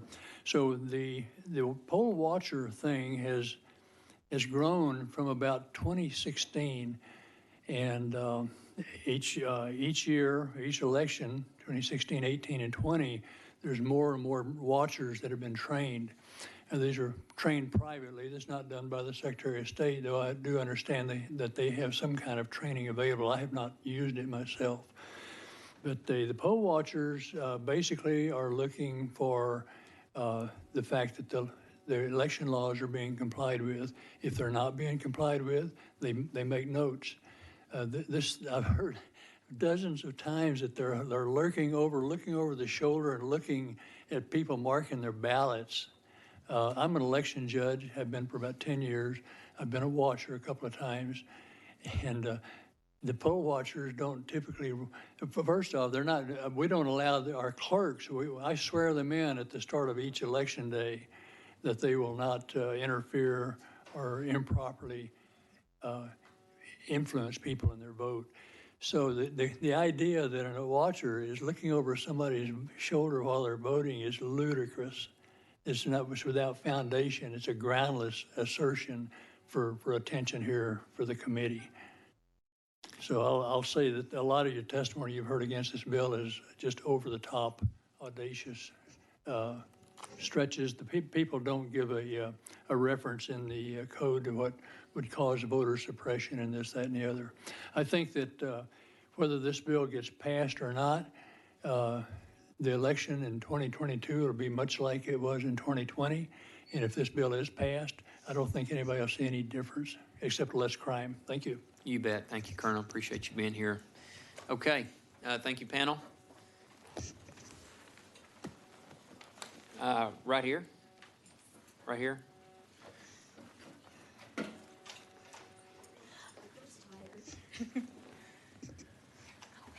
Okay. We're going to start right here. Sure. Katia Erzman with a K. Erzman. Katia Erzman.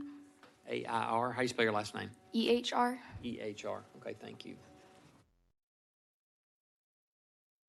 Did you? Oh, there she is. Okay.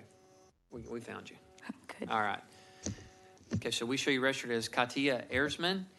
You're representing yourself, and you are against the bill. Is that correct? Yes, sir. Okay, please proceed. Awesome. Thank you. Well, I just graduated from the University of Texas in May, so I'm used to all-nighters like this, but I'm sorry for the Aggies in the room. But there have been a lot of emphatic testimonies over the last 15 hours just on this bill. But I feel compelled to be here against HB3 as one of the limited numbers of young voices in the room, despite the fact that we make up the largest growing voting bloc in Texas. I'm here because parts of this bill, if enacted, would actively make it harder for young people like me and each of your student constituents to vote. Students who balance classes and jobs are already forced to wait in long lines are the ones that need access to remedies like drive-through voting or extended voting hours. The effects of these regressive forms, like those in the bill of HB3, when compounded with efforts like that of HB 1888, which was passed in last session, which hindered the ability for mobile polling locations to meet the needs on college campuses, means that these are the feathers, and the bill is already showing the added voter suppression. And we've actually heard from election officials and civil rights attorneys with proven experience in the matter to show that. And the patriotic duty and paradigm of this committee should always be making it easier for people to vote, especially for eligible voters, not harder. Moreover, Section 1.05 of this bill asks public officials to strictly construe the provisions of this code to affect the intent of the legislature. But this is not the same attitude or enforcement of compliance that is considered when only 38% of high schools in Texas are compliant with the law of the code for high school voter registration, or strictly adhere to the pro-voter provisions in the Help America Vote Act. It is hard to see that this committee is one acting in good faith when it passes bills like this with only selective truths. One of the only speakers in favor of this bill that you heard today pointed out that rightly there are holes in our election code, but passing this bill will not rectify them. If there is a concern that certain counties having access to longer voting hours would be unfair, then we should be expanding the hours across the state. Some advocates have come here today, and some members of this committee might agree that we don't want access to 24-hour voting, yet you are here for 24 hours voting. Why can't we? Not one member of this committee lives in a district with 100% voter turnout. This isn't the understanding of civics that we're taught to be proud of. And I'd like us to ask, why haven't we reached 100%? If each of you asked every single eligible voter in your district why they didn't vote, including those who may not be registered yet but are eligible, they would describe circumstances of long work hours, juggling classes or multiple jobs, moving frequently, or even just moving once in October before the deadline, and largely being unsure of how to vote. Why should we make it harder for them to register and harder for people to help register them? Instead of passing this bill, we should be coming together based on the overwhelming public testimony and provide the remedies based in the text of this committee's obligation to get us to that 100% turnout. Each of you has a choice today, as we all did when we decided to spend 24 hours in this building, starting on a Saturday, but now going into today, with less than 48 hours notice to defend one of our unalienable and foundational rights. On this bill alone, you have been here for over 15 hours and looked at 300 registered comments. If that is not enough for you to make an impact to choose how you vote on this bill, then the history of the future that the young people will be reading will look back on this and see how you should be voting on this bill instead. So please vote no. Thank you very much. Okay, next. Danae Avila Dixon. Dixon.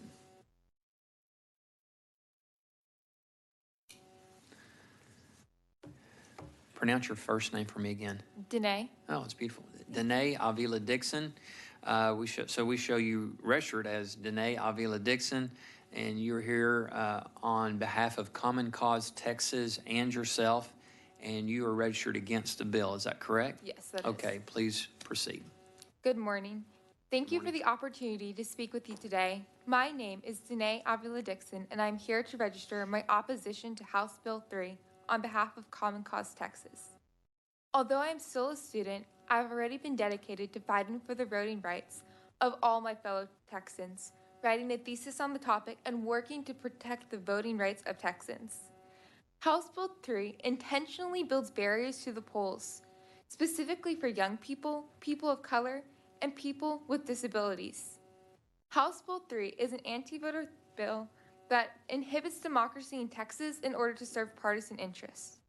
Texas is already one of the states with the lowest voter registration rates, the lowest voting rates, and one of the states it is hardest to work in.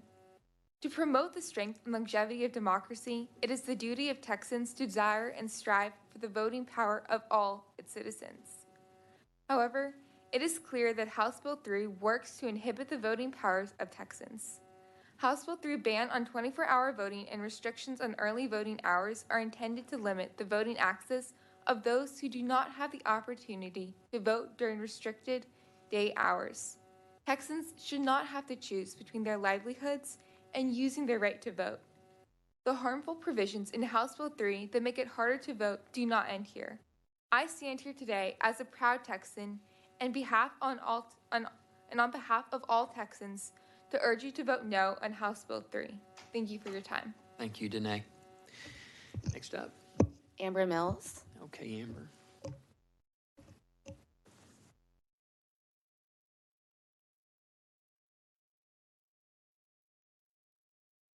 Okay, we show you registered as Amber Mills, here representing Move Texas Action Fund and yourself, and you're registered against the bill. Is this correct? Yes, that's okay. correct.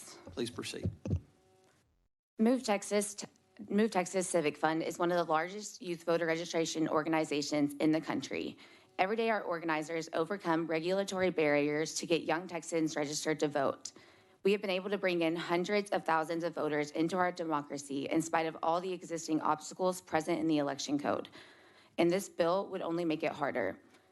HB 3 directly threatens civic engagement and voter turnout in Texas. The provisions to ban drive-through voting and late-night voting, to increase risk associated with assisting voters, and to empower partisan poll watchers while limiting election officials' ability to do their jobs will only discourage participation.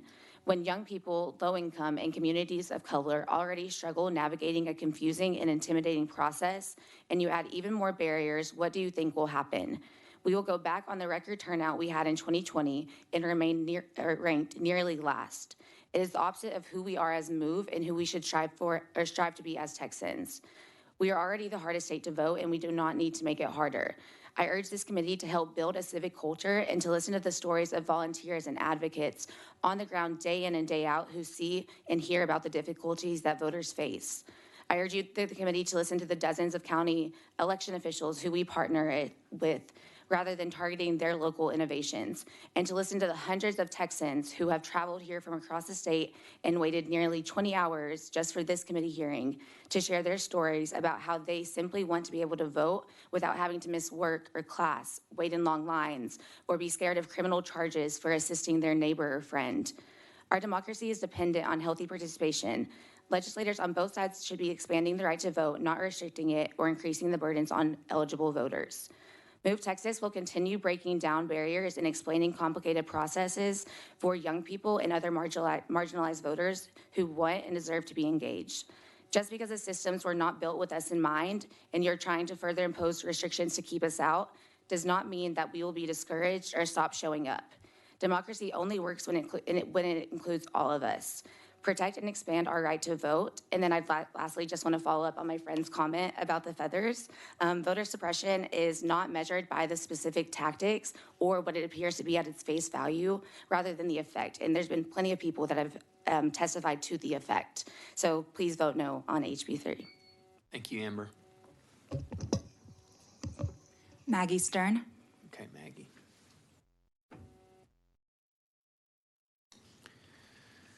So Maggie, we show you registered as Maggie Stern on behalf of the Children's Defense Fund of Texas, as well as yourself, and your position on the bill is you are against. Is that correct? Yes, sir. Please proceed.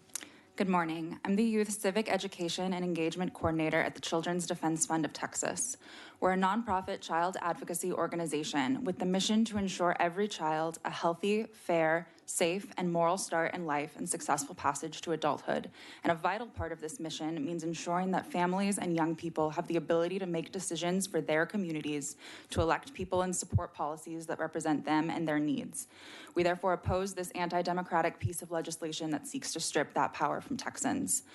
First, I want to take a second on the comment made earlier about voter ID and airline requirements. Since this is a common misconception, I hope we can clear up quickly and permanently. Voting is, of course, a constitutional right. Flying on a plane is not.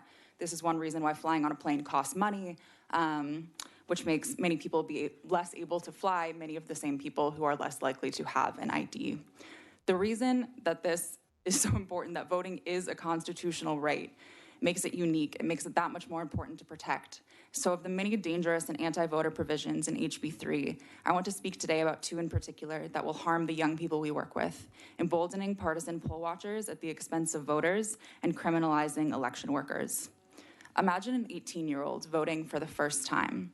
I've registered many of these first-time voters. They're often excited about finally being old enough to vote, curious about what the voting process is like, and also sometimes intimidated.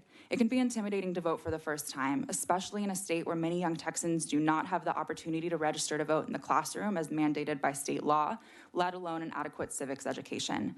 For a first-time voter, their first experience at the polls determines whether they will become lifelong voters. We all want the next generation to grow up caring about their communities and exercising their right to vote. But an 18-year-old who shows up to a polling place where partisan poll watchers have free reign to intimidate and question voters is dangerous for democracy. An 18-year-old who is already nervous about voting for the first time, potentially making a mistake, could be trailed through the polling place by an adult, questioned based on the poll watcher's own untrained judgment, which of course historically as well as in 2020 has indeed been well documented in Texas. Additionally, an election judge would have far less ability to prevent voter harassment and would run the risk of criminal penalties or frivolous lawsuits under HB 3. Election workers could also be held criminally liable for voters' actions or minor mistakes. This criminalization of election workers is yet another way to intimidate young people away from the voting process. We saw this year during the pandemic that young people stepped up to protect their older neighbors by serving as poll workers for the first time. We should applaud young people who take up this civic responsibility, not criminalize and intimidating them into staying home. These deliberate barriers to voting harm communities, families, and children. Instead of HB 3, this body should be spending time investing in online voter registration, high school voter registration, and comprehensive civic education to meet today's young Texans with the education and resources that they need to make decisions in their communities and build a state that works for us all. I urge you to oppose HB 3. Thank you. Thank you, Maggie. Okay, you're excused. I believe we have 5 people. All right, I need 4 of you.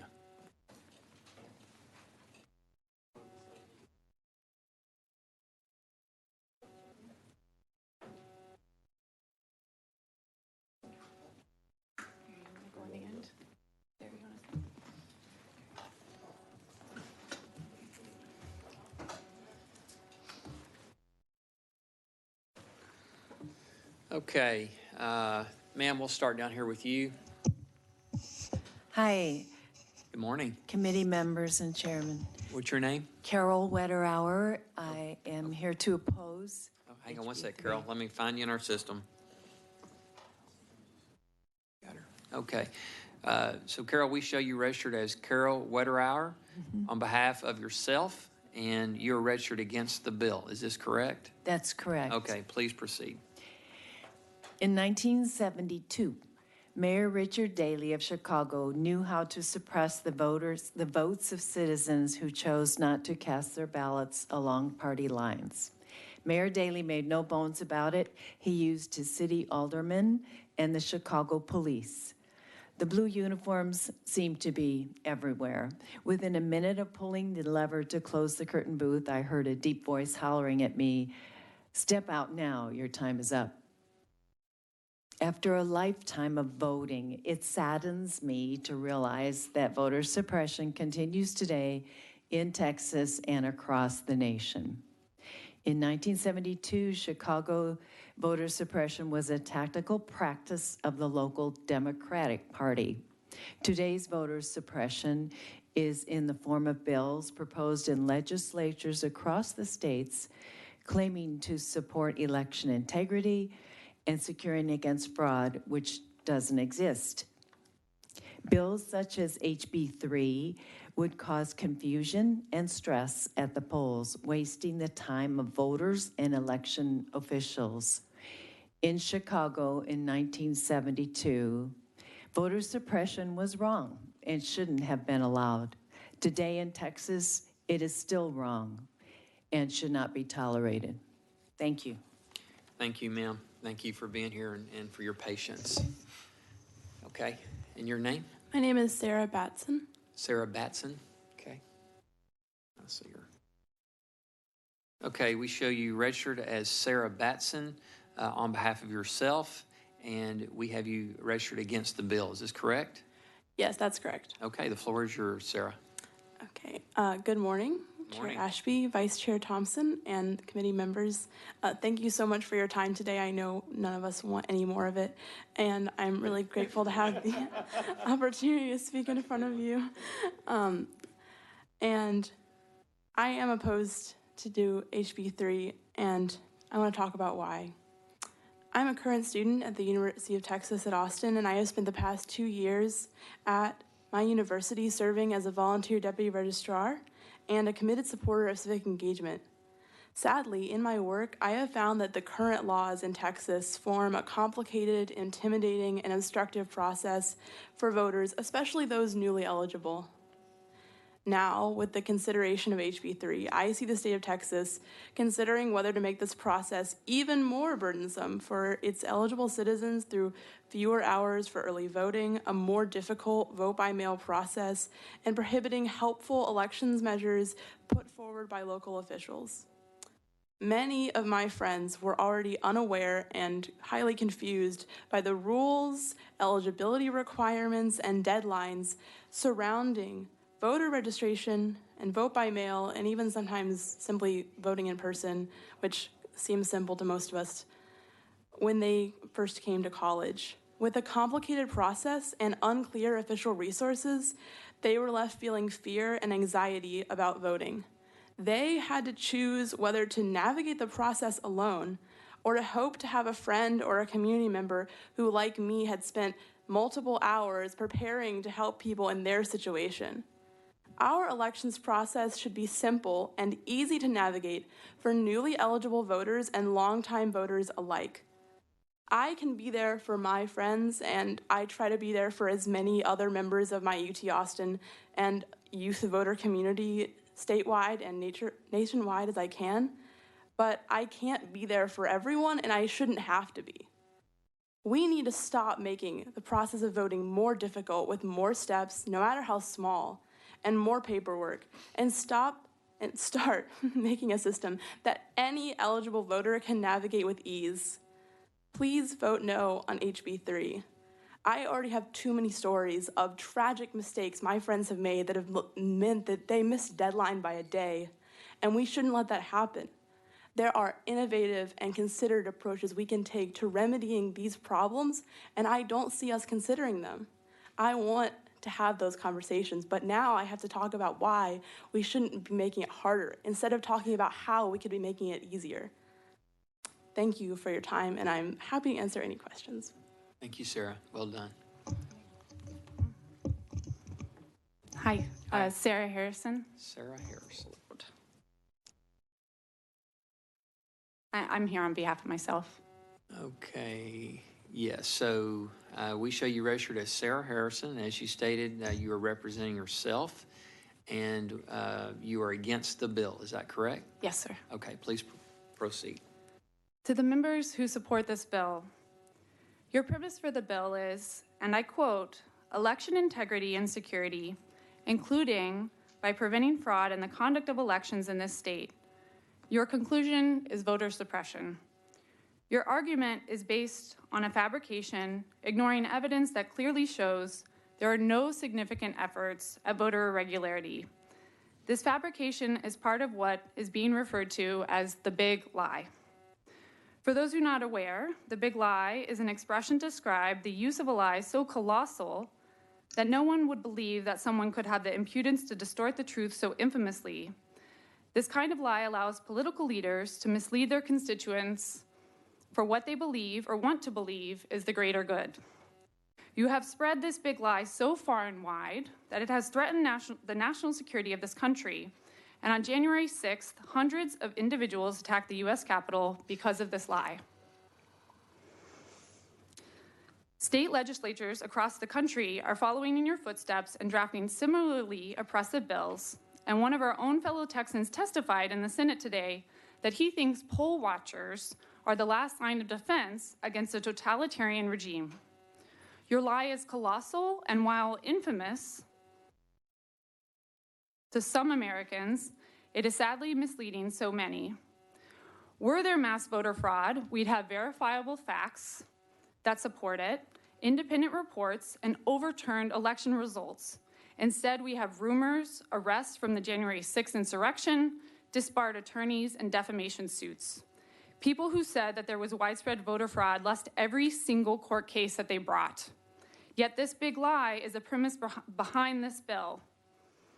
As a Texan, I'm ashamed I have to be here this morning to state the obvious to those who are putting our democracy in danger by being deliberately divorced from reality instead of being home with my family. Honesty and diligence in knowing the facts is central to political leadership and should override any partisan aspirations. If you can't win elections without spreading lies and suppressing votes, then you don't deserve to be elected officials. Thank you, Sarah. My name is Ken Moore.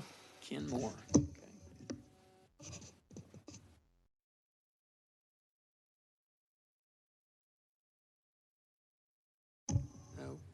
Okay, we show you registered as Kenneth Moore, representing yourself, and you are for the bill. Is that correct? That is correct. Okay, please proceed, Mr. Moore. Okay.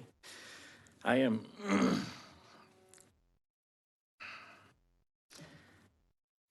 again, my name is Ken Moore, representing myself. I'm for the bill. I'm the chairman of the Ballot Integrity Committee for the Missouri County Republican Party. I'm an election judge with 11 years experience, 20 plus elections under 2 counties. I'm a former member of the Ballot Security Committee in Harris County. And in that capacity, I was involved in training poll watchers. And that's one of the things I want to talk about. Well, that's pretty much all I want to talk about right now is poll watchers. Give you a thumbnail seminar on what we tell poll watchers to do. Rule number 1, you don't talk to voters. You do not talk to voters. You do not touch the equipment. You observe, you take notes. If you see a problem, you go to one of the election officials who will refer you to the judge. You bring it up, the judge makes a decision, and that's the end of it. If you're not happy with the decision, then you go outside and you call whoever sent you. If someone talks to you, again, you don't talk to voters. If someone talks to you, you walk over to the election judge and tell them, would you please tell this voter that I am a poll watcher and I may not speak to them.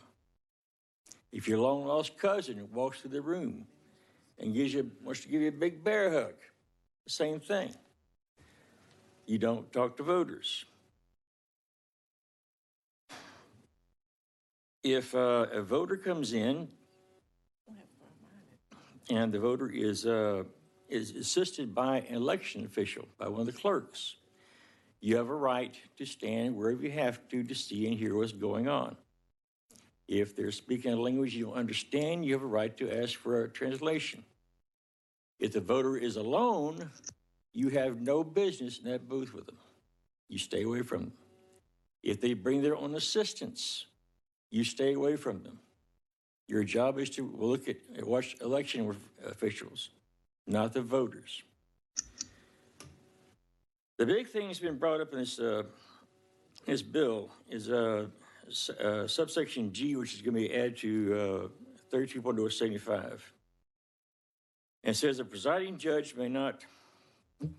You got 30 seconds. I got 30 seconds. Okay. Presiding judge may not have a watcher duly accepted for service under subchapter A, chapter 33, removed from the polling place for violating provisions of this code, the penal code, or any other provision of the law to the conduct of elections, unless the violation was observed by election judge or clerk after the watcher was previously warned. Is that my time? That's it, Mr. Moore. Thank you. Thank you for making the drive from Brazoria County. All right. All right. I think I had two more over here, if I'm correct. And then give me two from over here. I'm going to let y'all decide.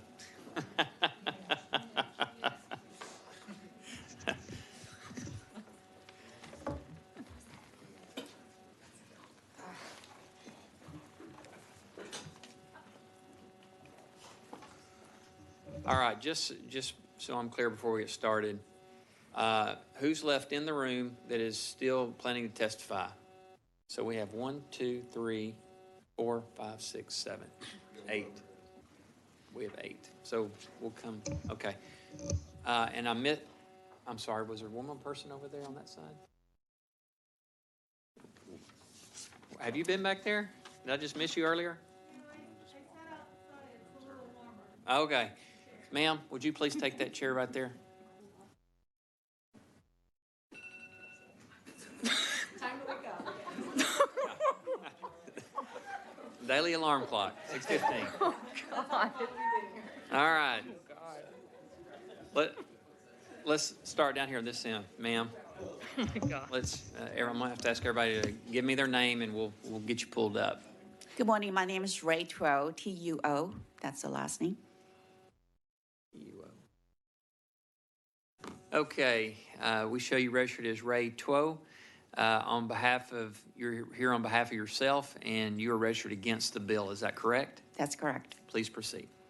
So I actually written up a lot, and most of my talking points have been repeated many times already. So I'm only going to pick two things to talk about. One thing is after over 20 hours of listening and watching the testimonies in both the Senate and the House committees, I noticed one phenomenon is almost awe, I think awe, the young and the diverse people that testifies are against the bill. And they all think this bill is harmful to their voting rights. And most, if not all the people, though in the minority that are for the bill, are older, a majority of them white. So that's a phenomenon for y'all to ponder. And so the second thing is about the poll watcher, which we have heard a lot about. I worked as an election judge and election clerk for the past few elections. And so one thing I always try to do is to make sure everybody that comes through the door can get to vote. I literally would spend half an hour on the phone with the election office trying to make sure that we can find the voter on the roll. Sometimes we find them, sometimes we don't, but we always do our best, regardless of who that voter is. So it actually makes me very sad that the bill, may I ask what it is so funny? May I ask why you were laughing? Ma'am, we're here to take public testimony. Okay. Sorry, we get to ask the questions. Okay. So, well, he's just right in front of me and laughing. I can't help but noticing it. And so when a bill would take an untrained poll watcher over our effort, and we both Republican and Democrats, we work together in the same polling locations to make sure every voter gets to exercise their voting rights. And we have this poll watcher who may not understand the law. They may be misunderstanding what the procedure is and accusing us. And I will be left with the choice of helping the voter, but risking going to jail, or ignore the voters' voting rights and avoiding going to jail. I mean, please don't put me in that kind of tough position. Thank you very much. Representative Landgraf. I appreciate your testimony. I would just want to let you know that I certainly was not, that was not in response to anything that you were saying. And if there is anything that you would like to add, just as a courtesy, I would like to ask a question. Do you have anything else that you would like to add to your testimony?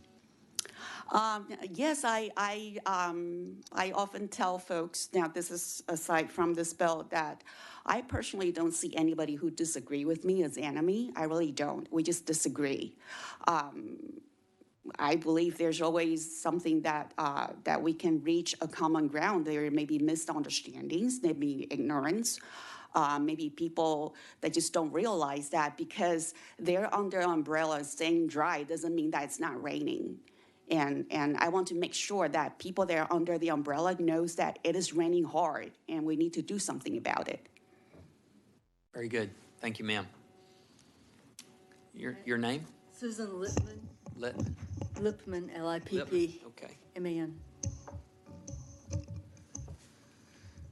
Okay, Susan, we show you registered as Susan Lipman on behalf of yourself, and you're registered against the bill. Is this correct? Yes, it is. Okay. Floor is yours.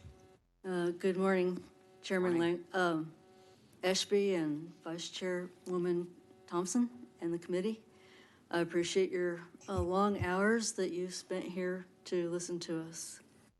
I was born in Austin some time back, and I've lived here in Texas all but 10 years of my life. There's no other place I'd rather live.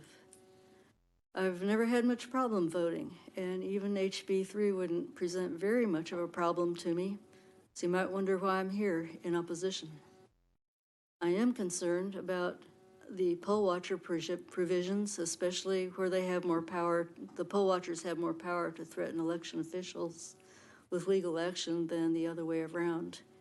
And I did catch Vice Chair Thompson's vivid comments this morning about what she experienced about being harassed by a poll watcher. So there's at least a few instances of this being abused. But other than that, I'm qualified to vote because I'm clearly over 18 and born in the USA. I'm here because I also consider other people's access to the ballot, like working people, single parents, people who are both, and others. In my experience, almost all low-income folks are anything but lazy. They're often working 2 jobs or 3, often also providing for children, and often also juggling life without a car.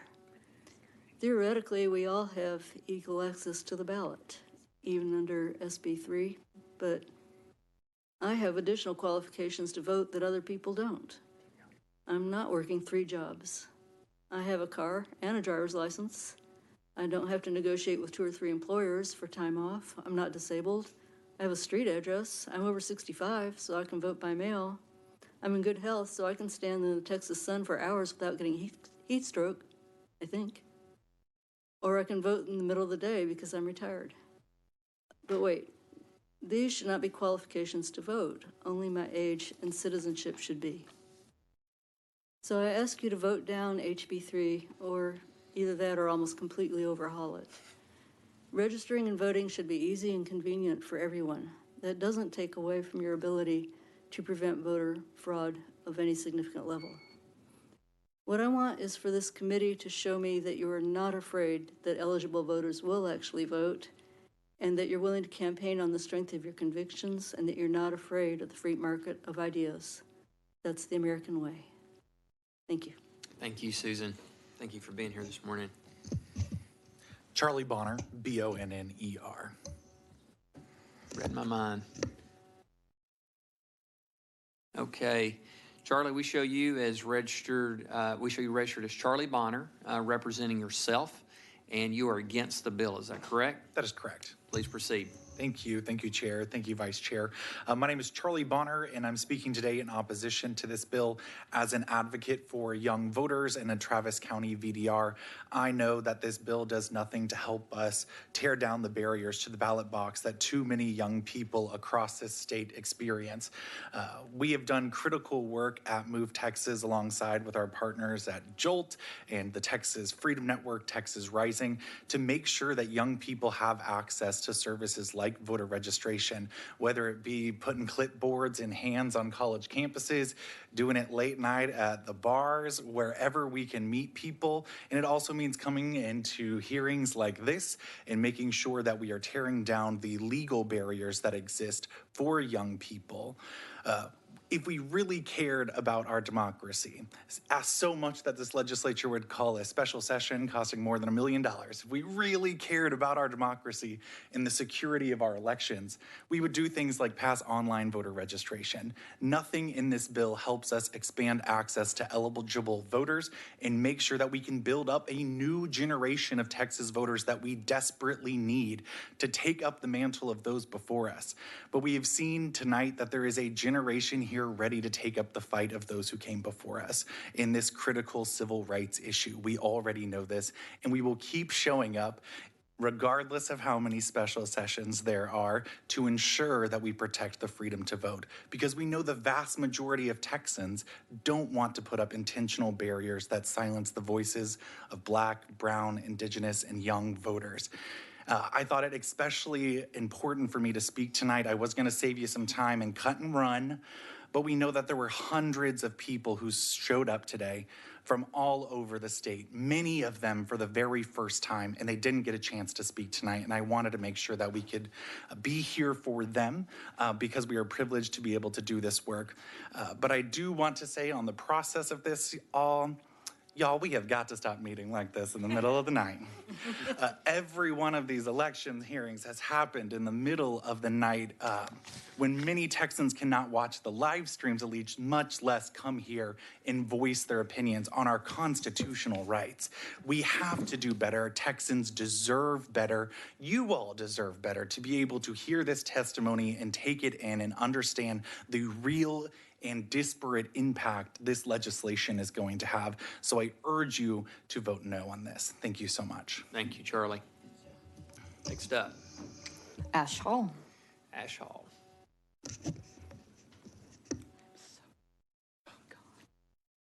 Okay, for the record, Ash, we show you registered as Ash Hall. You're representing yourself, and you are against the bill. Is this correct? Correct. Okay. I'm gonna do my best. I'm so tired. Okay. You can do that. So yeah, I'm against this bill, and in large parts because I am both a precinct chair and a VDR. And I didn't really understand how helping people register to vote and get to the polls could really be a love language until I became both of those things. What that's meant for me is I've gotten to know my neighbors really well, really almost like an extended family. And so I think of my neighbor Weston, who works a job where he has to drive out to places like Dallas and Fort Worth almost every single day and then drive back home in the same day. By the time he gets back, the polls would be closed. And so why wouldn't I want 24-hour voting for him? Like, why wouldn't I want that for him? I want the best for him. He's my friend. I've got another neighbor who has a much darker skin tone than I do. She lives upstairs from me. Sweetest person I know.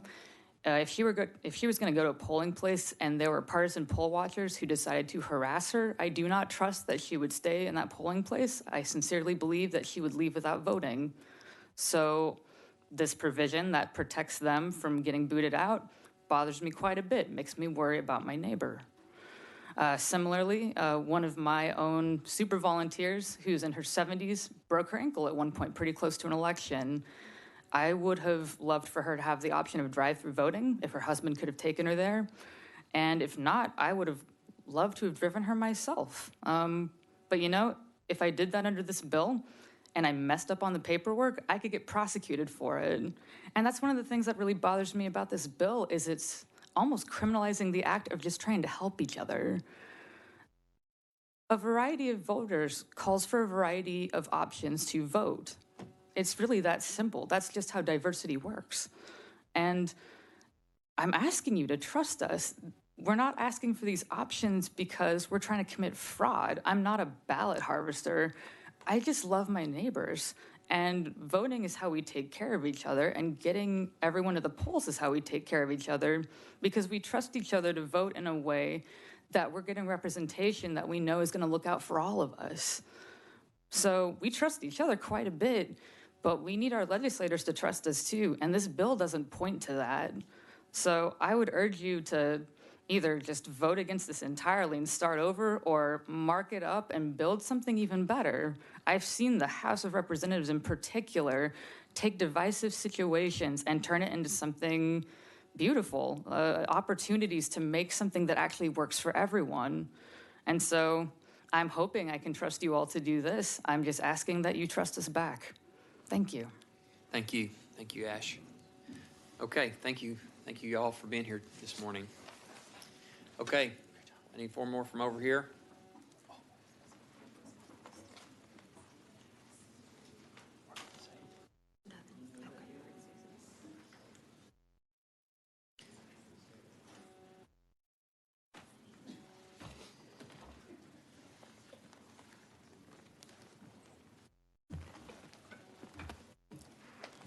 Okay, sir, and we're going to start with you down here on this end.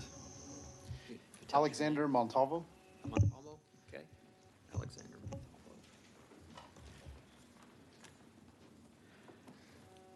Okay, so we show you registered as Alexander Montalvo. You are representing Indivisible Tex Ledge and yourself, and you are against the bill. Is that correct? Correct. Okay, please proceed. Right. Hello, and thank you, committee members. My name is Alexander Montalvo from Fort Worth, Texas, and I'm here representing myself and a member of Indivisible Tex Ledge. We're a grassroots organization that educates and motivates Texans to vote, organize, and engage to create a Texas legislature that reflects the diversity of Texas. I'm here to oppose HB 3 because I want Texas citizens to have the easiest and most effective means to vote any elected official out of office. You see, for our democracy to work, the people elect leaders to represent them to govern and to protect our rights. We elect new leaders when they fail to do this. Now, we are aware of all types of restrictions and hurdles, both current and historic, to prevent the people from exercising their right to vote. With HB 3, legislators are trying to justify new measures to restrict the vote versus focusing on ways to expand access. Banning public officials from taking proactive steps to ensure Texans get mail-in ballots is voter suppression, plain and simple. The law states anybody 65 or older qualifies for a vote by mail ballot. So let's automatically give them a vote by mail ballot so they are ensured a method of voting. Providing this to our senior citizens is a great service, not a threat. Banning drive-through voting and options for 24-hour and late-night voting are also voter suppression. I think of my 70-year-old father who served in the Army and Reserves not being able to use any of these three options. Working at Lockheed Martin, he worked to load and unload trucks with the essential parts and equipment needed for the aircraft being built at that location. And he severely damaged his back. His knees give him more trouble than he's willing to admit. And unfortunately, as he gets older, his ailments are going to increase. Being able to vote by mail, drive-through, or in an earlier or later time ensure the lack of a line are important for him and others to have in our state. I hope he and others will have all of these options available in Fort Worth soon. Once again, I want him and all Texas citizens to have the easiest and most effective ways to be able to vote out any elected official. Not only do I want to see these provisions removed from the bill, I don't want to see other provisions added during this process, like attacking souls to the polls or a pathway to make it easier to overturn elections. I watched as your colleagues in the Senate defended these provisions. Once the bill was defeated, legislators claimed there were mistakes. I'll be honest, it seemed like a strong and committed defense for mistakes. I want to see your energy focus on 100% voting registration and participation as the bigger priority, since fraud is 0.00002 or whatever, whereas we have 40% of Texans that did not vote in 2020. Oppose HB 3, stop working to suppress our vote. Don't mess with Texas voters. Let us vote because Texas deserves better. Thank you, Alexander. My name is Elva Mendoza. Elva Mendoza. Okay, so we show you registered as Elva Mendoza, representing yourself, and you are against the bill. That's correct. Okay, please proceed. Good morning, and I commend you on your stamina. Thank you for being here. My name is Elva Mendoza. I'm here representing myself in opposition to this bill because instead of making it easier for every eligible Texan to vote, this bill is erecting unnecessary roadblocks for people who are trying to raise their voices and have a say in key decisions that affect their lives, their families, and their communities. I am a native Texan. I've lived here most of my life, and I am my permanent residence is in Travis County, but about 2 years ago, my family moved temporarily to Andalusia, Spain. So I became an overseas voter, and I have firsthand experience of how onerous and burdensome and confusing that process could be. My husband and I both have advanced degrees, and we, for the life of us, weren't sure if we were doing things correctly, stuffing the right envelope in the right envelope and signing in the right place. We were really intimidated because we wanted our vote to count. We're clearly very engaged people, and imagine how an 18-year-old feels, if they're doing this for the first time. So 2 of the last 3 elections, I was unable to vote in because of the red tape and because of the hoops. My husband was unable to vote in one of those. His ballot got to him. Mine didn't get to me, even though we mailed our applications together. I would have loved to have an application sent to me once they knew I was an overseas voter. But at any rate, it's not just about me. Think of military active duty members who are overseas, their spouses, they are also affected by this. It's already hard to vote by mail overseas, especially. Why are we making it harder for folks? In this bill, my signature is never the same. What if it doesn't match? Or what if I forget to put my driver's license on the envelope? I can't cure that. I can't get here in 6 days necessarily. It's thousands of dollars to buy a last minute ticket. They can't mail me something and have it get to Spain in time. This is just making it more complicated and discouraging voters. I'm only in Texas for 3 weeks. I have to split that time between Austin, San Antonio, and my Aggie family in College Station. And I wanted to spend yesterday with my 82-year-old mom. Our time together is limited, and it's precious, and I should not have had to spend yesterday here fighting a anti-voting bill. That's not right. I told her, should I go, should I not? She started crying. She said, we cry easily in my family. She said, you have to go because I feel so sorry for all those people who may not be able to vote if this bill passes. She wasn't thinking about how, because she's disabled, she might be disenfranchised by this. She was thinking about other people. Why aren't y'all as concerned about other Texans as she is? And some on this committee were gleeful when Governor Abbott declared Texas a sanctuary state for the Second Amendment. Why isn't this a sanctuary state for voting rights? Work on that. Thank you, Elva. Thank you for your powerful testimony this morning. Hi there. My name is Jennifer Krieger, Cregar. Okay. Thank you. All right. We show you registered as Jennifer Krieger, representing yourself, and you are against the bill. Is that correct? That is correct. Okay. Please proceed. All right. Well, hello and happy 6:30 to all of you. Thank you, Chair, Vice Chair, and all of the committee members. I am deeply, deeply grateful for each one of you being here and allowing all of us to have our voice heard. And I am just beyond in awe of everybody that is still here with me, participating in democracy and working to make it even better. So thank you. I also am a native Texan. I am testifying against House Bill 3. And that is because this bill and the politics behind it, they quite frankly make me ashamed to be able to claim my Texanhood. The Republican members who are behind this bill claim widespread flaws in the integrity of our state voting system, resulting in out-of-control voting fraud. You've heard hours and hours of testimony over the past day where people have been hard-pressed to come up with any facts that legitimately back up the magnitude of the problem that's being put in front of us.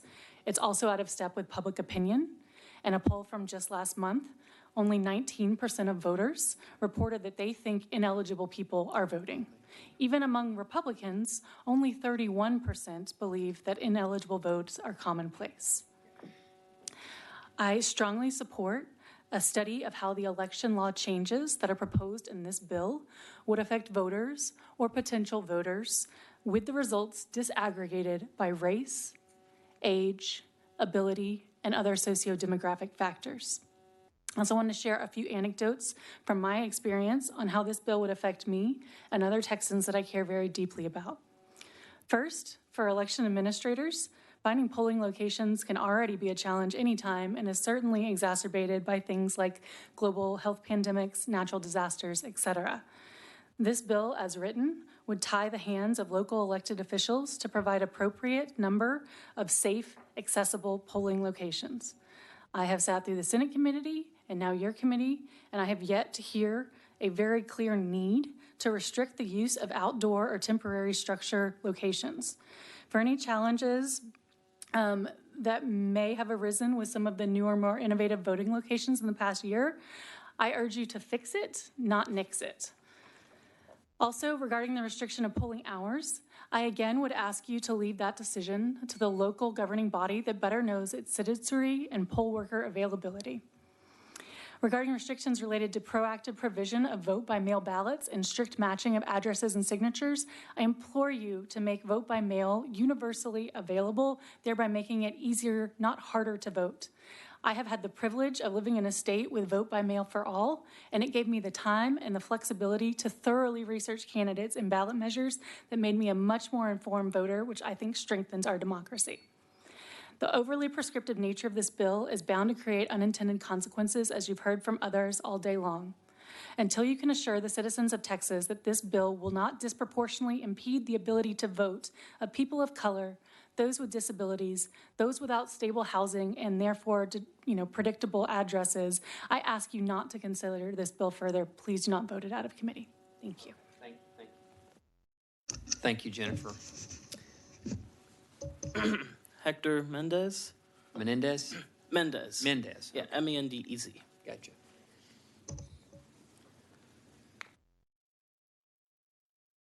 There you are. Okay, Hector, we show you registered as Hector Mendez on behalf of the Texas College Democrats, and you are registered against the bill. Is that correct? That's correct, Chair. Okay, thank you for your patience. Please proceed. All right, thank you. Good morning, Mr. Chair, Vice Chair, members of the committee. Thank you for taking public testimony on such an important bill during the special session, and especially thank y'all for staying up. We're almost through this, y'all. So as a college student, and more importantly, as a young person, I find it extremely important to be able to fully participate in the sacred institution of voting in this country in order to have my voice and other young people's voices heard when it comes to electing our leaders. So when I first heard that this bill had been filed, I went and took the time to go through the bill, much like I did during the regular session with House Bill 6 and Senate Bill 7 that were introduced. And much like those previous bills, I've taken issue to many of the provisions of these bills that are concerning to me, especially banning drive-through voting, putting restrictions on early voting hours, and prohibiting overnight voting. In particular, though, I do want to focus on Article 4, Sections 4.01 and 4.04, they raise a lot of concerns to me with respect to poll watchers. I've seen many videos myself on YouTube about how a lot of poll watchers have acted, I'll say, aggressively when it came to the 2020 election results that were being counted in voting centers. And knowing how far people will go when they have these roles do have me seriously concerned if many of the restrictions that are currently in place for poll watchers are removed. I'm sure we all don't like voter intimidation, and this is one thing I'm concerned about. Aside from this, I just think in general, we should be working towards expanding the ability for people to vote instead of restricting it. The trajectory of this state is heading towards an increased amount of young people, like myself, that will soon be eligible to vote. Instead of fighting this, we should be embracing increased voter enfranchisement, because in the end, when we give easier access to voting, everyone benefits. With that being said, I want to thank the chairman and the members of the committee for hearing me out this morning at this point, and I'll take any questions if you all have any. Great, thank you, Hector. Members, any questions? Okay, thank you all for being here this morning and hanging in there with us. Okay, would you raise your hand if you are still in the room or registered to testify and haven't? And please come forward.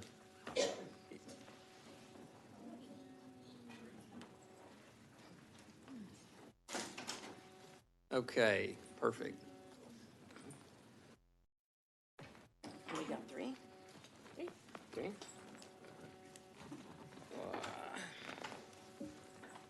Okay. Congratulations. You're on the last panel here. And we'll start down here with you on the end. If you'd like to go first and just tell us your name. Thank you, Mr. Chair. I'm Zenobia Joseph. Okay, hang on one second, Joseph. Okay, Zenobia Joseph. Zenobia, we show you registered as Zenobia Joseph. You are representing yourself this morning, and you are against the bill. Is that correct? That is correct. Please proceed. Thank you, Mr. Chair, members. I'm Zenobia Joseph. I just wanted to make my comments in the context of Title VI of the Civil Rights Act of 1964, which prohibits discrimination based on race, color, or national origin in any program that receives federal financial assistance. And so as you're looking at disparate impacts, I would just ask you to recognize that on the Senate side as well, Senator West actually requested a disparate impact analysis around 5:00 p.m. yesterday, and I know you heard from Gary Bledsoe as well. And so I would just ask you to consider that as you're looking at your federal funding for so many of the programs. That would be important to do in advance of passing this piece of legislation.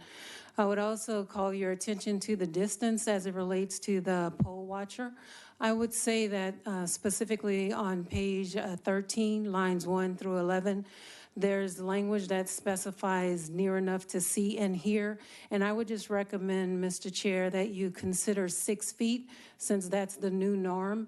If not 6 feet for the military folk, I would say dress right dress. And so if we could at least have an arm's length away, I think that would actually prohibit some of the problems that you'll see coming forward. As it relates specifically to training, I would just ask you to recognize the need to have bipartisan training so that the election judges, the clerks, and the poll watchers can all be on the same sheet of music. I would ask you to get the Secretary of State to actually do that training, much like the Open Records and Open Meetings Act. It's 1 hour, it's online, and then you can automatically get the certificate. And I would ask you to have that certificate before you actually take the oath. And that way, that should diffuse some of the contentious issues you've heard most of the day. I would just also call to your attention lastly, and from an economic perspective, I just want you to recognize that as presiding judges, we don't get any money when we go to training as it relates to the primary elections. And so there are more disincentives now as it relates to actually wanting to work the elections. And I would just call to your attention, because I see Vice Chair is still sitting there, and also Chairman White. I just want to say respectfully, an ex-felon can serve as a poll worker. And so they get a second chance, but the way that this piece of legislation is crafted, there's no second chance for the presiding judge. And I would just lastly call to your attention constitutional carry. That may be problematic in some of the the polling places as well. And so I really do want to thank all of you for being so intent and attentive at this early morning hour. And maybe, Mr. Chair, technicality, if you could just consider maybe having the invited testimony on one day and the public comments on the other, like they do for select committees. Duly noted. Thank you so much. If you have any questions, I'll gladly answer them at this I'm learning time. in the role myself, okay? We're learning together. No worries, Mr. Chair. All right. Thank you. Okay, next.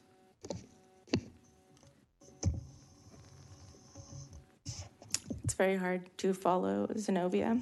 You're amazing. So I'm going to read this. Just tell us Yes. your name. Good morning, Chair Ashby, Vice Chair Thompson, and members of the committee. I'm Joey Gitzig. I represent the Texas Democrats with Disabilities Caucus and myself in opposition of HB 3. And I'd like to just... Joy, hang on one second. Let me formally recognize you here. Sure. I have to pull you up in the system. Oh, got it. Okay, so we show you registered as Joy Gitzig, President of the Texas Democrats with Disabilities Caucus, as well as you're representing yourself. And as you stated, you are against the bill. Is all of that correct? It is all correct. Okay, please proceed. Okay, I'm not going to repeat it, though. Is that okay? That's fine. All righty. Well, I just wanted to share that I'd like to thank you for not shutting down the registration, trying to keep the public out. That you didn't do that, and I really appreciate it, and it really means a lot. People need to speak on this, and you gave us this opportunity. So as a multiply disabled person, I'm speaking to you today to remind you that disabled people need disability accommodations for a reason. Texas is already one of the hardest places for us to vote, and HB 3 would make it nearly impossible for so many. We are 50th. This is not a competition to the bottom. So although I could speak about many awful provisions in HB 3 that will devastate the disability community and disability vote and many other communities as well, this morning I'm going to speak about specifically provisions that would require voters to include personal identifiers to vote by mail. And so here's what I think is going to happen if this bill advances. There's so many disabilities that lead to somebody misremembering their personal identification, transposing one or more digits, or not remembering any of their identifiers altogether. I know both of these things have happened to me at various points. Voters may have had an ID or social security card at one point in their lives, but they don't remember what the digits were on it, and they can't say that they don't have one because they did have one and still do, just not in their possession or in their memory. Furthermore, voters may remember the digits on all of their identifying documents, but include one identifier on one part of the vote by mail, so the ballot or the application, and then another identifier. They're accurate identifiers, just they don't stay, just one or the other or the other. So I could go on. There are so many ways where this could lead to, or so many ways that this is going to disenfranchise disabled voters, voters experiencing homelessness, voters who are incarcerated but otherwise eligible to vote. This will disenfranchise all of us and more, and students. The second problem I see with this is that Texans who want to vote by mail don't know that they need to include these identifiers to do so, because there's no requirement in HB 3 that explicit instructions about this requirement be included on both documents. So I see a pattern here in Texas, one that is predatory and cruel. Rather than celebrate those that go to great lengths to fulfill their civic duty and participate in their government by voting, even if it means waiting until the middle of the night, kind of like we're doing right now, but we're not voting, or venturing out to vote at the height of the pandemic in Texas, Republican legislators come up with legislation that is full of new barriers to navigate, new penalties, and new punishments for those just doing the best they can with the information that they have.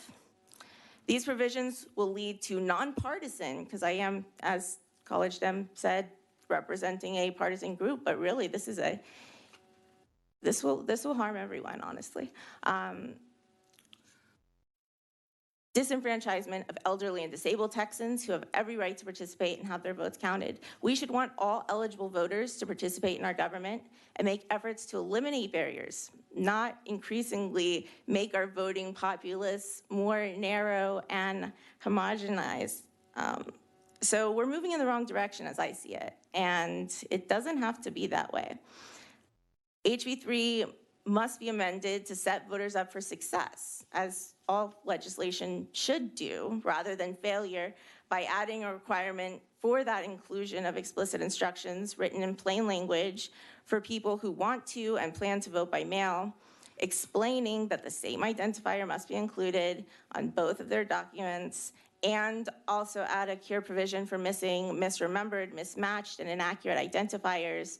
There's many more changes that need to be made to this bill, but really, I think that we should scrap the bill altogether and really make one that is good for Texas and Texans and our democracy. So please listen to us, people with disabilities, and our allies when we say how harmful this is and how many unnecessary barriers are being introduced because of it.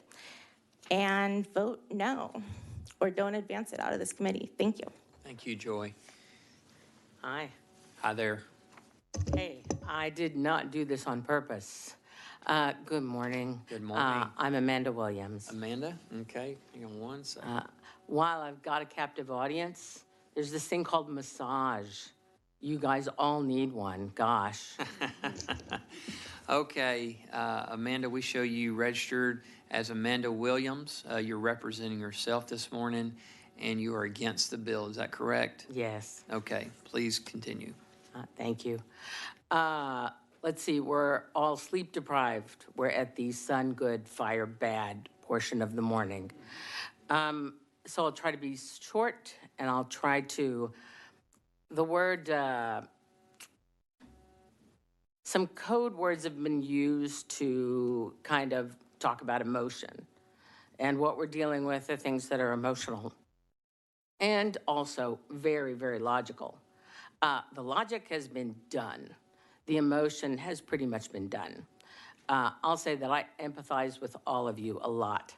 The political pressures that you're under are extreme, especially now. And I appreciate the attention that you have given to all of us and the time. It has been an honor. I do encourage you to take that same time and spend it on yourself. Ruminate with your higher power. Think about what you want to do with the information that's been given to you, and where your responsibilities lie to yourself and to your constituents. I am grateful. I want to give you one last memory of my father. Right before I left, I said, may I talk about how hard you both found it? My parents are amazing people. My dad does the Hill Country Turner's webpage. He's scary. And I've never heard the shame and fear in his voice as he said, I don't know what they're doing. I don't know about mail-in voting anymore, really. I don't know what's going on. This is un-American.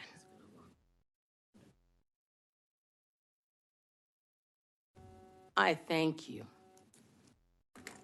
I'm grateful. God bless us all. Thank you. Thank you, Amanda. Thank you for that. Okay, you're dismissed. Is there anyone else who wishes to testify on, for, or against House Bill 3? The chair hearing none. The chair is going to recognize Representative Murr to close. But before that, I do want to just state that everyone that has registered here to testify on this bill that did not appear in person to testify, we will register for the record their position on the bill. So, Representative Murr, you are recognized to close. Thank you, Mr. Chairman, committee members. I'll be as brief as possible. I'm happy to answer any questions that you have now, and I'm also even more happy to answer any questions that you have after the hearing is over.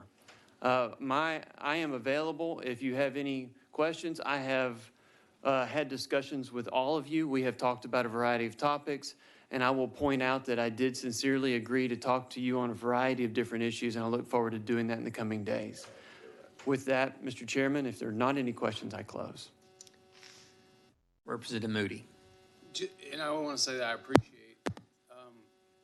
your willingness, and throughout this time, those conversations have happened, both in the room and out of the room. But if you could just summarize for us the multiple points that you've discussed and that you intend to discuss over the next several. No, I'm just kidding. But, no, I want to thank you for that. But I would ask that I know that the chair it indicated nearly 24 hours ago that we would vote this bill after we had closed testimony, and I will ask and I will urge us, after the testimony we've heard and the multiple lanes that you just talked about, to not do that, to give us at least the equal amount of time that we spent listening to testimony and layout of the bill to think about ways that those can be weaved into a committee substitute that this committee could then take up. And that would be my ask. I understand that was not the intention that was stated, but if that is possible, I think that would show respect for the process that we went through and the witnesses that came here, some getting to testify and some not, but also would give us time to give thoughtful consideration and just the equivalent amount of time that we spent here today. And so if that's something that the chair would be amenable to, I'd just like to offer that up. Thank you. Thank you, Representative Moody. And as I stated from the outset of the committee hearing today, it is the chairman's intention to consider amendments here after he closes on the bill and then vote on final passage of House Bill 3 from the committee this morning. Again, as I stated at the time, due to the compressed nature of the special session and in light of the conversations that I know are happening with the bill author, that are changes that were talked about during testimony today that will be worked on between now and the floor, I feel confident that the process will continue to work. And so we will continue with the schedule to vote the bill out here in just a little bit. But respectfully, I hear what you're saying. So thank you. Representative Murr? Mr. Chairman, I would just add, I certainly appreciate the committee's favorable support of the bill, and to politely, respectfully decline any committee amendments that may be offered. However, that doesn't mean that the author is not engaged with members, both Democrat and Republican, about floor amendments to make any changes or improvements. So to be clear, do you have a copy of the amendments that we're going to be considering or potentially considering here in just I have reviewed those, yes, I think after the deadline that was implied for those submission, and I don't have them in front of me, but we'll make sure we provide you with a copy because I have a feeling that these are obviously going to be issues that several of the committee members would like to work with you on between now and the floor. So we'll be sure and provide that to you before you leave here this morning. Thank you, Mr. Chairman. Okay, with that, you close. I close. All right. Members, at this time, we will move on to the committee amendments portion of our hearing. I believe we have received 8 committee amendments. I'm not sure all amendments are going to be offered this morning, but certainly we'll run through those and give each author the opportunity to present their amendment. And just as a reminder on the amendments here, as was presented at the beginning of the meeting. Each amendment author, if they choose to lay out their amendment, they will have 3 minutes to lay out their amendment, and then we will have up to 5 minutes of discussion on each amendment. The amendments are, as I understand, are in your Dropbox, and the assistant clerk is passing out hard copies for everybody right now.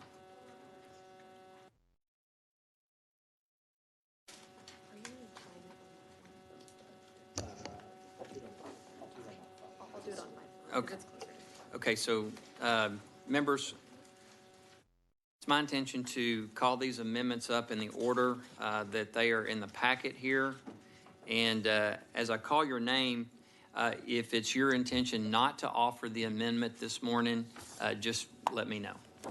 Okay? Representative Niave. Thank you, Mr. Chairman. I offer up the first committee amendment. Do you need the drafting? I'm sorry, Representative Niave, I went off the script. Let me back up here just a second. The chair recognizes Representative Niave to explain the amendment.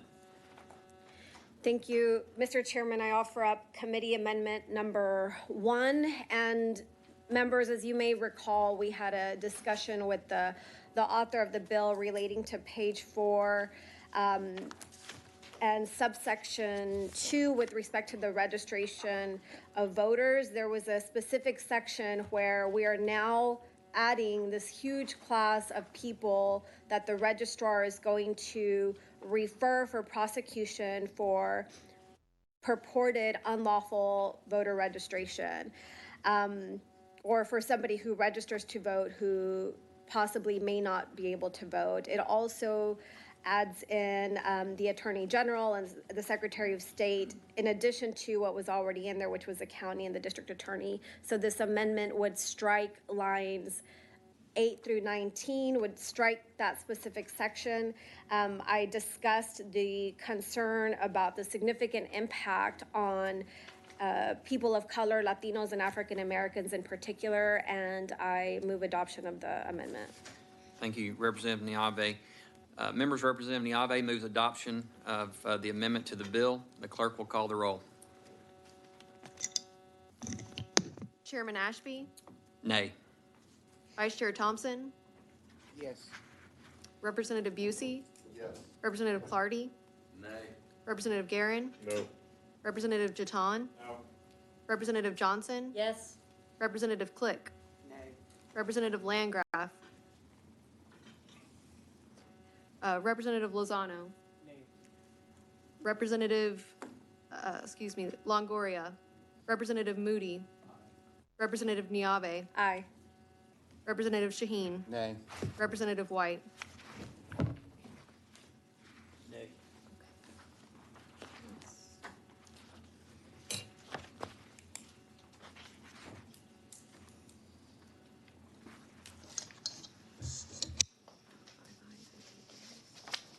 Members, there being 5 ayes and 8 nays, the amendment fails. Next up, the chair recognizes Representative Johnson to explain her amendment.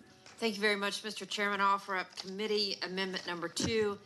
This deals with the analysis that we discussed out of section 3, where we went from having at least a number of hours to this new provision, which effectively adds additional time to jurisdictions with 1,000 registered voters, and then the reference from 100,000 down to 55,000 adds an additional hour. We talked about the math on that 1,000 is 1.8% of 55,000.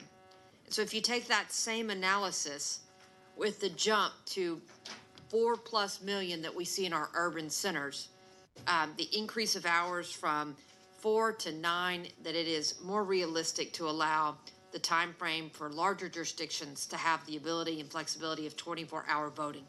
And so Amendment 2 strikes out the limitations that currently exist between 6 a.m. and 10 p.m. to recognize truly the concept of uniform and consistent.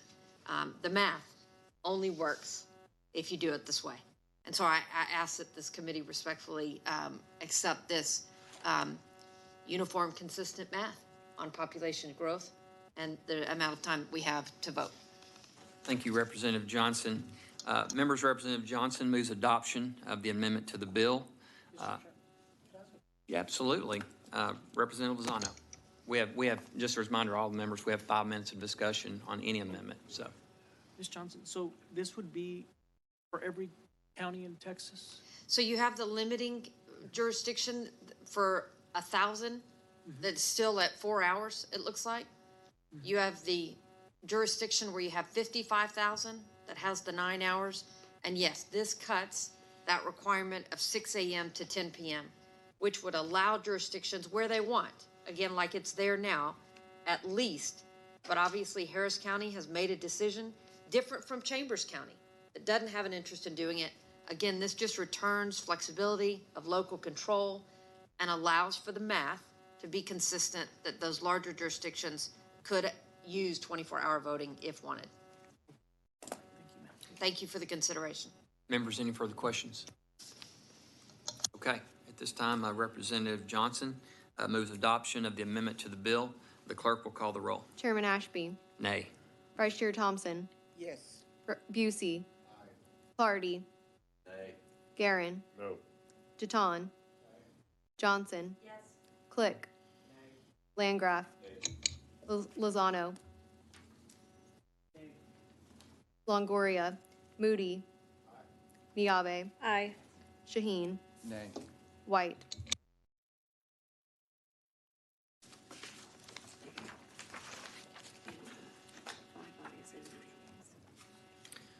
Members, there being 5 ayes and 9 nays, the amendment fails to adopt. Okay, next amendment. At this time, the chair recognizes Representative Busey to explain the amendment. Mr. Chairman, I offer up Committee Amendment Number 3. This amendment will amend House Bill Number 3 as follows on pages 7, 8, 9, and then again on page 9. 4 different times throughout the bill, we reference an end time of voting at 10 p.m. This simply extends that by an hour and 59 minutes to 11:59 in all locations in this bill where we end voting at 10. The goal here is to be able to find some middle ground, find that consistency that we heard the bill author looking for, but also be able to cater to people with different work schedules. So by adding these extra 2 hours late into the evening, but only 2 more hours, we just feel this will be able to serve a lot more Texans' needs to have access to the ballot box and to vote and to serve the intent of this bill.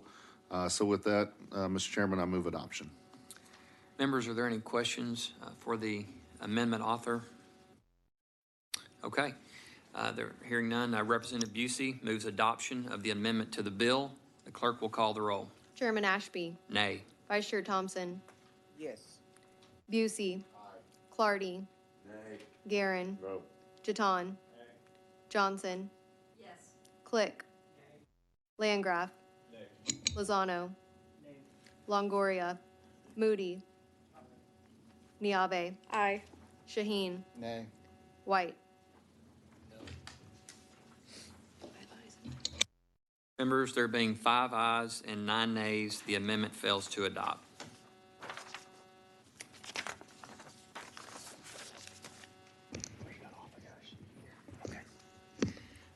Next amendment in our packet is Vice Chair Thompson's. The chair recognizes Vice Chair Thompson to explain her amendment. Mr. Chairman, members, I know that we were talking about the name of the game is getting people to vote and for voting. And then we have, in this bill, areas of misconduct and what should be the penalty for those misconduct. I just have the belief that the penalties that are in the present bill are high, and this amendment merely reduces them down. For example, on page 34, line 4, where there's a state jail felony for an offense, reduce it down to a class A misdemeanor. On page 36, line 20 to 21, the third-degree felony is reduced to a class A misdemeanor. On page 37, line 17, state jail felony is reduced to class misdemeanor on page 38. We strike class A misdemeanor, reduce it to a class B misdemeanor on page 38, line 21. The state jail felon is reduced again to a class A misdemeanor. And on page 39, line 18, class A is reduced to a class B misdemeanor.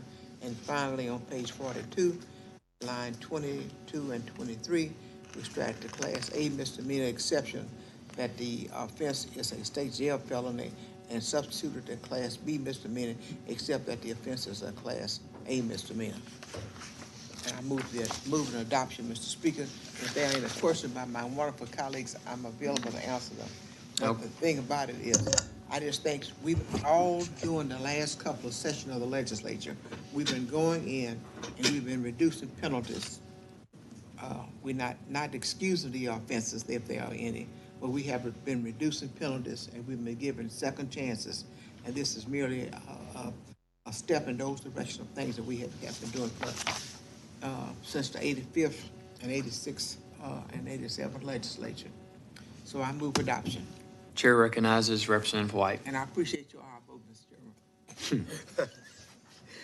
Chairman. Madam Vice Chair. Yes. And this is my question, because I've been thinking about this, listening to all the testimony and the members.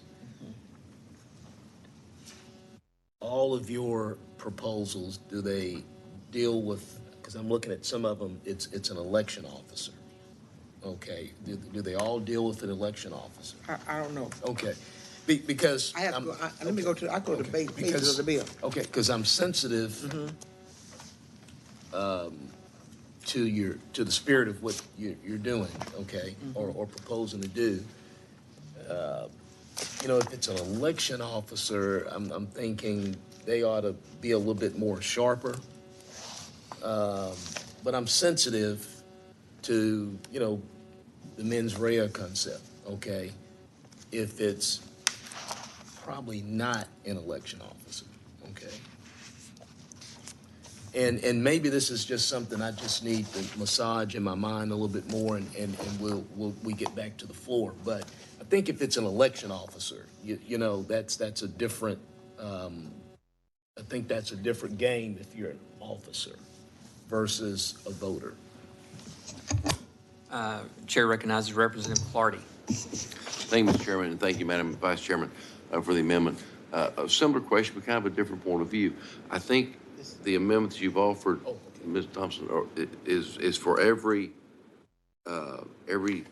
portion of the bill where there's an imposition of a criminal penalty, but it's for election professionals, election officers. Some, though, are for people who are not election professionals. Yeah. And what I'm doing is I'm just moving away from the penitentiary to right, and I understand, and I think I expressed earlier today that I have a concern for those people, and that there's an attempt to criminalize behavior of people who are elected officers, some constitutional officers, and who should not be subjected to these heightened penalties because they are held to a higher standard at a different level at the ballot box. So here, I think I'm correct on this, and the chairman may be able to advise on this, having been through some of these committee amendments previously, that I think there's every member who wants to bring a amendment at the committee level, including Mr. Busey, can bring that same amendment back on the floor of the House if this bill were to be referred out of this committee to the full floor. These amendments can be brought back again, so we can look at these again in a more, one at a time on these criminal penalties.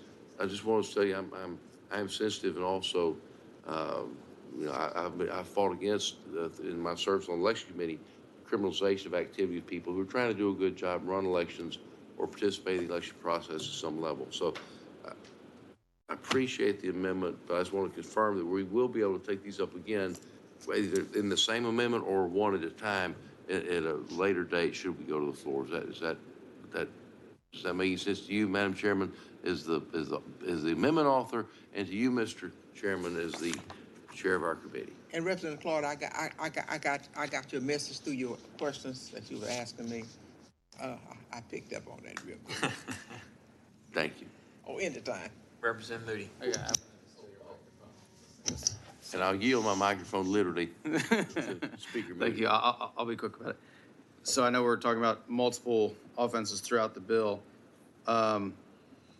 Did you reduce any criminal penalties that are applicable to poll watchers? I'll answer it for you. You did. No, because there are no penalties. Correct. Because it's at the discretion of if the police is called on, it's at the discretion of the police officer. He may not know what charges to even be applicable. So of all the people involved in the process, Yeah. the only people we didn't create criminal penalties for in this bill are the poll watchers. Thank you for your amendment. Okay, any further discussion on the amendment? And And I Representative appreciate y'all all. Representative Clardy, to your comment earlier, that's why I asked Representative Murr, did he have a copy of the amendments? Because I have a feeling that we're going to see some of these again, and frankly, I hope we do see some of them again. But I just think it's appropriate to give the bill author time to work with members beyond just having heard it here in committee today. Thank you, And so, regretfully, I'm gonna have to vote against your amendment, but well, it kills me. You don't even understand. It kills me too. I may not sleep for 2 days. And hopefully, Representative. You get another chance. Charlie. You think it kills you? I served with her on lab. I never voted against Ms. Dean. Point well taken. Okay. Representative White. And hopefully, when I visit with the author, we can determine why we were raising these or increasing these penalties, because I'm not, just wondering why we're increasing them. I think it's clear to say there's a lot of interest in this one in particular, but I will say even some we've already voted on, there's a lot of interest in seeing more work done with the bill author to try to find some common ground. So with that, we have reached our... Well, Mr. Chairman, go ahead. Well, I was going to say, we've reached our discussion, our 5-minute discussion limit on this amendment. Let me ask this question. I want to work with the chairman, and he's been really helpful to me this session. And if I got my chairman over here who's going to work with me, and I got my chairman down there who's going to work with me, I'm going to withdraw my amendment and offer it on the floor. I think that's a good idea. That's what I do. Thank you. And then I'll work on it a little more. Even Brooks, Landgraf might even give me a hand. Representative Guerin, you don't have to vote against Vice Chairman. Goodness. All right, so members, to be clear, the amendment by Vice Chair Thompson, Committee Amendment number 4, has been removed.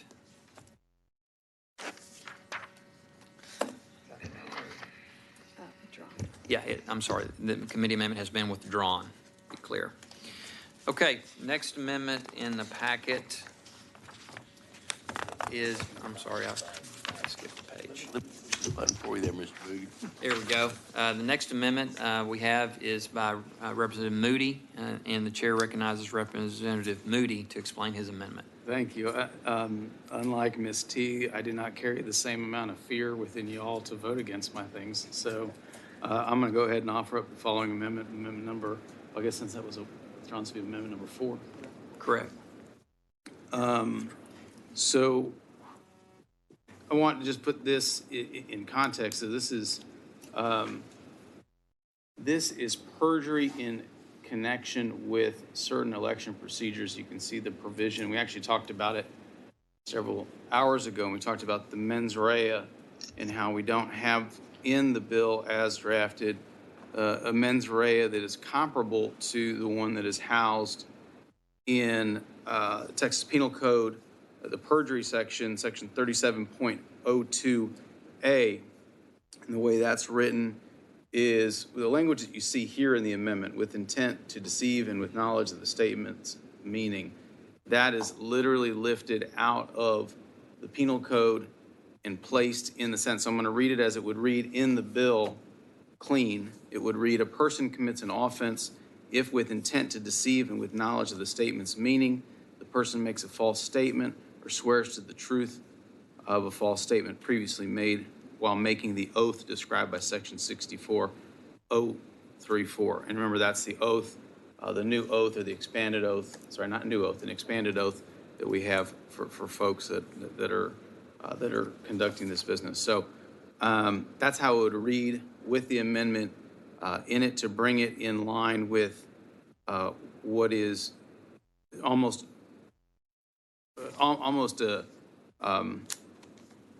always, I'm not going to say in all cases, almost always is a proper mens rea that's used in perjury.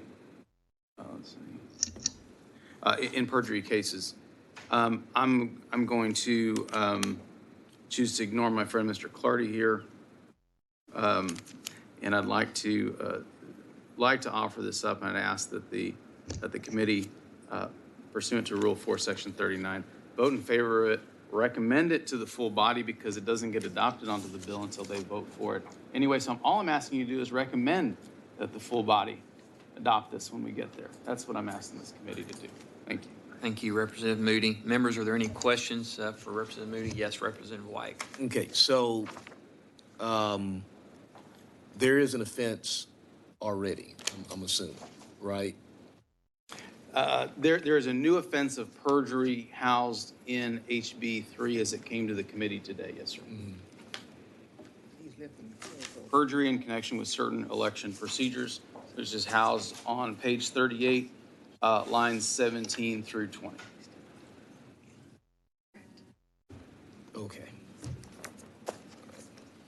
Okay, members, any further questions for the amendment author? Yes, Representative Clardy. Thank you, Chairman Ashby. I will recall, and many of my colleagues who serve on the Elections Committee remember some of this testimony, that this particular language, although I'm sure well-intentioned, does create really an impossible burden upon the prosecutors trying to enforce the election laws of the state of Texas. That's my recollection. It's a little early in the morning for me to get saying up the entire, chapter and verse of the law, but and I appreciate Mr. Moody's history as a prosecutor. But yeah, this is one I think we should look deeper into. This really does trigger some issues, some resource witnesses we no longer have available. And I, with all due respect to my person sharing my microphone, I will have to be voting no on this amendment. But thank you. Well, and I certainly respect your opinion. Now, this is the mens rea that goes back to at least 1973 in our penal code. So I think if there had been some significant problems or challenges with it, I probably would have heard from some prosecutors in our time about it, and maybe it's been morphed a little bit over time. But this is the tried and true mens rea for perjury almost across the board. Like I said, there are a couple of perjury offenses that don't have this standard, but the bulk majority of them carry this. So, Chair recognizes Representative Busey. I would just push back and say that it should be hard. It should be challenging to throw people into jail for this. They should have that high burden. That's why I'll be supporting this amendment. Thank you, Mr. Chairman. Okay, members, any further questions for the amendment author? If not, let's see, Representative Moody moves adoption of the amendment to the bill. The clerk will call the roll. Chairman Ashby, Nay. Vice Chair Thompson, Yes. Busey, Yes. Clardy, Nay. Garin, No. Jeton, Johnson, Yes. Click, Nay. Landgraf, Nay. Lozano, Longoria, Moody,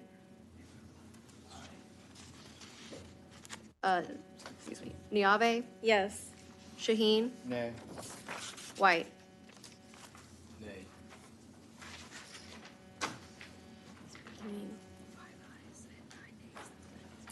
Members, there being 5 ayes and 9 nays, the amendment fails to adopt.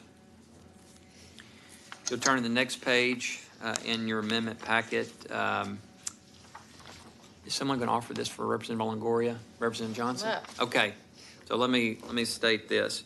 The chair recognizes Representative Johnson to explain the amendment. Thank you. This is going to be now currently committee amendment number 5, originally offered by Representative Longoria, and I'm offering it on his behalf.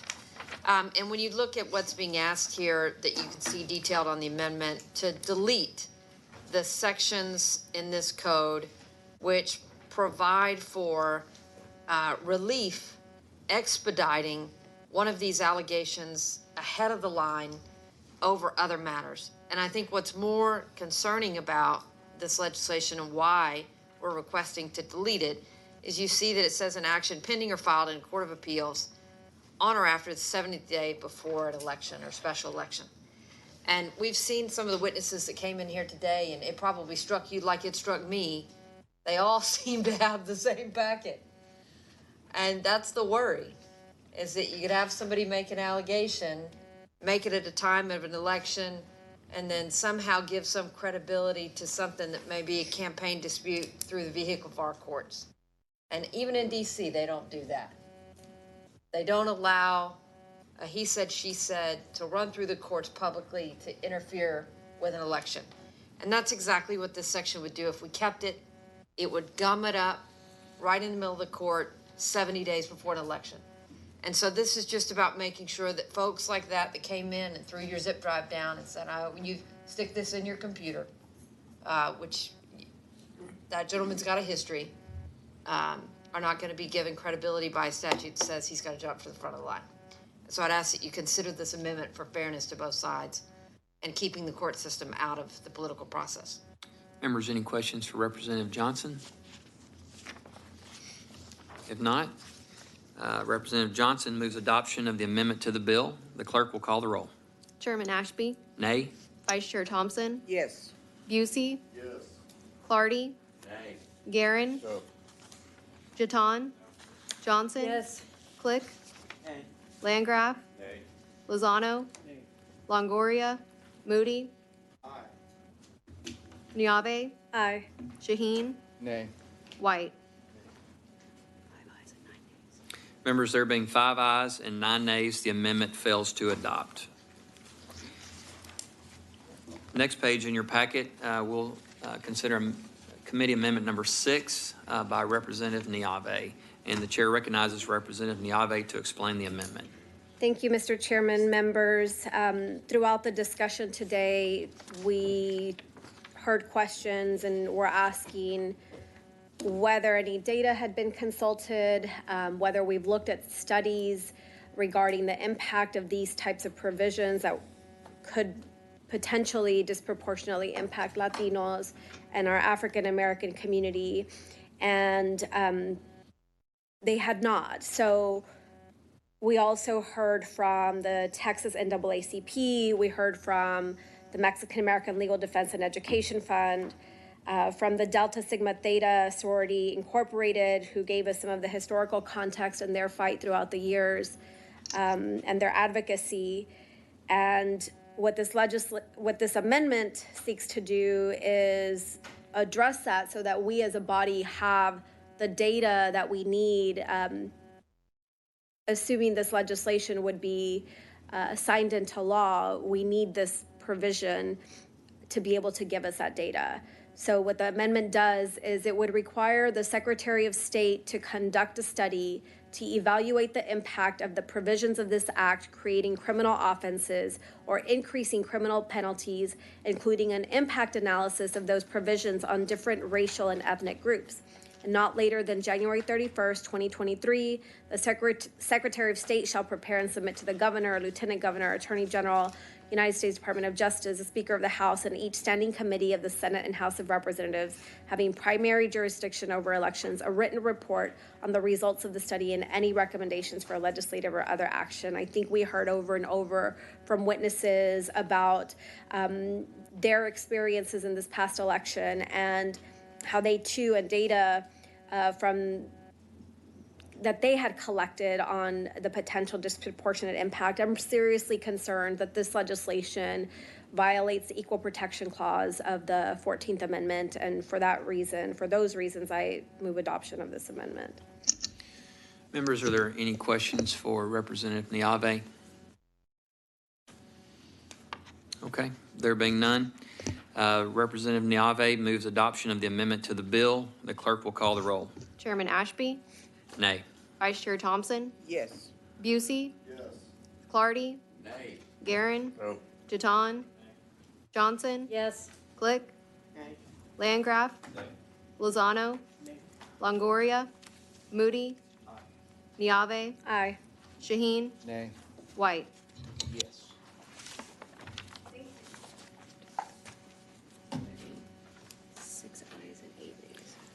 Members, there being 6 ayes and 8 nays, the amendment fails to adopt. And members, that concludes, Oh, sorry. yeah, that concludes all of the amendments that we have had submitted for consideration this morning. I appreciate all the members and our witnesses' attention to the important testimony that we've heard today. As stated at the beginning of the hearing, we're in a special session and we're operating, as you all know, on a very compressed timeline. It is my intent to take a vote on reporting House Bill 3 at this time. The chair moves that House Bill 3 be reported favorably to the full House with the recommendation that it do pass and be printed and be sent to the general calendar. Clerk will call the roll. Chairman Ashby? Aye. Vice Chair Thompson? No. Busey? No. Clardy?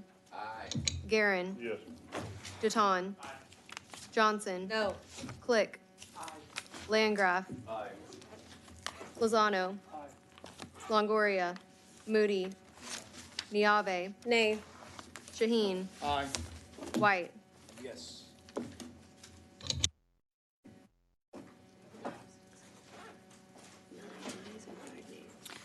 Members, there being 9 ayes and 5 nays, the motion prevails. Members, that concludes our business for today. If there is no objection, Mrs. Ashby for writing this thing out too. if there is no objection, the committee will stand adjourned, subject to the call of the chair. The chair has no objection, and the committee is now adjourned.